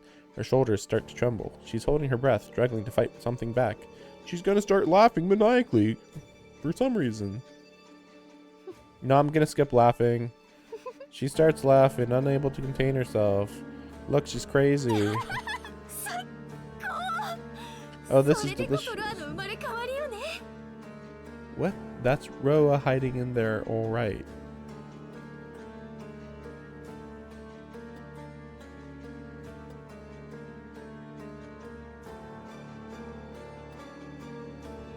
I don't know what that means. I don't know what she's talking about.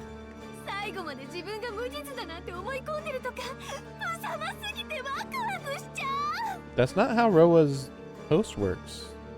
Roa takes over your body completely. I mean, okay, once Roa takes over your body, you're taken over completely, I should say.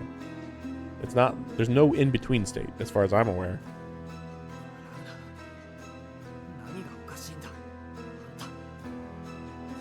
I glare back at Noelle, tightening my grip on my knife. She thinks I'm Roa's host? Impossible. What is she even basing that on, right? The very idea makes me want to hurl. And we already know that Noelle is very bad at well, everything. But anyway.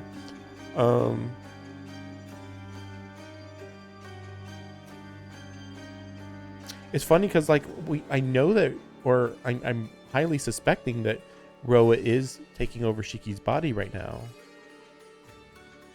But it, you know, it's like a completely different thing than what they're talking about. You know, he hasn't taken over his body yet, and this body right here in this room is Roa's. でもそういうものらしいよ。ロアの転生先になった人間はみんな自分を保ったまま。 ある日あっさり変わるんだって。 Exactly. That's why we know you're wrong. ねえ、そうでしょ、シエルさん。そもそもあなたは自分をまともだと思っていたの？ナイフ一本で人間を解体できる力は何？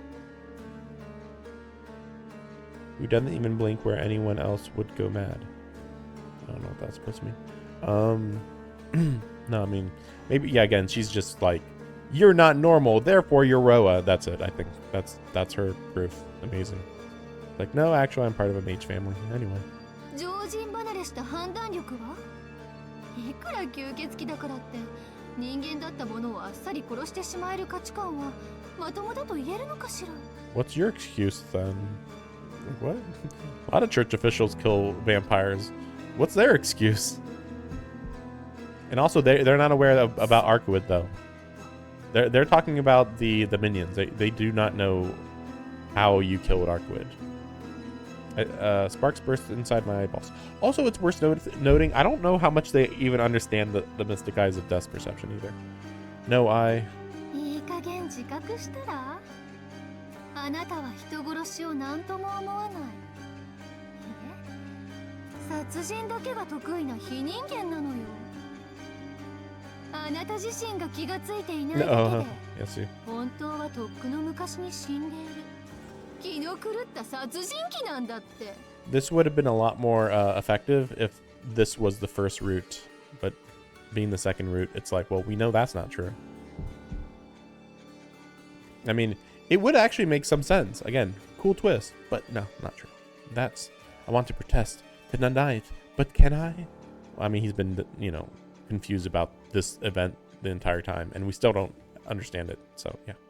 Come to think of it, when was the last time I thought of my eyes as something unusual? 違う。くだらない言いがかりはやめてくれ。それ以上はノエル先生でも許せない。ええ、許せなくていいわよ。私も絶対に許さないし、逃がさないから。Time slows to a crawl. Noelle swings her right arm down, then out and back like a pitcher throwing sidearm. We know that Shiki can technically kill her, but that's only if he's okay with killing her. Metal gleams in her upraised hand. Her arm lashes forward, launching a blade straight at me. I have no problem following the projectile. Noelle was far slower than Ciel. But still, I fail to respond because I can't compute why it would be leveled at me, as though I were some sort of vampire. Should I dodge it? Should I knock it aside? My brain is overclocked, yet frozen by indecision. Why? Oh no, the author! To dodge Noelle's knife would mean acknowledging that I'm its target.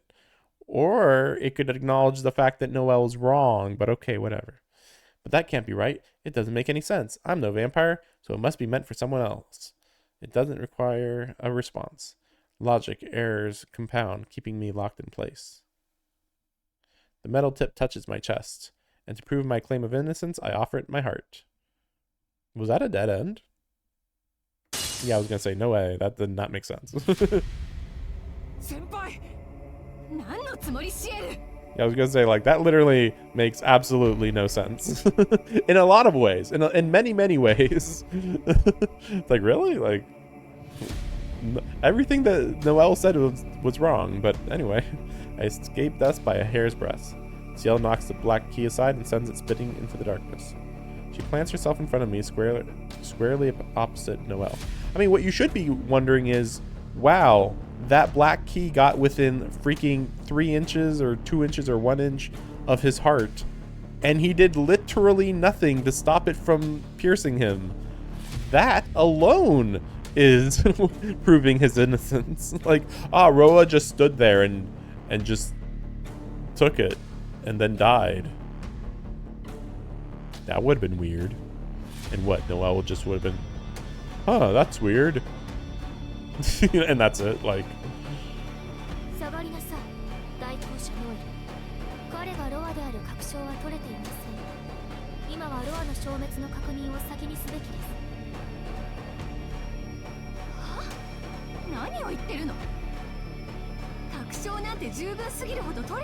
Nope.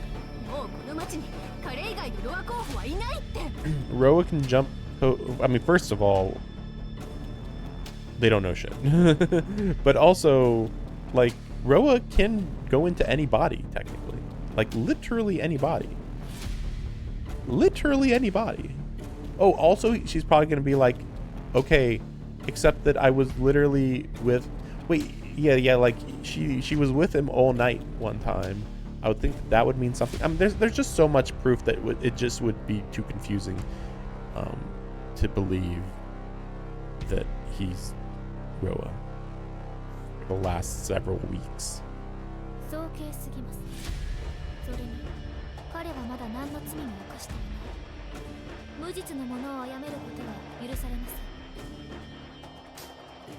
The smack of flesh on flesh rings across the chamber. Noelle has slapped herself hard across the face. Okay. She stares at Ciel aghast. A hand pressed against her reddened cheek. Her hand slithers up over her face, and her fingers begin to rise, squeezing, squashing, kneading. And I'm pretty sure this is gonna be where she goes crazy. Also, this might be why she. No, never mind. I was gonna say this might be why she's more desperate to kill you, but because she's part vampire now. But no, they killed Vlav. Maybe that got rid of Vlav's influence on her? I don't know. She looks like a child freshly awoken from a nightmare, locked in a paroxysms of terror. Maybe this is where they reveal she's a vampire, maybe. Why is she acting like this, though? What the fuck are you talking about? And it's like, your proof is literally nothing. Noelle's shoulders tense. Ciel watches on, her gaze colored with pity.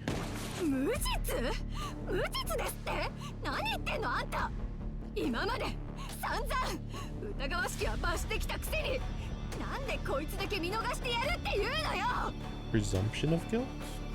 Have they ever been wrong? That's the thing, like, it's like, oh, we always presume guilt. It's like, okay, how many times have you presumed guilt, killed the target, and then they weren't guilty? I wonder. Noelle hefts her halberd in both hands and charges straight at me. I'm the only thing she cares about. Forgetting about Ciel, forgetting the entrance she was supposed to be guarding, she sprints forward to cleave me in two. But the blow never lands. An effortless kick from Ciel catapults her into the wall. Noelle coughs painfully as she steadies herself. Her halberd is gone, snapped in half by Ciel's kick and sent flying from her hands.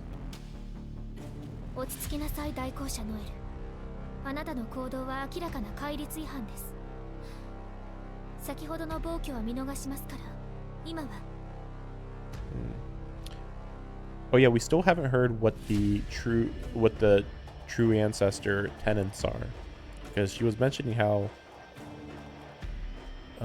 Arkwood was gonna break their tenets and just never explained. So what tenets is Noelle in violation of? But then Noelle's like, no, I'm not doing anything wrong. Like, what's going on with that? You're taking his side. In this moment, their partnership fractures beyond repair. Even from behind, I can see Ciel trembling. To Noelle, who looks her dead in the eyes, it forms an unmistakable declaration of her allegiance.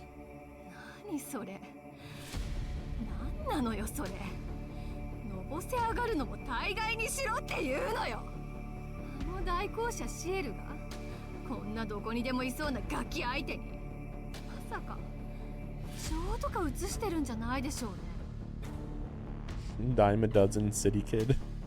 Also, really? City kid? I don't think that this is even much of a city. I feel like it's okay. Yeah, I guess it's for Japan, I suppose. But dime a dozen. You know, this kid who has mystic eyes of death perception. A kid who helped her kill a dead ancestor. Don't worry about all that.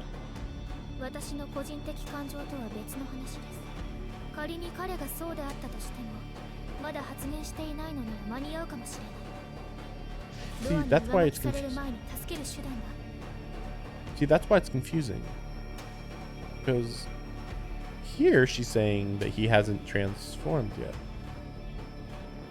This is why it's confusing. It's like, wait, so he's not transformed, or is he like, you know, like, because Noelle was saying that I was already, or you know, Shiki was already transformed.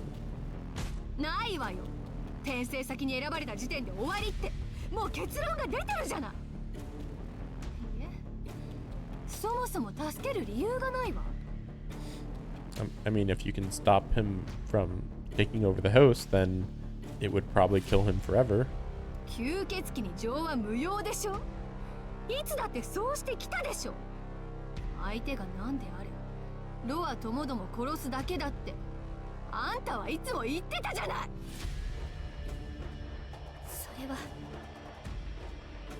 Ciel goes slack. The accusations have chiseled away her armor, stripping her down to an ordinary teenage girl. But Noelle knows exactly what she's doing. 俺と相手は別だってわけ。すっごい愛らしすぎて泣けてくる。ねえ、もしかしてあんたも。いいえ、違うのよね。もしかしなくても初めから私だけがバカだったわけ。 Eyes blazing with hatred, Noelle reveals a fistful of black keys. But her fury is no longer directed at me. ふざけやがって。あんたの食材は何もかも嘘じゃない。 3 black keys pierce the air. Ciel swats them away with a single hand. それなら Noelle knows she is outclassed. The 3 black keys she strained to lift into her left hand were only a decoy, a distraction from the cremation rite concealed in her right. Her final desperate plan is to hurl it at the slack-jawed bystander watching the fight unfold. Me. But that plan is smothered in its infancy. Black key from Ciel found its mark in Noelle's right shoulder the moment her first volley left her hand.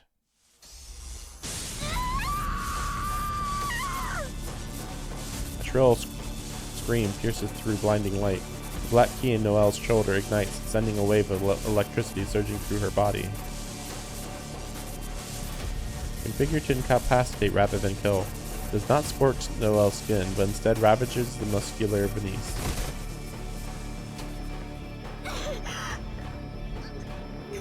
Unable to hold herself upright, Noelle glowers at Ciel from down on all fours. Fear clouds her rageful expression, the fear of the weak finding themselves at the mercy of the strong. Ciel steps forward to retrieve her black key. Fearing a killing blow, Noelle scrambles backwards across the floor. Let me check something. Okay, nothing. Like a beetle with its legs plucked, wriggling helplessly on its back.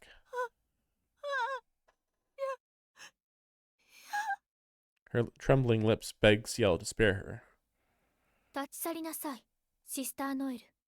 今夜の件はその傷で不問とします。支部に戻り手当てを受けなさい。その右腕はあなたでは癒せない。回復した後は、周りを司祭代行の指示に従うように。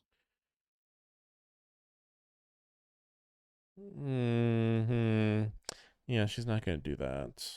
So see, this is what I'm talking about, where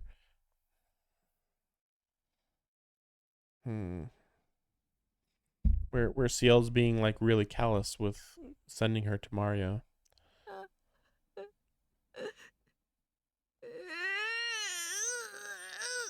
Maybe she's gonna reveal that she's a vampire. Maybe. Noelle chokes back a pained moan behind gritted teeth. She plants her left hand against the wall, staggers to her feet, and flees, dragging one paralyzed leg behind her. But not before casting one last tear-filled glare at Ciel. But we don't get to see what that looks like, because it's not important, I guess. Very weird. The unexpected intruder now departed. Silence returns to the cavern. Neither of us speaks. I'm still busy processing Miss Noelle's accusations, while Ciel gazes bitterly down at Roa's coffin. 先輩、ノエル先生の言ってたことは、その I can't bring myself to ask whether it's true. Noelle might have been unhinged, but still there was something about me that had her convinced.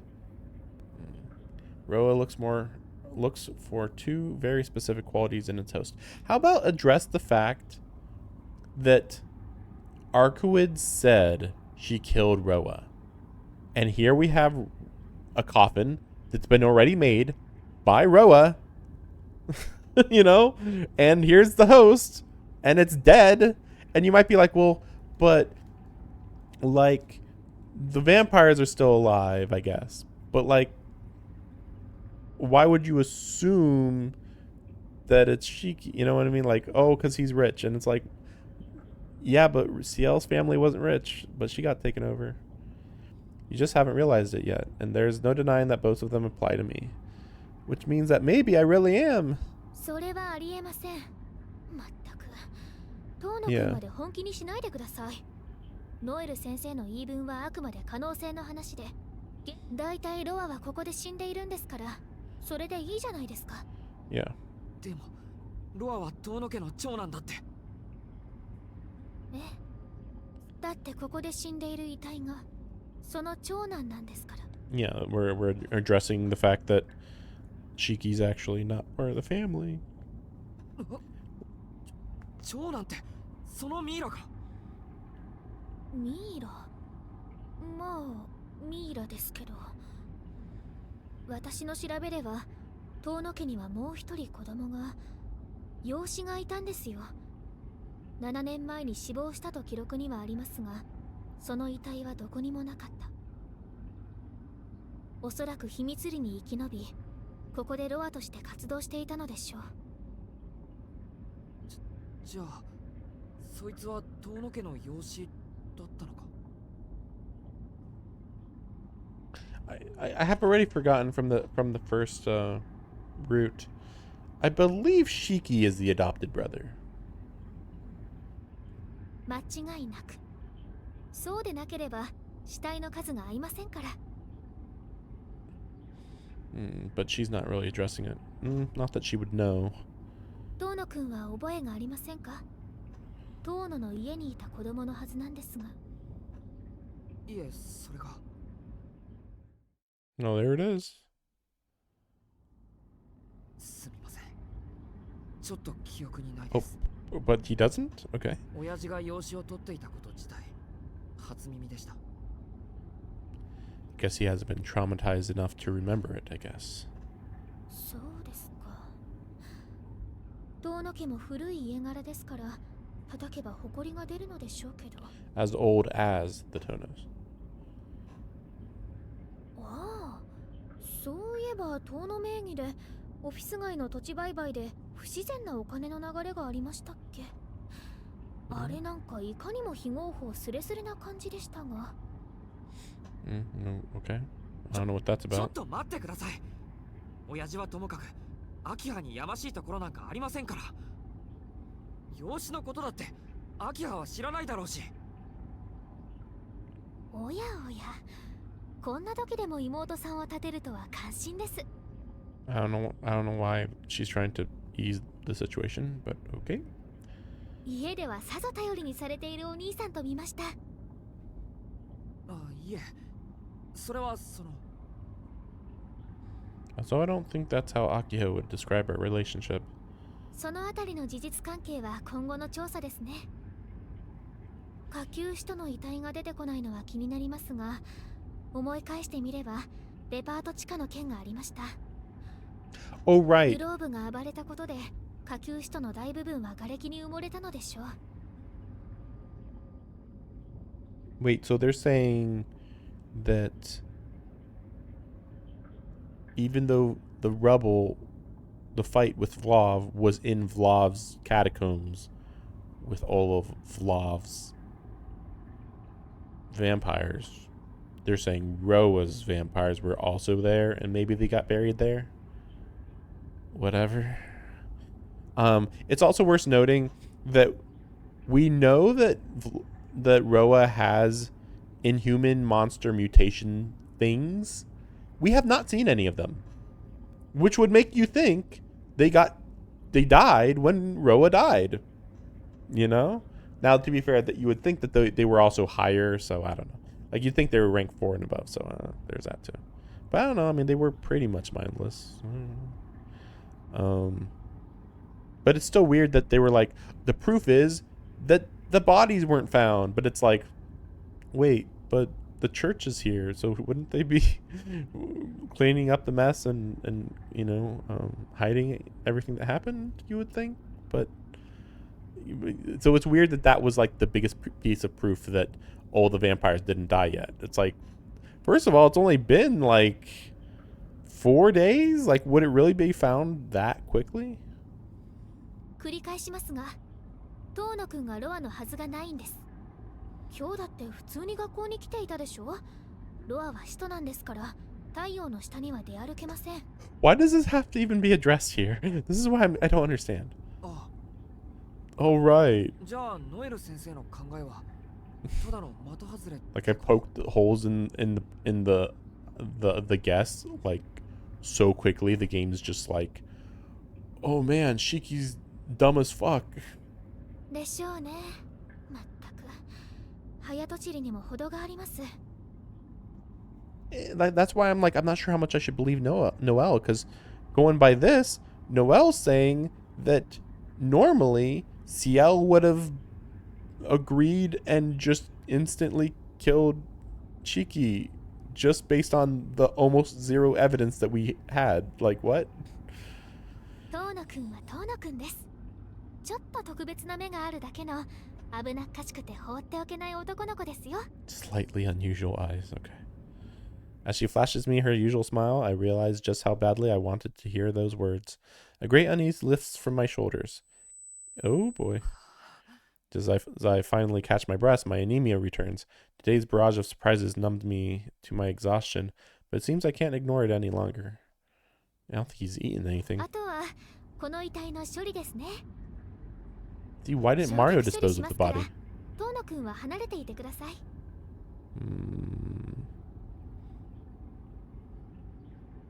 I do as Ciel says. As soon as I'm safely back in the sewer passage, Ciel sets Roa's corpse aflame.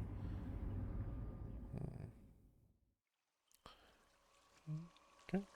In a way, it's sort of anticlimactic. The vampire who haunted this city for years met his end in a dark corner of the sewers, unbeknownst to any of the people he preyed upon. I mean, that's not anticlimactic. I mean, I think his life is always anticlimactic. Because normally, Arkwood shows up, kills him, leaves. That's like what has happened literally every single other time before this. We don't know how many days Arkwood was here before Shiki killed her. But like for all we know, she would have found his hiding spot after like 2 more days or something, you know, for all we know. Of course, Roa is far from truly dead, as his reincarnation makes him effectively immortal. Shadow over Soya, however, has passed. At long last, vampire murders are at an end. Okay. The moon shines bright overhead. Ciel doesn't say a word on our way back to the surface. As I stare at the back of her head, my thoughts drift to what must come next. Roa is gone. My partnership with Arkwood is over. Roa was the only reason she and Ciel were here. Now that he's out of the picture, Ciel has no reason to remain. He's not mentioning that Arkwood already told him about this, but they were still going after vampires, but okay. I grind my teeth in frustration. I'd made my peace with the fact that we would have to part, only I never imagined the moment would come so soon. I don't want Ciel to go, but there's nothing I can do to make her stay. I steal a glance at her face. I can't help but wonder, what is it she plans to do next? 遠野くん。 Out of nowhere, Ciel stops. 何ですか? I brace myself for the words I already know are coming. But my voice won't crack when I say goodbye. いえ、ただの市場なのですが、その昼間の話の続きをしていいですか? She must be referring to our conversation about her immortality. 全然いいですけど、その先輩の体がアルクエイドみたいってことですか? Ciel nods, her gaze fixed firmly forward. A tense silence stretches between us. Finally, Ciel takes a deep breath and breaks it. もしもの話ですよ。遠野くんは違うと言いましたけど、私が本当に吸血鬼だったらどうしますか? Maybe she's addressing the part where she was possessed by Roa? I don't think it's been actually stated to Shiki yet. I think.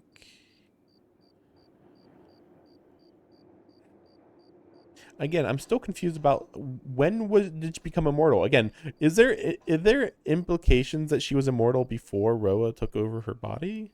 But we don't know. My mind goes blank for a moment. I don't understand what she is trying to say. 私は彼女と同じなんです。彼女が経験のない吸血鬼であるように、私は自覚のない吸血鬼なのかもしれない。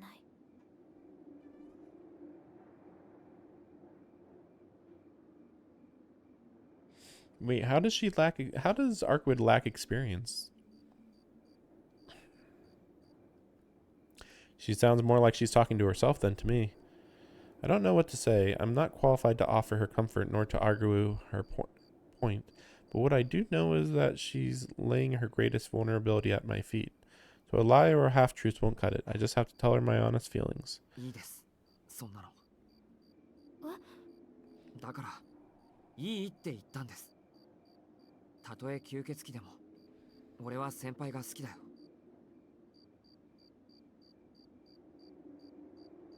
Ciel jumps like she's had cold water poured down her back. She wheels around to face me. そうですか？吸血鬼に例えたのは別の意図だったのですが、私を信じられるかどうかといった。事件も解決しましたし、遠野くんの記憶を消すかどうか決めなくてはいけないので。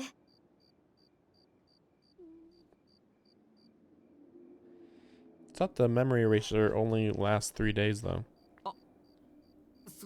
そうですよね。そういう話ですよね。もちろん信じます。っていうか、先輩の秘密はちゃんと守ります。Is Mario gonna show up? Ciel's cheeks flush red, but I feel my own face burning even brighter. How am I so bad at reading between the lines? I feel like Mario could show up here, and I don't know. But like Ciel has her guard down right now. I とに think. かく、俺にとってシエル先輩は何があってもシエル先輩ってことです。それより早く帰りましょう。ここ寒いですか？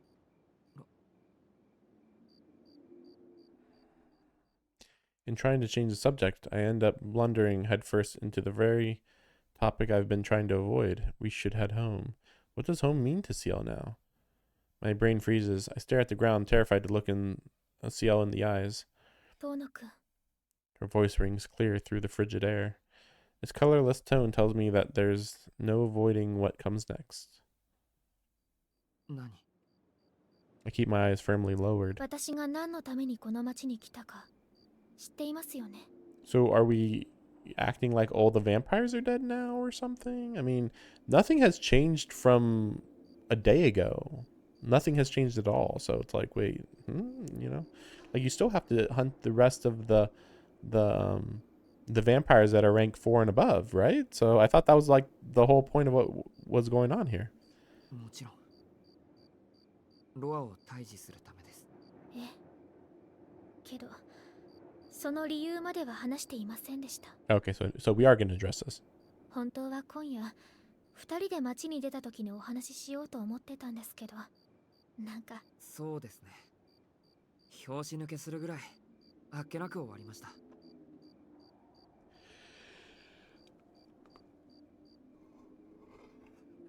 Then again, this moment was always coming. Fate conspired to bring it about sooner than I expected, but it was only ever a matter of time. けど、先輩がロアを追っていたのは、教会の仕事だったからでしょう。理由なんて、他にあるんですか？ええ。私の所属しているチームは、なんていうか、あんまり仕事がないんです。あっても年に数回、 What's ちょ that っ mean? と呼び出される程度で。What does the team I'm assigned to mean? You are the team. It's you and Noelle. That's the team, right? ですから今回の件は私の独断なんです。私は教会の指示ではなく、自分の意思でこの町にやってきました。 Oh, right. I forgot that they actually have as much free time to do anything they want as they want. So it's like, yeah, if there's an emergency, they'll call her over, but otherwise she can kill as many or as little vampires as she wants, I think. 先輩の意志？はい。私は自分の事情だけで行動していました。私は人間として死にたいからずっとロアを追っていたんです。私の体がこんなになってしまったのは彼に原因がありましたから。She might be wrong on that one, though. She might be wrong about that. She might think... Again, that's why I was, like, wondering. Like, she's saying that Roa made her immortal, but... if Roa had this level of immortality, he never would have left her body. So why is it that she's got this super immortality that even Roa would have wanted? But then she's like, oh, you know, I gotta kill him so I can die a human death. But it's like, I don't think that you will die a human death. Because I don't think you are a vampire. Like, I'm just telling you, I don't think you're a vampire. I'm sorry to say. She wants to die. She wants to die? それだけのために私はこうして生きながらえてきました。けどそれも終わりです。代行者になってから6年間、長かったのか短かったのかよくは分かりませんけど。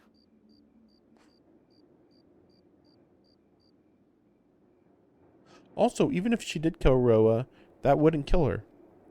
Because she would be higher than rank 4 since she's so sentient. Even if she was a vampire, which she's not. The colorless voice falls silent. A slender hand comes into view. 顔を上げてください。最後は笑顔で。と言ったのは遠野くんの方ですよ。I guess that's all. He's the one that turned me into a vampire. That's it. That's all we're gonna. I thought she was gonna go more in detail. I guess technically we don't have to go into the full story. I mean, we technically already got the full story to some extent, but Ciel weaves her fingers through mine. Her face lights up with the same brilliant smile that's given me courage time and time again. 遠野くんには感謝しています。私の仕事はこれでおしまいです。あとは残った自分の責任を果たさなくちゃいけません。先輩、やっぱり。You're really leaving. 記憶を消そうと思ったけどやめます。遠野くんには嫌われたくありませんから。今までありがとうございました。Is she supposed to be looking at us? I feel like I can't tell whether the game designers actually are trying to make it seem like she is looking directly at the player. It does seem like that's the case. I mean, this is a pretty unique camera angle where it's like it's below, so we're seeing the moon, and then she looked down. 私こんなに嬉しかったの久しぶりです。ですから最後に握手しましょう。Ah, so that's why she took my hand. I finally answer her grip, squeezing back tightly. With so many emotions swirling through my chest, I can't do anything else in the moment. The only thing I can give back to her is this simple gesture. それではお別れです。ですね。私がいなくなっても乾くんと仲良くしてくださいね。It's kind of weird, like I feel like she's gonna get killed suddenly, but like she's not in danger of dying. Here, it'd be Shiki. 私、遠野くんと乾くんみたいな学生になりたかった。あとですね。あんまりメガネを外しちゃダメですよ。I thought she doesn't understand how the glasses work though. 得意なものは得意なものを引き寄せるんです。今回は解決しましたけど、次はどうなるかわからないんですから。はい、それは知ってます。昔厳しく教えてくれた人がいましたから。そもそもですね、俺がメガネを外したのはここ最近の話ですよ。It's also really funny because I'm wondering if Tsukihime ever addresses who his mentor is, because technically she's from Witch on the Holy Night, but it's also kind of far removed from Witch on the Holy Night. Like it's simultaneously like, oh, it's clearly that character from Witch on the Holy Night, but also okay, something happened that's significant because she's definitely acting different, to say the least. そうですか。それを聞いて安心しました。But I don't think that they're actually going to mention it. I think it's like supposed to almost be just somebody was required to make the glasses because the glasses are so special, and they were able to use her, and I guess that's it. But it's even weirder because Witch on the Holy Night technically got made like 10 years after this game. So it's like you would just not know who they are. for a long, long time. So that's weird. Ciel's fingers withdraw from mine. Our handshake undone, we both take a few steps back. She already feels so far beyond my reach. 先輩、また会えますか俺たち。 The question swells within me until I can't hold it any longer. もちろん縁があればきっと。だって私も遠野くんもまだ生きているんですから。 Yeah, maybe she's right. As long as we're alive, there will always be hope. The fact that we even met at all is proof of that. もうちょっとだけお話がしたかったけど、キリがないからここまでにします。遠野くんにはこんなのばっかりですね。 With an embarrassed smile, Ciel turns her back to me. それじゃあさようなら。帰り道迷わないように気をつけて。 I mean, I feel like there's a lot of targets on Shiki's back right now. Like, I would not be surprised if Mario goes after him at this point. Can't say anything back. Can't stop her from walking away. Just like that, the girl I've been chasing after vanishes into the night. The emptiness in my chest is the only proof she was even real. And like, Arkwood could show up anytime. 今になってようやく分かった。 And he whispers so silently. But my heart is at peace. I feel none of the depression or self-loathing that plagued me yesterday. Part of me knew from the start that Ciel and I could never be together, that we'd live in different worlds, different times. All lives diverged sooner or later. It wasn't the thought of parting itself that hurt so much, but doing so without a proper farewell. But this time it's not like that. This time we've said our goodbye with a smile. So now I can let her go with no regrets. Or so I have to believe. 戻ろう。いつまでもここにはいられない。 I'm half expecting freaking Noelle to show up and gank me. I silence my wayward thoughts and set off. Soya's long night has come to a close. Now it's time to leave these memories behind me and return to my normal life. Is Noelle gonna gank me? Again, I would not be shocked if that happened. Oh, just a normal walk home. Nothing bad's ever happened walking home in this game. I guess it's fine. Arrived safely back at the mansion. Already after 9 p.m., over an hour past curfew. お帰りなさいませ、四季さん。 Okay, things aren't too bad. お疲れでなければ何よりです。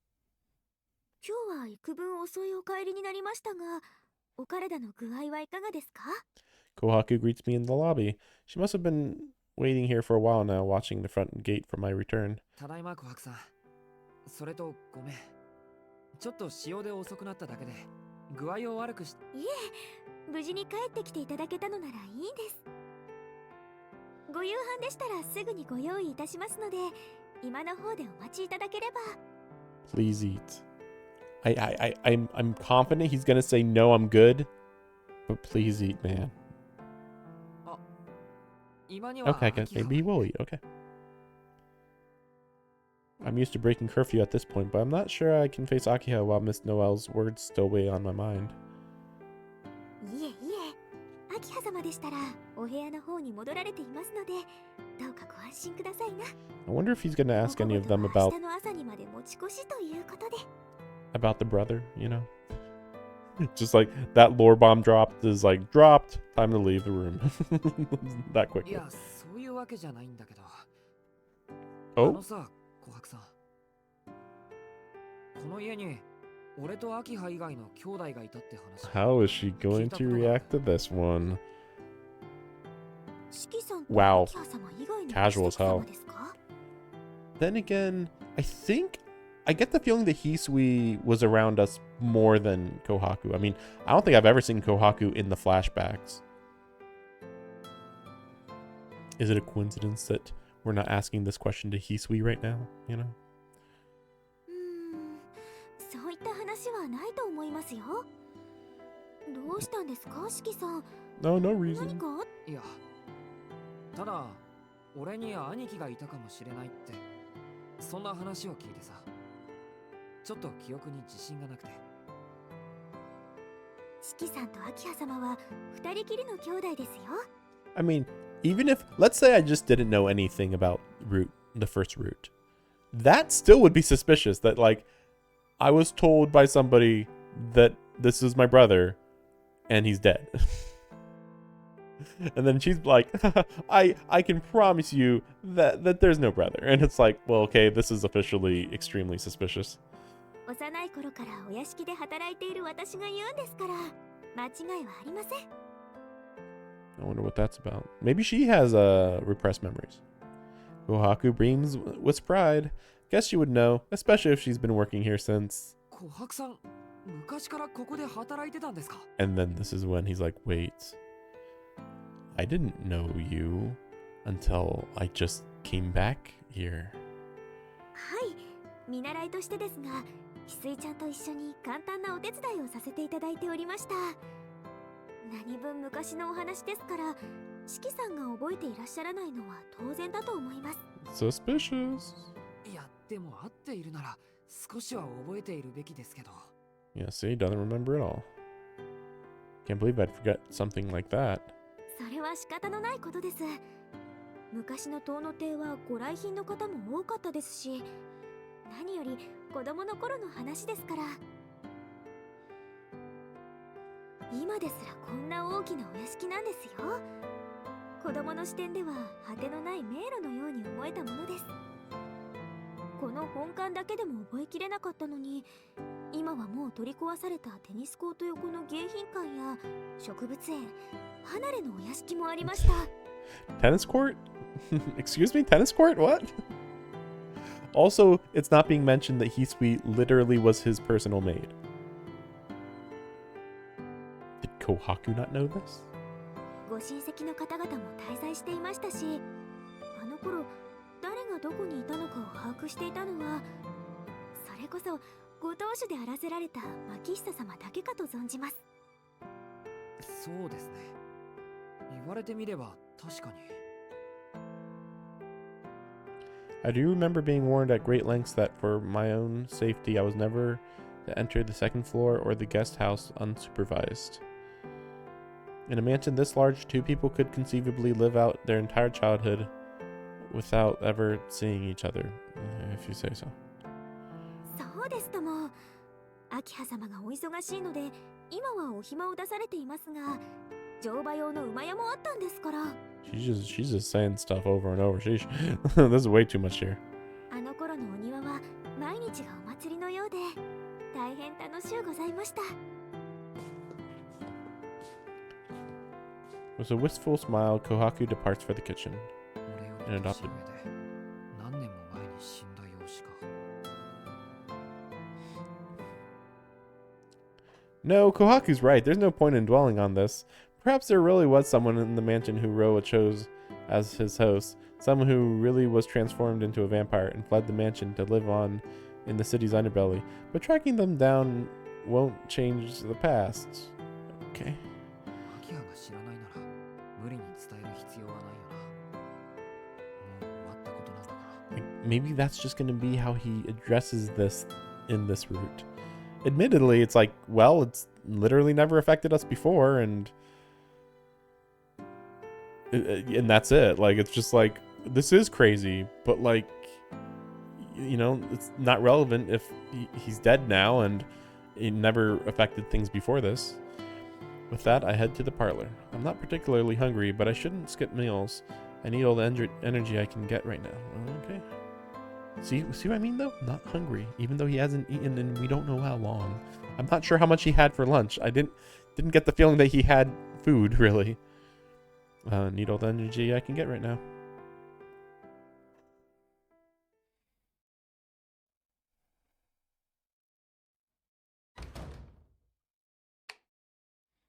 After finishing dinner and taking a bath, I collapse into bed. Gonna get taken over?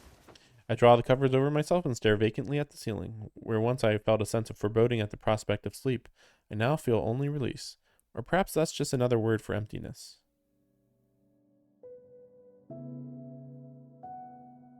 Yo, okay. Oh, we gonna have our fake ending now? Okay. It's over. All I have to show for my adventures are memories and scars. Tomorrow, I'll go back to being an ordinary high schooler. I've done enough fighting, enough killing. It's time to forget. I'll forget everything, and when I wake up tomorrow, I shake away the memory encroaching on my mind. Ciel is long gone. Not that I could have asked her to stay on my own selfish account. くそ。そんなわけなかったんだ。 I always knew Ciel and I lived in different worlds. That's why I accepted that our parting was for the best. I wanted to show her that I understood, for fear that she might resent me otherwise. But now I'm living with the consequences. That bluster about saying goodbye with a smile was no more than a mask for my feelings. I couldn't forget our time together if I tried. If I'd known it would hurt so much, maybe I should have asked her to erase my memories after all. バカか。俺は。 I quashed the thought before I can finish it. Why do they use quash when they can literally just say, I squash the thought? Like, that makes sense. Why say quash? Is quash even a word? I bet quash, let me look this up. I bet quash is just squash. This is stupid. I'm tired of these words that people just keep using. To reject or void. Especially by legal procedure. So, I'm going to call that more of a legal procedure thing. Nullify, especially by judicial action. I suppress the thought. I extinguish the thought. You could just say suppress or extinguish instead of quash. I'm just saying quash is a very, very stupid word to use when you have much better words to use. It's too late for this. I need to go to sleep. Acceptance will set in by tomorrow, I'm sure. That's how it always goes. The darkness of sleep will wash away my worries. And when I resurface, if I resurface, I'll greet the morning anew. Clinging to that hope, I surrender my body and mind to my exhaustion. And hopefully I don't get mind controlled. There's no way that he's not going to get mind controlled here, is he? Oh!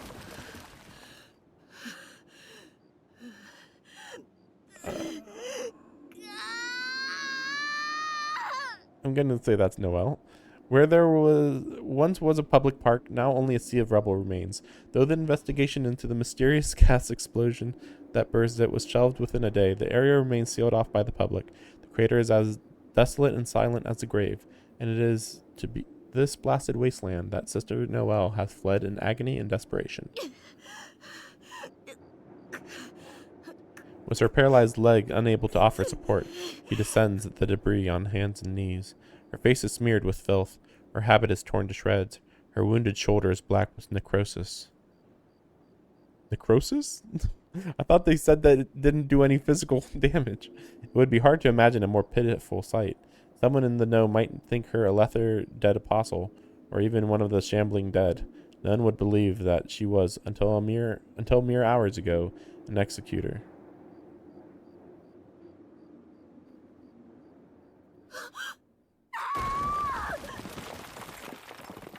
Her leg catches on a mold of debris, sending her tumbling down the slope like a discarded bag of garbage. Why is she even going into the hole right now? That's the bigger question.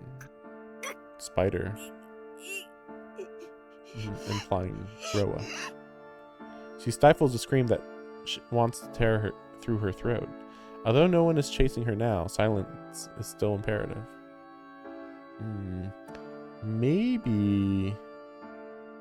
Maybe Shiki's gonna show up as Roa. Maybe? Like, maybe Roa's taking him over at night when he's sleeping? It's possible. It's just, based on what we know, he's supposed to just have complete control of your body once he has control of the body the first time. She is fleeing from many things, from her mentor and fellow executor, from the insufferable superior who demanded she deliver her report in person, and most of all from a burning thirst that only blood can slake.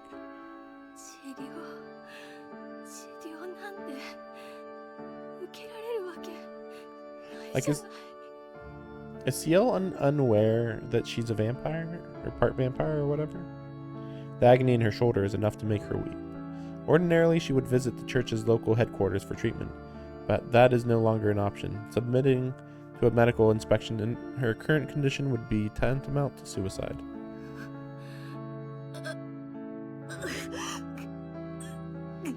But see, why was she even trying to kill Shiki then? If that's the case. Because even if Shiki was Roa, that would not have helped her at all. Between her putrefying arm and her burning throat, her sanity is under assault from two fronts. But yeah, I was wondering if it was gonna, if the black key was gonna hurt her more because she was a vampire now. But then Ciel acted like she didn't notice it hurt her more than normal. So I don't know. Anyone else would think only of trying to weather the storm, but not her. In this, her darkest hour, her thoughts are filled with nothing but hate.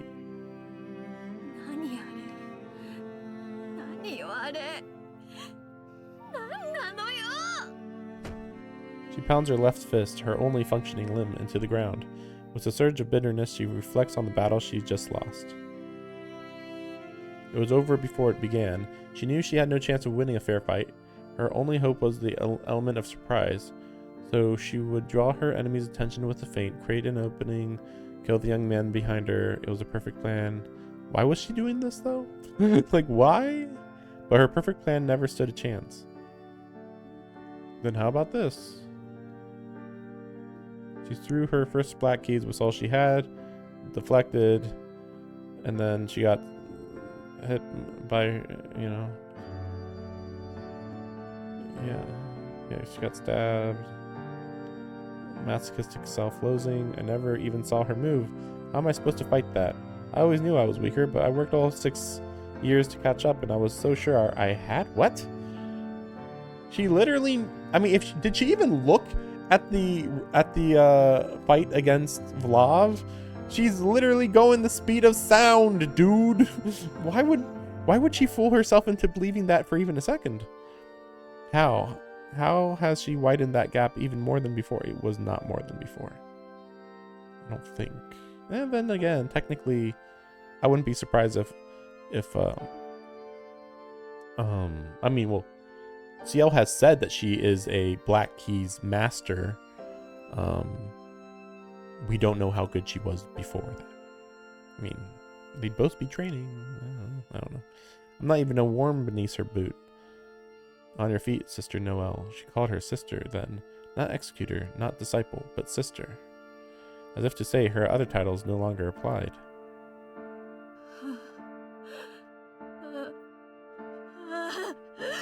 Well, so be it. She knows full well that she has strayed from the right path. This day was going to come with or without Shikitono. And yet.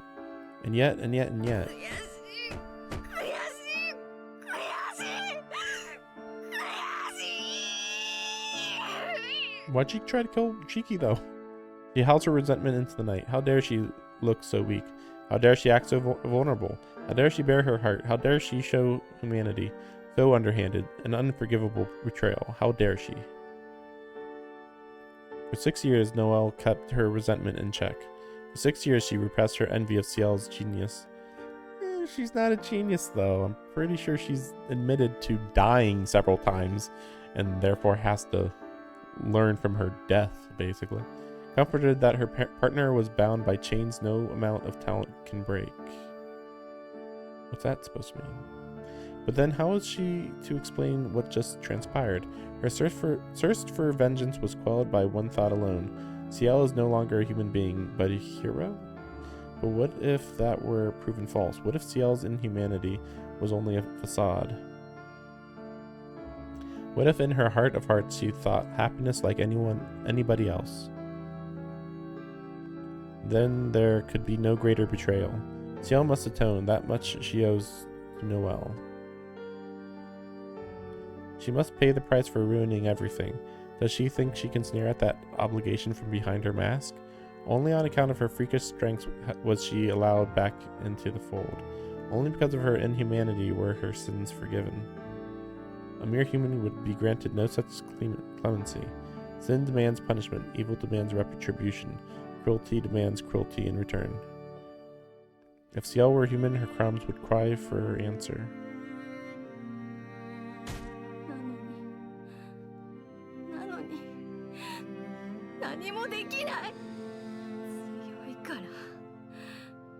強いからって幸せになるの？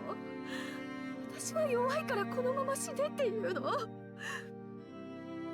I mean, actually, it's because you were stupid and allowed yourself to get bit by Vlav. I was so confused when that happened.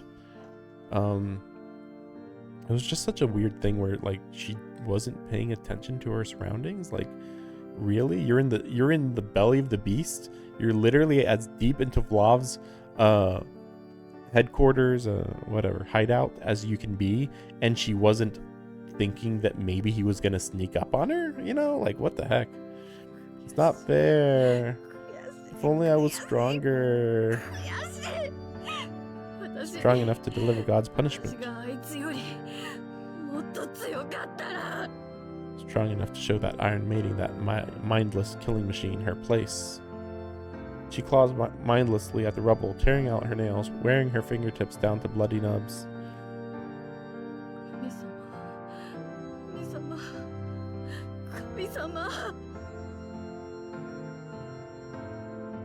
I beseech you, grant me salvation, and rain down upon her just retribution. The fallen executor goes on spewing vile curses in her hysteria. She has long forgotten the core tenet of prayer, that above all else one offers them not to seek worldly benefit, never mind personal profit.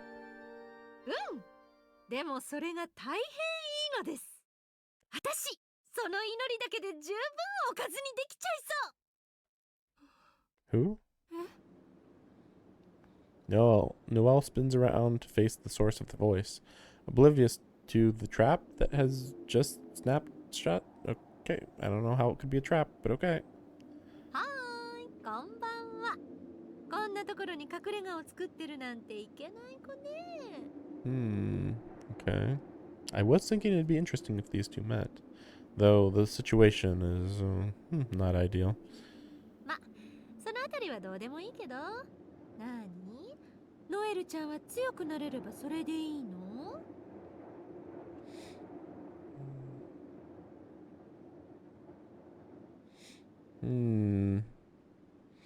？Is she a vampire? I guess we'll see. Noelle struggles to comprehend what is happening.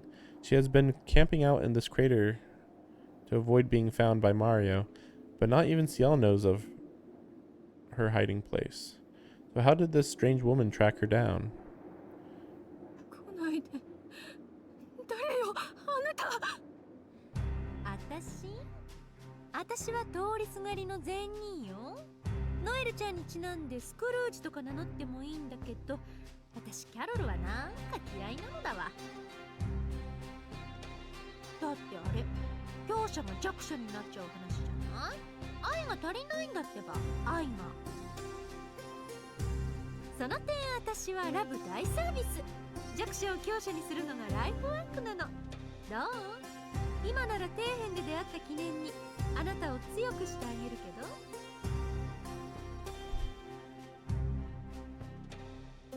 So did she maybe awaken Shiki's dormant power? Is that how he was able to do what he did? Is that an actual explanation?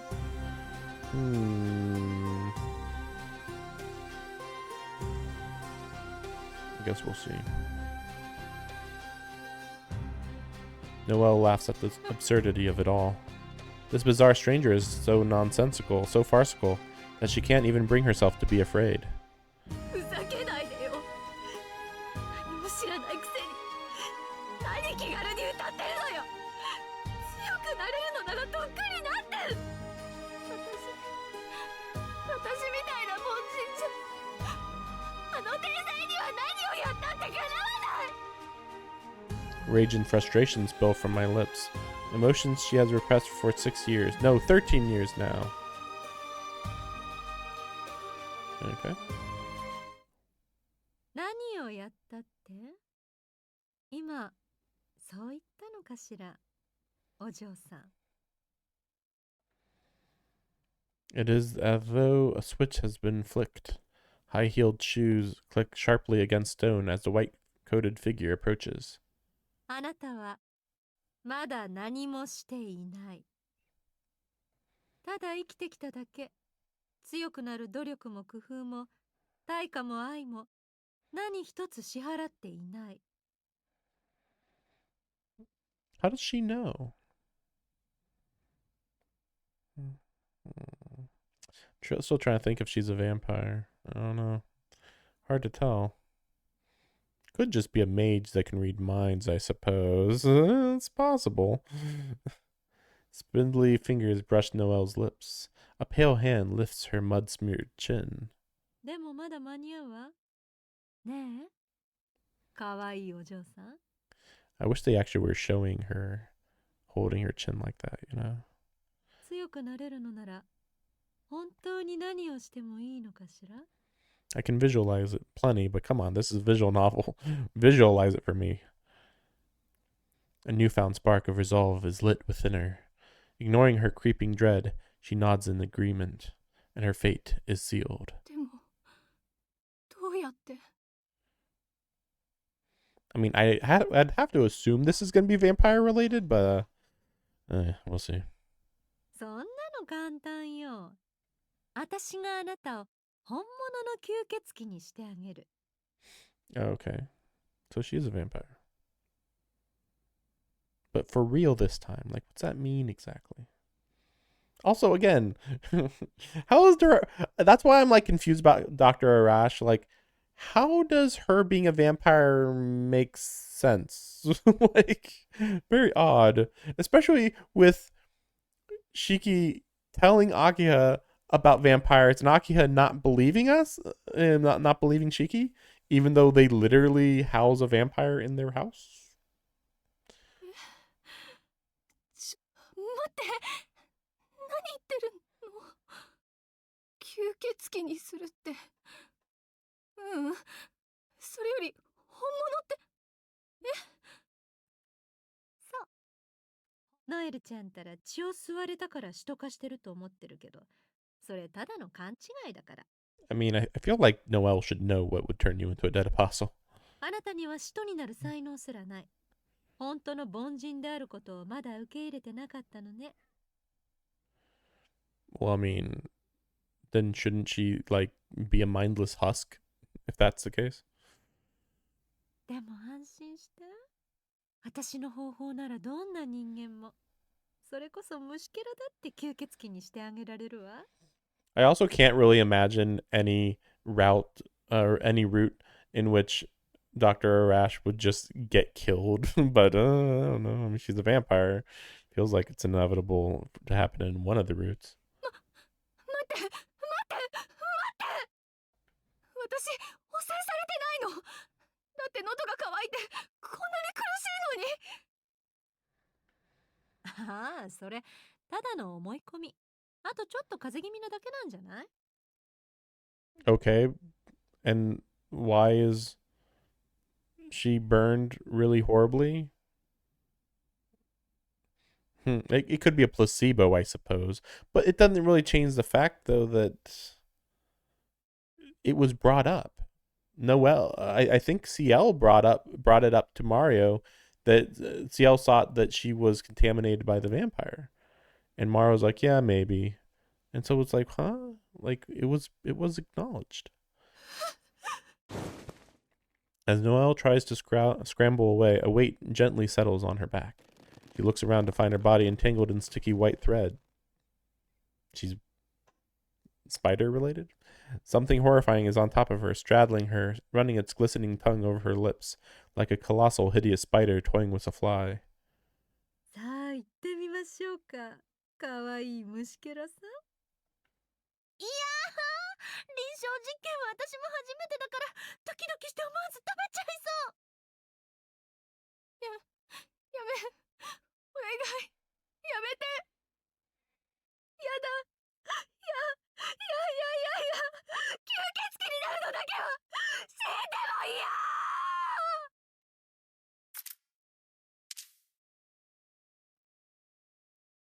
Okay. I don't know. I don't know. That was weird. In a few short minutes, the pain of rebirth subsides. While her flesh has been entirely transformed, her mind remains intact. Her human sensory functions, cognition, and worldview are now being updated in real time to match her new physiology? Update? What? Is that how vampires work? They're like, you are now biologically a vampire, so your mind will now transform itself to make sense of the world from a vampire's perspective. Is that how you're supposed to kind of view this? I mean, that's dumb. Is it going to be what I think it is?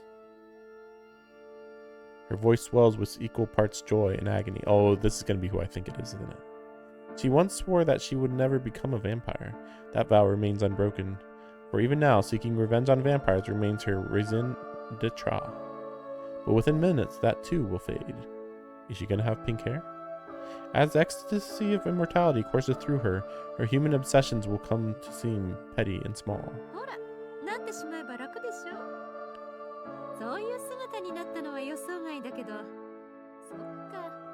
ノエルちゃんはその頃が一番ノリノリだったってこと？そうよ。文句ある？これが私。この姿が私。こうなりたかったのが私。すごく上出来。気に入ったわ、この姿。ありがとうって言ってあげる。俺は結構事前授業だもの。でもそれだけじゃあの大校舎には勝てないわよ。むしろカモになった感じ？そんなの言われなくても分かっているわ。今の私なら黒剣一本で始末される。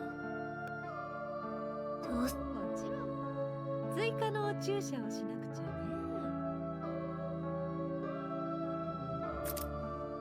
それはさっきの注射と違うの。Very odd, considering that's the type of injection that Shiki got. 同じものよ。これ一本一本がイデアのレプリカ。一本ごとに使徒の海底を上げる。私特製の麻薬ってわけ。 What? Who is this person? This seems a little overpowered, isn't it? Oh yeah, you know, that's just one dead apostle rank per shot. ただし、一本ごとに死の痛みが魂に降りかかっちゃう。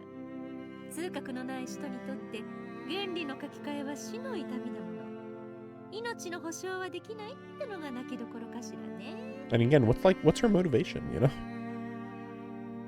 The creature in the lab coat brandishes 6 syringes. What is happening? This just feels so, like, farcical. I mean, whatever. Noelle senses innately that she is currently equal to a rank 2. You could get up to rank 8. Oh. After rank 4, a dead apostle is capable of overpowering a typical executor. Really? At rank 4? Really? That's weird. A typical executor, though. Because it makes me think, like, well, logically, those 13 people that Noelle got that one time, they had to have been above rank 3. But then, is it supposed to imply that Noelle's just not a typical executor? I don't know. That's why I'm confused about how strong she is. While rank 5 dead apostle bears a curse potent enough to defeat them by the score. If so, then after 2 or 3 more injections, she will have nothing left to fear. Should she take them all, she would ascend to the 8th rank, putting her on the verge of ancestorhood. Even a true ancestor would fear her. What? No? What? What? Whatever, she's stupid. Like, what? Like, are you kidding me? Even if you were an ancestor, Arkwood would not fear you. And we're talking about on the verge of ancestorhood. And you're saying on the verge of ancestorhood, a true ancestor would fear you. Like, whatever. But each dose will drag her to death and back. And with the dead apostle's awareness, she can tell that her soul is not resilient enough to withstand them all. Not necessarily. Just take them all at the same time. Right? No. ええ、それは保証してあげる。さあ、あなたは何本まで試すの？ Also, what would happen if she took another one at rank 8, though? Like, would it just not work? An obscene smile dares the newborn dead apostle to take the plunge. She hesitates for a moment, then snatches all 6 syringes from her benefactor's hand, and face contorted with fear, drives one into her heart. Okay, I thought maybe she'd try to take them all at once. That'd be interesting if that was the case.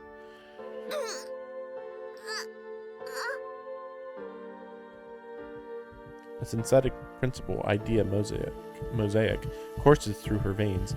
Agony far worse than her previous transformation rends her flesh, accompanied by visceral revulsion, as though she were being rejected by the earth and everything upon it.